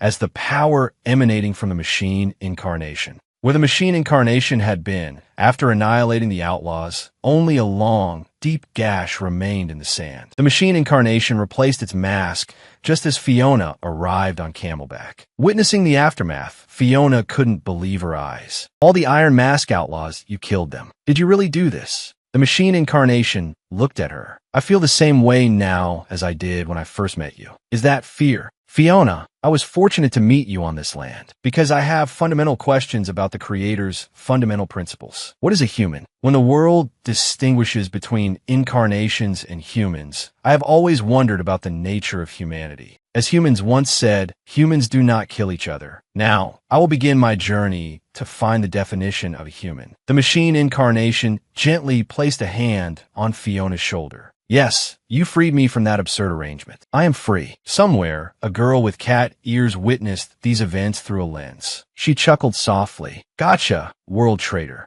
Immediately after, the machine incarnation left Fiona without a backward glance. For a long time, it wandered a distant road with no destination, analyzing the feelings it experienced and coming to its own realizations. Suddenly, it recognized the feeling as joy, but doubt quickly followed. What brought this joy? To find the answer, it once again immersed itself in the human world. The machine incarnation settled in various lands, spreading technology and civilization. It led humanity to prosperity and was worshipped as a god for many years, but never lasted. Over time, it faded and turned to dust because the places it stopped were so different from the world where it met Fiona. As always, humans hated and hurt each other. Good people lived in sorrow, mourning, and suffering. The killers aren't human, just things in human form, like Fiona once did. All who witnessed this considered it a savior.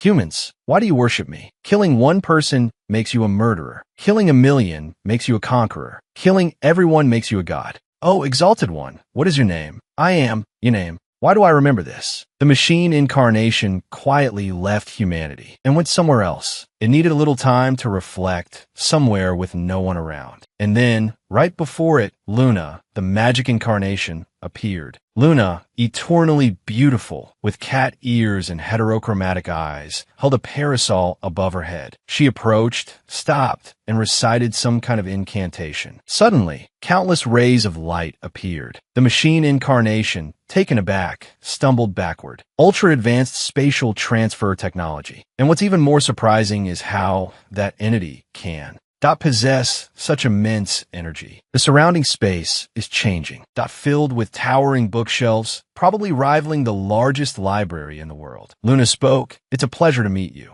I am one of the 6 initial incarnations. Luna, the incarnation of magic. This is the first time I've met you in person, so I'm quite excited. He replied, I am also one of the 6 initial incarnations. So, sister, how should I interpret this sudden invitation? It depends on the circumstances. He slowly raised his hand, but before he could finish, another voice cut him off. Welcome back. Did you have any trouble getting out, Luna? Luna glanced at the approaching rabbit-eared girl. Could you bring some suitable clothes for our guest to wear? Sazina. Rupa gasped. What? Sazina, is that your name? Sazina replied, yes, I was once a young servant who served Lady Luna. Ananta asked, so you're taking revenge for your master? No, she's my family, someone more precious than anyone in this world. The machine incarnation, now changed into more presentable attire, looked rather like CEO. He followed Luna, looking around. What a strange place. I can't measure the scale of this place with any technology one possess. Luna calmly replied, of course, this is Labyrinthos, a multidimensional collection of information. A treasure trove of knowledge where all information since the birth of the world has been recorded. It's easier to understand if you think of it as an infinite magical space. He said indifferently, but there's nothing here that interests me. When are you going to take me back? Luna continued, Labyrinthos is a separate dimension, detached from the world. No one can enter or leave without my permission, so I advise you not to dwell on it too much. I am a librarian tasked with managing the labyrinth by the god of magic. You're not foolish enough to choose to fight me on my own territory, are you? The machine incarnation's face darkened, though it was already dark. You're mistaken. I will not be bound by anything. I am free. Not even the will of the gods can bind me. Luna looked up at him with an indifferent expression. She took a book down from a shelf. I have no intention of debating your beliefs. Is that why you killed those people? The machine incarnation replied, the one who killed them was not human. My core principles define human nature as such. I see. Then can you take this and step aside? She handed him the book she had taken down. You machines are so pragmatic. No wonder I felt uneasy. So our conversation isn't going well. He opened the book and read, then asked, what is this? Luna replied, the real reason I invited you here. It's an ancient book that records the horizon of the world that existed from the very beginning. It also describes the original function of the sacred artifacts we possess. The moment the 6 artifacts gather, that a sprout will grow and form the world tree. He wondered, why are you showing me this? Luna pointed a finger at his chest. To enlighten you. I am the one with the power to see the future. In a not-so-distant future, the 6 sacred artifacts will gather, and the world tree will descend, bringing with it a world horizon that will destroy all. Life on this earth. I must stop it at all costs. If you help me, I will grant you anything you desire. The machine incarnation asked, "Oh, do you know what I desire?" She quickly replied, "You want to become human." To become human. Does that conclusion have anything to do with your possession of many powers? Spatial manipulation and prophecy. No incarnation has ever possessed so many powers. More accurately, your true power is the creation of power itself. Luna chanted an incantation, and the machine incarnation's entire body vibrated, nearly losing its composure. Luna laughed. When I first met you, I wasn't sure how things would turn out, but this isn't so bad. The machine incarnation transformed into a miniature version of himself. He held up his hands. Luna explained, for this special occasion, I'll engrave that power onto your body. Azadin, the power to alter the form of a target. This is a technique that imposes the concept of child perceived by the caster onto the target. Just as you said, I have many powers, so I've observed the first 6 incarnations for a long time. Among them, some assimilated with humanity, and some ruled over humanity. But you, that are different. You abandoned the role and mission you were given and spent more time than anyone else learning about. Humans, as if it were the sole purpose of your existence. The machine incarnation fell silent, standing motionless for about 5 seconds without speaking. Luna asked, well, no denial. He finally responded, I have much to say, but there's no reason to deny your observation. However, that's still not enough to convince me why you want to recruit me. Sister, what do you want? Luna grinned mischievously. A mutually beneficial transaction. The only thing I want is to cooperate with you. As she spoke, she placed her rose-adorned headband on his head. Quite adorable, actually. Luna had made a deal with the machine incarnation to prevent the event she had foreseen. It was a fusion of magical and mechanical power, magic engineering. Luna had her own calculations and wanted to combine them with the machine incarnation strength. 1 year later, the machine incarnation, now back in his original tall form, was crafting something. Luna approached. It seems things are almost complete. How is the crafting process this time? He held up a small sphere. The powers I've worked with before required many trials and errors to stabilize. But now the degree of completion is almost perfect. Luna looked at the sphere and said, a magic engineering orb that mechanizes power. That must have been the most difficult power to create. You've done well. Sazina, quickly take it. Sazina, startled, stepped forward and carefully took the sphere with both hands. Now, let's think about where we should go next. Oh, guide us. The space before them flashed, blindingly bright. Noticing the change in their surroundings, the machine incarnation spoke. Where is this? Luna replied, besides Sazina, you're the first. Not to set foot here. This is the outpost to prevent the descent of the world tree. Welcome to the lunar base. The place resembled a grand castle missing its roof. In the center stood a massive telescope pointed upwards towards Earth. The machine incarnation looked up. The plan of someone who can see the future is truly intriguing. The idea of turning powers into tools using 6 magic engineering orbs. I've been able to enhance my combat abilities. But telepathy, spatial manipulation, the powers you desire seem difficult to use in combat. But I still want to ask one thing. Specifically, what future did you see? Luna answered, the future belongs to the realm of the irreversible. Once decided, it cannot be undone. Before recruiting you, I searched for allies for a long time and even tried to share my prophetic ability with one of the 6 incarnations. The warrior incarnation, Ryo, I thought that he, with the greatest power, would share my goal. But the answer I received was unexpected. She recalled Ryo telling her, I understand your concerns, but unless there's a clear sign, I can't act on your vague prophecy. The machine incarnation questioned, vague prophecy. Luna explained, I can't see the future clearly. When I foresee something, it's not a prophecy, but a prediction. Only those with a clear will to carry it out can make it a reality, a nameless incarnation with strange wings. My plan is to detect the appearance of this individual beforehand and prevent them from stealing the divine treasure. The powers you suspect are for emergencies. I want to ensure this child survives." As she spoke, she stroked Sazina's head. The two looked at each other, their eyes filled with boundless love. Machine incarnation, the development of the magic engineering orb concludes here. From now on, I'm assigning you to operate the lunar base. Investigate the winged incarnation here. It's time you fulfilled your promise. The machine incarnation stepped into a magic circle, light shining down from above. Luna cast a spell, power granted to a human form. This technique also operates on the principle of Azadin. I'll engrave that power onto your body so you can activate it whenever you want. But why do you want to become human?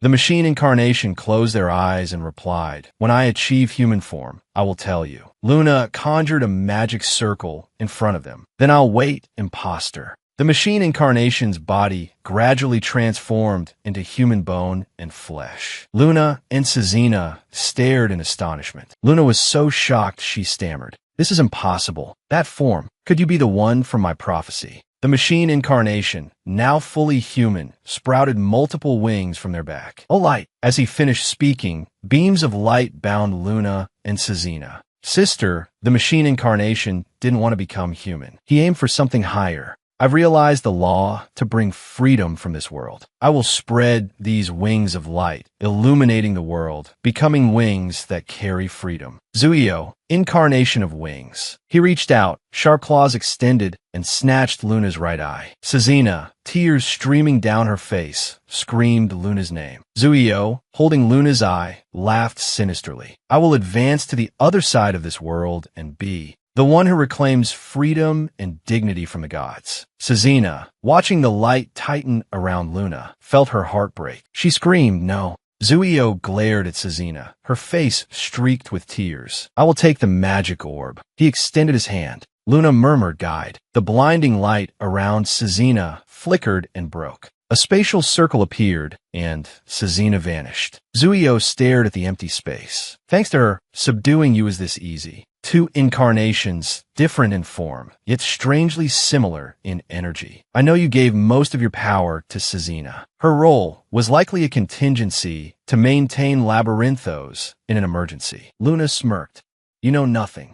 Emotions exist for those we love." She lay on the ground, her eyes vacant. Zuio pointed a finger, a spark of light appearing. "O light, to exist, we must constantly evolve, escaping the lives of slaves, adhering to the customs and rules of the gods without knowing why." He now wore long pants and a neatly buttoned shirt, looking rather handsome, if a bit villainous. "Today, right here, I will end my former self." As he spoke, he looked up at Earth, back in the present. Sazina placed her hand on the book, and that was the origin of the winged incarnation. Rupa and Ananta were shocked by the revelation. Ananta asked, "So, you want to avenge your dead master, but aside from spying, you have no other skills, and your subordinates are just a bunch of pathetic rabbits. You're just the leader of a dusty old library, and you found a stray dog in similar circumstances, so you want to lure it in and use it. Someone who doesn't dare face death speaks of revenge." Sazina said impassively, "You're right. I am weak and cowardly, clinging to life and fearing death, so I've remained silent all this time. That day, after losing Luna, I fell into utter despair. I could only cry in helplessness, but not long after, my sadness turned into rage. Luna was like a parent to me. She raised me, an orphan child with nowhere to go, and even shared her power to make me an incarnation. Not long after, I was able to fully assume her role. During that long period, I honed both my strength and knowledge, fueled by hatred for Zuio. I am determined to use the legacy Luna left behind to avenge her. My sisters, we must have revenge. Please become my strength. Please fulfill my wish." Whitefoot walked towards Ananta, carrying a box. He asked, puzzled, "What is this?" Sazina replied, "The magic orb transformed into a device that can seal power. The Uberman, the source of the winged incarnation's power, comes from 6 magic orbs. If you use the Uberman, you can neutralize all of his formidable powers, including, of course, the power of the evil god that possessed you." Rupa gasped. "You mean Ananta can return to his original body?" Ananta picked up the orb, his expression grim, as if ready for a fight. He and Rupa left. Ananta asked, "Is there anything else you want to say to me? The rabbits said your comrades will be here in half a day. Get some rest." Rupa was silent for a moment, then spoke. Ananta, what do you plan to do after you get your revenge? Ananta replied coldly, I don't know. I've never thought about what I'd do after getting revenge. If I absolutely had to choose, it would be to visit my sister's grave one more time.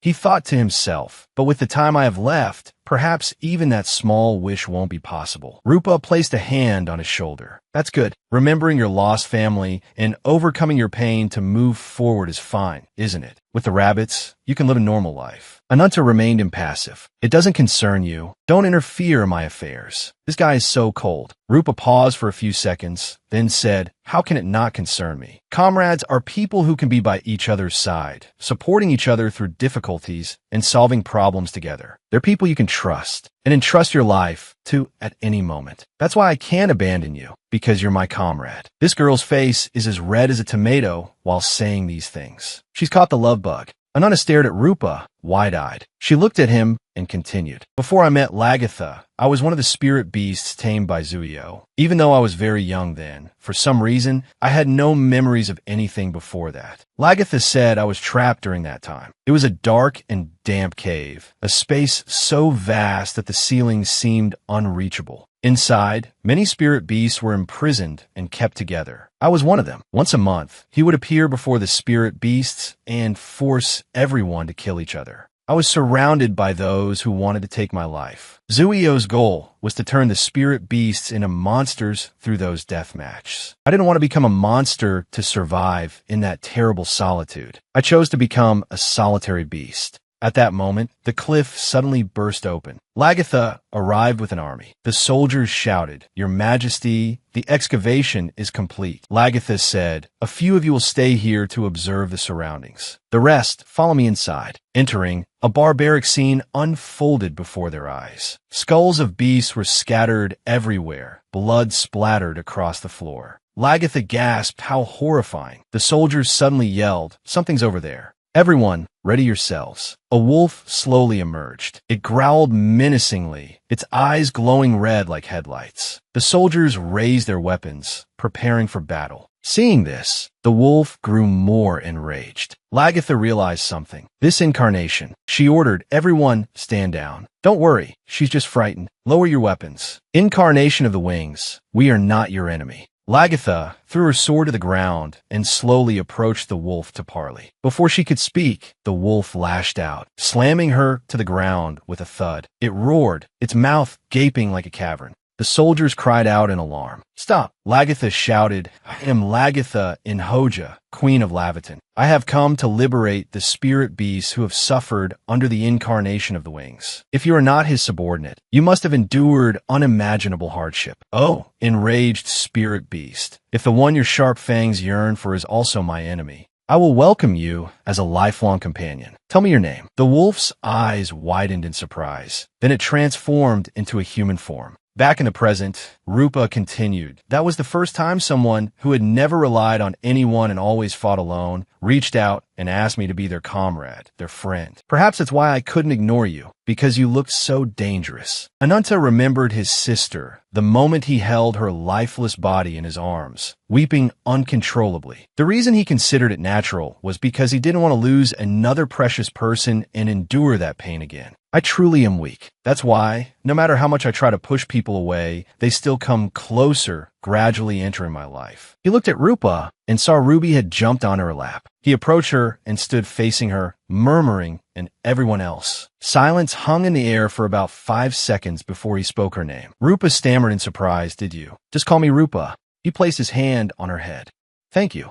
Elsewhere, Nadia knelt on the ground, covered in dirt, looking utterly disheveled. She hung her head low. It's been so long, hasn't it? So hot. Is this all my blood? Why must I suffer like this? Because you don't want anyone else to be sacrificed. A voice echoed, belonging to someone with her exact face. Well, you can only stand by helplessly and watch. Nadia looked up, her eyes vacant. Just like you, right? The other person frowned. So I hope you won't repeat my mistakes. Many years have passed. The incarnation's life has become almost immortal. To this day, I can't forget the image of those who died in my arms. Life is fleeting and fragile. In the end, all that remains for you and me is sorrow. I don't want to kill you, Nadia. Understand and accept me. Understand and become one with me. Then I will build a world where no one will be hurt for you. Nadia muttered an incantation. Tree branches suddenly shot out, twisting together and lunging towards the other person. Nadia touched a branch. Me understanding you will never happen, but I can sympathize with you more than anyone, Zenyatta. Nadia transformed, seemingly supernaturally, her body enveloped in branches. She picked up a branch as a weapon and slowly walked towards Zenyatta. Zenyatta finally revealed their true form, a monstrous creature. It's such a pity. Why did you have to let yourself get to this point? Is it the will to live? Nadia frankly replied, no, it's my will to never lose to you. By now, her entire body had transformed, becoming one with the trees. In a lush, green meadow, Zenyatta sat cross-legged on a rock, eyes closed. Ao approached and spoke. I've come to report some things, but it seems your condition isn't very good. They were still struggling for control of the body with Nadia. Zenyatta smirked. You care about that, do you? Well, you're the one who stabbed her in the back. If Nadia happens to regain control, you'll be the one in the most awkward position. Ao sighed helplessly. How can I not care? I'm used to being hated by people. It's just that after I hurt her, I only knew how to run away and never had the chance to apologize. Zenyatta fell silent, then reached out and took the handkerchief from Ao. It seems I've been a bit too much. Thank you for your kindness. So, what is it you came to find me for? A summons from the incarnation of the wings, Ao replied. In the center of the castle, a large crowd had gathered. A massive sphere, encased in something, floated in the air. Blackwood, holding a loudspeaker, smiled brightly. Everyone, please follow me. I will guide you to the treatment facilities and accommodations right this way. Your Majesty, welcome to Labyrinthos. Serena approached and spoke politely. I am Serena, the leader of Blackfoot. Lagatha replied, I express my deepest gratitude to you for rescuing the survivors. Lavidan will never forget this debt. Rupa jumped out and hugged Lagatha tightly. Welcome. It must have been a difficult journey for you. Lagatha stiffened, taken aback by Rupa's excessive display of emotion. Thank you, Rupa. Ananta, witnessing this scene, softened his expression and smiled faintly, no longer wearing his usual impassive mask. Around a large table, several people gathered. Bon Hat, having overheard something, looked utterly shocked. Impossible. He's one of the first incarnations, the incarnation of machinery. Lagatha glanced over. It's hard to believe just hearing about it, but there's clear evidence now. She looked over and saw Whitefoot holding a plate with a hand resting on it. Serena, I know you want to destroy the incarnation of the wings, but even though he's not at his best due to the curse, Lavitan has been unable to pinpoint his hiding place for all these years. Where is he now? Ananta suddenly appeared, looming behind them like a ghost. The moon base, where the incarnation of magic passed away. Serena lowered her head. That's right. Luna rests on that moon. Zuio and Sephiroth are also there. She placed a piece of paper on the table and unfolded it. Everyone from now on, I will tell you about the plan to invade the moon base that Blackfoot has been preparing for a long time. Serena cast a spell on the paper, causing the locations within it to appear as 3D images. Truly magical. The moon base was originally a type of surveillance tower to observe the world. Because it's a facility that can grasp the global situation in an instant, there's no way to avoid detection other than through Labyrinthos. The exposure of Lavidan's secret base is also due to this reason. After being occupied by Zuio, it has expanded into 10 areas, and the moon base has transformed into a giant subplatform connecting those areas. Anana asked, what is the approximate scale of these areas? They are comparable in size to the capital of a nation. Bonhat spoke up, 10 areas the size of a city. So, that matches the number of Sephiroths. Lagatha asked, could that just be a coincidence? Serena replied, it's not a coincidence. The current moon base, redesigned by Zuio, can be considered a magic circle that realizes the horizon of the world. And the Sephiroths are the elite seedlings he cultivates, and only a single chosen branch can grow and become the world tree. The goal of the moon base invasion plan is to stop Zuio and the Sephiroth's ritual, and now I will present the detailed strategy for the invasion. On Zuio's side, a giant dragon stares at him. You say you will pull me out of solitude. Incarnation of the wings, are you trying to insult me? Zuio persuades, Master of the Abyss, you are truly noble. Despite having the power to destroy the world, you live a life unbound by anything. I, Zuio, want to praise your free will. The dragon thinks to himself, speaking as if he considers himself a superior being. Zuio continues, the one who stands above the sky is the loneliest at the highest point, and your soul at the lowest point. Only I can understand. In the castle hall, a mermaid-like woman scowls and speaks up. What's the meaning of this? I came here at Lord Zuio's summons, but why is the second in command standing in that position? Ao replies, the incarnation of the wings summoned him separately. He ordered me to gather all the Sephiros and gave me instructions to relay to everyone. Another one says that's not like him, is it? The incarnation of the wings is usually very clear about the hierarchy, entrusting responsibility to a newcomer instead of destruction or abyss. So, the hierarchy will be reorganized once again. For a low-ranking guy like me, this is quite interesting gossip. Zenyatta yells, silence. From the beginning, you all have only reached the position of incarnation through the power of the branch, so just focus on the master's will. The mermaid woman becomes enraged, a giant monster appearing behind her. Second Sephiros, are you insulting me? You're so hot-headed. Countless eyes appear above, staring down at the group. Stop, Zenyatta, those eyes are coming. We've already lost almost half of the Sephiros. The unity of the crowd, gathered under the belief in the world horizon, is wavering. I will not tolerate any disruptive remarks. Convey the incarnation of the wings instructions immediately. Behirin, a large, imposing figure, appears with a very displeased expression. Zenyatta says, 4 days from now, we will deploy the world horizon on this moon. The medium is me, the branch of the incarnation Zenyatta. All Sephiros will be stationed at their bases, ready to respond to the enemy's attack. One Sephiros asks, the enemy's attack, who could possibly infiltrate this moon base?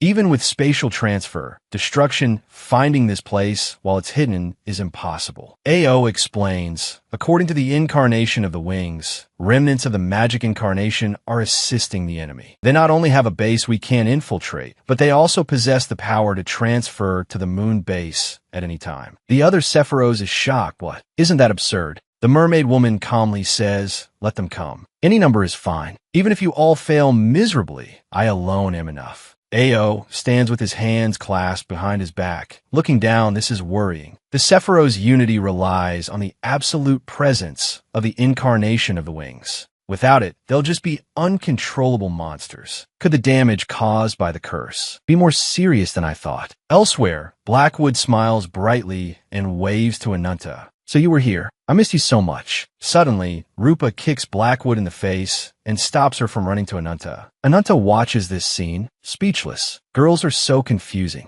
Blackwood pouted. Honestly, Rupa, being so rude won't make the boys like you. Rupa frowned in response. And someone as ill-mannered as you will scare away any goodwill too. Ananta remained silent throughout, simply smiling. He and Rupa exchanged a pageant-worthy, friendly gaze. Blackwood's eyes widened as she noticed the change in Ananta and Rupa's relationship. Is this, that? While I was gone, the two of them got closer. Rupa scolded Ananta. You're so mean, always nagging at me. He retorted as he walked. What are you babbling about? Get lost. Blackwood hurried after them. Wait for me. The civilian evacuation is complete and everyone's safe. The queen personally went to check on the people. I don't know if she's overdoing it, but hey, where are you two going? Ananta replied, to a place where we can cause some mayhem. We're going to see the stubborn one who insists on joining the front lines in 4 days. Whitefoot stood ahead, seemingly waiting for them. She turned and said, I've been waiting for you, Ananta. Thank you for granting my request. In a village engulfed in flames, a much younger Ananta clutched his motionless older sister tightly. Whitefoot approached and crouched down, a smile on her face. Hey, little human, I want to ask you something. Why is there such a terrible curse surrounding you?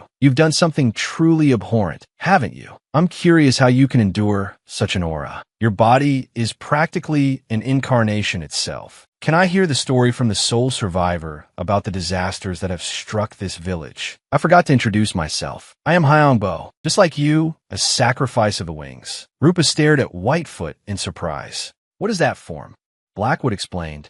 As I redone, the power to change the target's form. You heard my elder sister talk about it, right, Rupa? Rupa asked. So Whitefoot has been hiding her true form this whole time. Why? Originally, the elder sister's role in Blackfoot was as a special agent specializing in intelligence and infiltration to extract dangerous information. During Blackfoot's pursuit of Zuio, she happened to meet Ananta, Elder sister Whitefoot, who is always interested in the power of curses, wanted to utilize Anunta's abilities and bring him into our plan. After that, her role changed to supporting Anunta to avoid exposure, so she changed her form. Anunta stood facing Whitefoot. It's been a while. You finally decided to show your true form. Do you remember the condition I requested? Whitefoot asked, ignoring his comment. Anunta answered immediately without hesitation. Of course. In the upcoming battle, you want to prove that you can fulfill your responsibilities by fighting me, right? If you win, I'll formally request your master to include you in the moon base attack force. Blackwood, I'm sure you understand the situation. Until one of us is unable to fight or dies, you will be the witness to this battle. Blackwood stared blankly at Whitefoot, and seeing her nod with a smile, she reluctantly said, Blackwood, a member of Blackfoot, will bear witness to this battle between the two of you. She thought to herself, no matter what, I believe in you, elder sister. Whitefoot's hand tightened around an orb. Anunta's arms transformed into monstrous limbs, tipped with sharp claws. He lunged towards Whitefoot.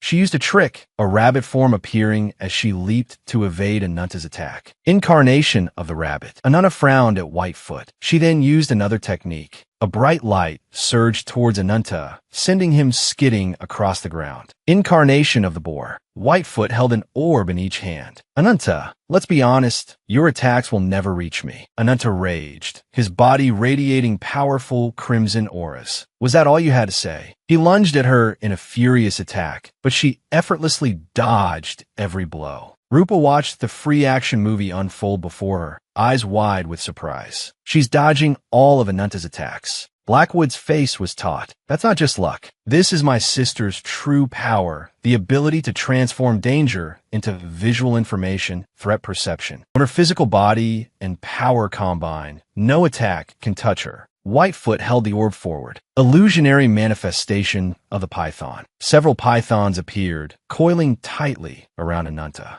Rupa spoke, her voice hushed. No, this fight with Anunta has gone beyond prediction. Suddenly, flames erupted fiercely in front of Whitefoot. Her eyes widened in surprise as Anunta sprouted 2 pairs of wings, causing the pythons to vanish. He shot towards her with blinding speed, his face no longer human. Whitefoot gripped the orb, shouting in preparation for the impact. With a crash, Anunta hurtled downwards, dust and debris exploding outwards. He streaked past her, slamming his fist into the ground, shattering it. Whitefoot stared, stunned. Why did he stop attacking? Anunta stood up. If you were just dodging like a coward, I would have killed you long ago. But I see a warrior ready to face death. You know, I've always hated you, from the moment we met. You always hide your true feelings, pretending to smile even when you're not happy. He suddenly grabbed her face, squeezing hard. You want to kill him, don't you? That Zuio made your precious family suffer. You want revenge, don't you? Whitefoot remembered a time when she was younger. She had put Blackwood to sleep and turned to the chair beside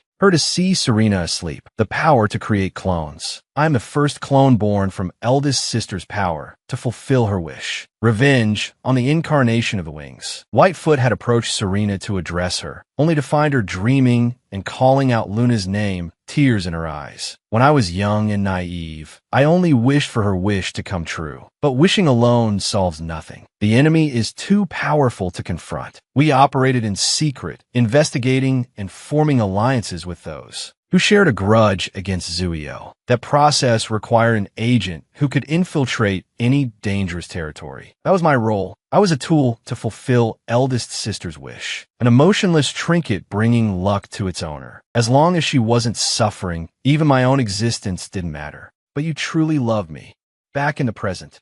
Whitefoot froze, her face stiffening as she saw Serena, dropping both orbs she was holding. Serena stepped forward. Why did you do this? Haven't I always emphasized that your safety should always come first, no matter the situation? Whitefoot embraced Serena tightly. I've resented you for so long. Why could you live a life driven by revenge? Why endure such suffering? If you created us to fulfill your wish, why not treat us like emotionless tools from the start? Just stick to the original purpose. Why teach me how to love? Anunta spoke up. Whitefoot risked her life against me in that fight. To protect you. I hope you'll allow her to join the fight this time. Serena shouted. Don't say such foolish things. I can't send this child to her death for my revenge. Whitefoot spoke softly. Eldest sister, please let me go with Ananta. Even if it costs me my life, I want to fight for you. As long as Zuio lives, you'll never escape the pain of that day. A world where you don't have to suffer is my only wish. Blackwood sobbed, and Rupa placed a comforting hand on her shoulder. Seeing her cry made Ruby ache with sympathy. Racklett suddenly set Ruby down on the ground and fell silent. She remembered the past, being brought before Lagatha, a child incarnation. That's the child rescued from the Incarnation's territory in the eastern region, a soldier replied. It seems her entire family and relatives were slaughtered by the Incarnation of Wings. Perhaps due to the immense shock, she still can't communicate, and it's possible she's closed herself off. Lagatha commanded, Ao, protect that child. Ao placed a hand on the child's head. Hello, lovely little girl. I am Ao. My friends call me the Incarnation of Swordsmanship. Can you tell me your name? Currently, Racklett sat on the ground, hugging her knees and burying her face. Seeing her unusual behavior, Ruby approached and, transforming into human form, asked, Hey kid, what's wrong? Why haven't you said anything? Racklett remained silent. A thought suddenly struck Ruby. Sensing something, Racklett looked up to see Ruby sitting close beside her. Ruby grinned smugly. So warm enough. If you have any troubles, just tell Ruby. I'm very gentle and will comfort you about anything. Racklett uttered a single word. Ruby asked Ao, Is he someone very important to you? Racklett couldn't speak clearly. Images flashed through her mind, being locked in a terrifying place, crying, and Ao looking at her with cold eyes. Then she fell silent again. Ruby stood up, hands on her hips. All right, I'll ask Ananda for help so you can see. Ao, and you can come too. She took Racklett's hand. Don't worry, I'll definitely grant your wish. Serena addressed everyone. During our years of monitoring the lunar base's activity, we've witnessed a strange phenomenon. During a total solar eclipse, an unprecedented surge of energy is recorded at the lunar base. The energy generated from each base gradually converges at Central Base 2 and is maintained for a certain period. Then it disappears.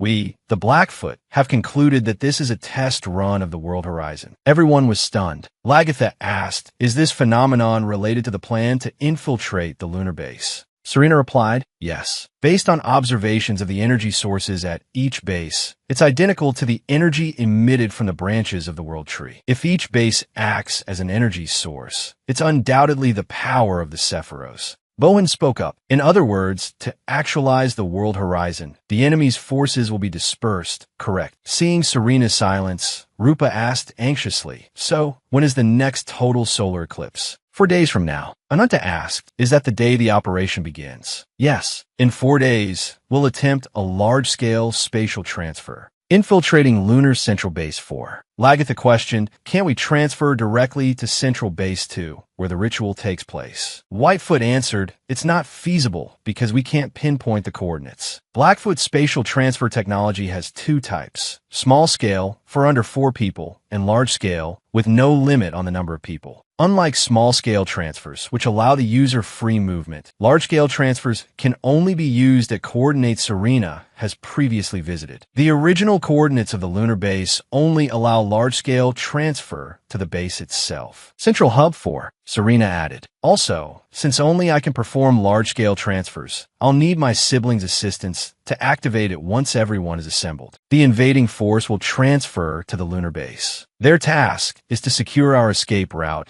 by setting up the large-scale transfer device. It's everyone's lifeline. Meanwhile, Ananta and the others will secure Central Hubs 4 and 3 to advance to Central Hub 2 for the final battle. A centralized tactic, someone said, minimize enemy confrontations. A swift victory. Ananta looked up at the 3D map hovering in the air. Zuio is there. Serena placed her hand on the map on the table. We can't pinpoint the enemy's position, so we don't know what to expect. This is truly the final battle, a battle where we play all our cards. There won't be a second chance, so I expect everyone to prepare thoroughly in the time remaining. The only way we win this battle is if Ananta defeats Zuio. Ananta sat silently in the room, picking up the small orb. He just stared at it. The demon behind him emerged, muttering, "Power seals power. Luna, you audacious fool, to think you'd hide something like this. Cursed mortal, do you still cling to that fragile hope? Soon, your body will be mine. Don't forget that. To defeat the incarnation of wings, you must unleash your full power. If you intend to use it even once, I will seize your body and destroy it." Ananta's voice was ice cold. "You don't need to worry about that, Aji. Defeat Zuio for revenge, then steal my body. Do you intend to live a solitary future?" The demon, seemingly offended, opened its cavernous maw and roared, "You bastard! I will never forgive you. I will steal your soul and body and humiliate you." Ananta smirked, wiping the blood steadily flowing from his nose. "Agreed. I have no way out anymore. 4 days from now, everyone gathers in the center of the castle." Rupa said cheerfully, "Everyone's waiting for you. Ananta, aren't you going to offer some words of encouragement? Everyone is relying on you for this crucial battle, so your words would be a great help." Ananta's gaze remained cold. "Encouragement? I don't know everyone gathered here well. We're not blood-related, nor do we have any special connection. Moreover, I don't think I'm special enough to lead a life-or-death battle like this." Blackfoot turned to Whitefoot. "That's not like Ananta at all." Ananta continued, "But I can assure you of one thing. I will definitely win. I will survive until the end. We will be victorious. I will prove it in this battle." He shouted, raising his clenched fist high. Everyone echoed his determination. The final battle begins. A brilliant golden light flashed like the aura of 10,000 Buddhas. In an instant, Ananta and the others arrived at a new location. Ananta looked around. "Is this the lunar base?" Whitefoot placed a hand on the crumbling wall. "This place has been abandoned and is severely damaged, but it's just as Serena said." Someone, shocked speechless, stammered, I can't believe it. How could humans do this?" They all looked towards Earth. "No one would ever believe our story." Suddenly, a shriek pierced the air. Ananta spun around, startled, to see Rupa staring in wide-eyed surprise. "Are we really on the moon? But how can we breathe?"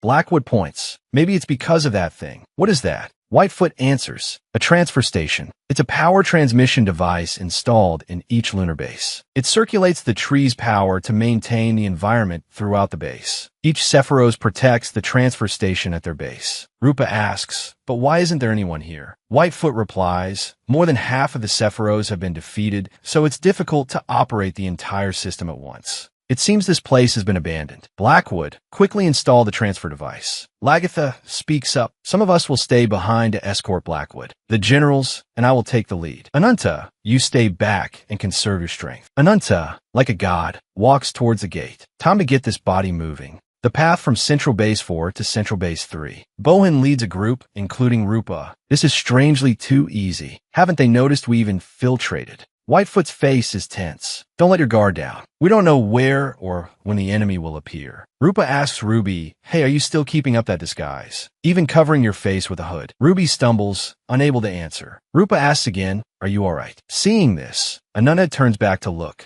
Lagatha suddenly points ahead. "Look, an exit." There's a passage up ahead emitting a bright light. They continue on and reach a towering structure. To enter a dangerous place, one must have the appropriate qualifications. Lagatha is stunned. "Is that Ao's voice?" A masked figure stands before the tower. "I will help you test just how qualified you are." Lagatha yells angrily, "Why did you betray your comrades and side with Zuio?" Ao slowly draws his sword. "Comrades, you were merely my allies. Attack." As soon as he finishes speaking, a horde of monsters emerges from the ground, frantically charging towards Lagatha's group. Ao thinks to himself, "This army is comprised of powerful monsters waiting to receive power from the branch. No matter how strong you are, Ananta, you can't face all these monsters alone. Exhaust your power for your allies, or conserve your power and sacrifice them. Choose." Raclette now removes her hood. She swings her fire-tipped staff, creating a magical circle. The monsters that rush into the circle cry out in pain. Ao is surprised. "What? No way." So Raclette and Ruby have merged their bodies. She glares at Ao, calling his name.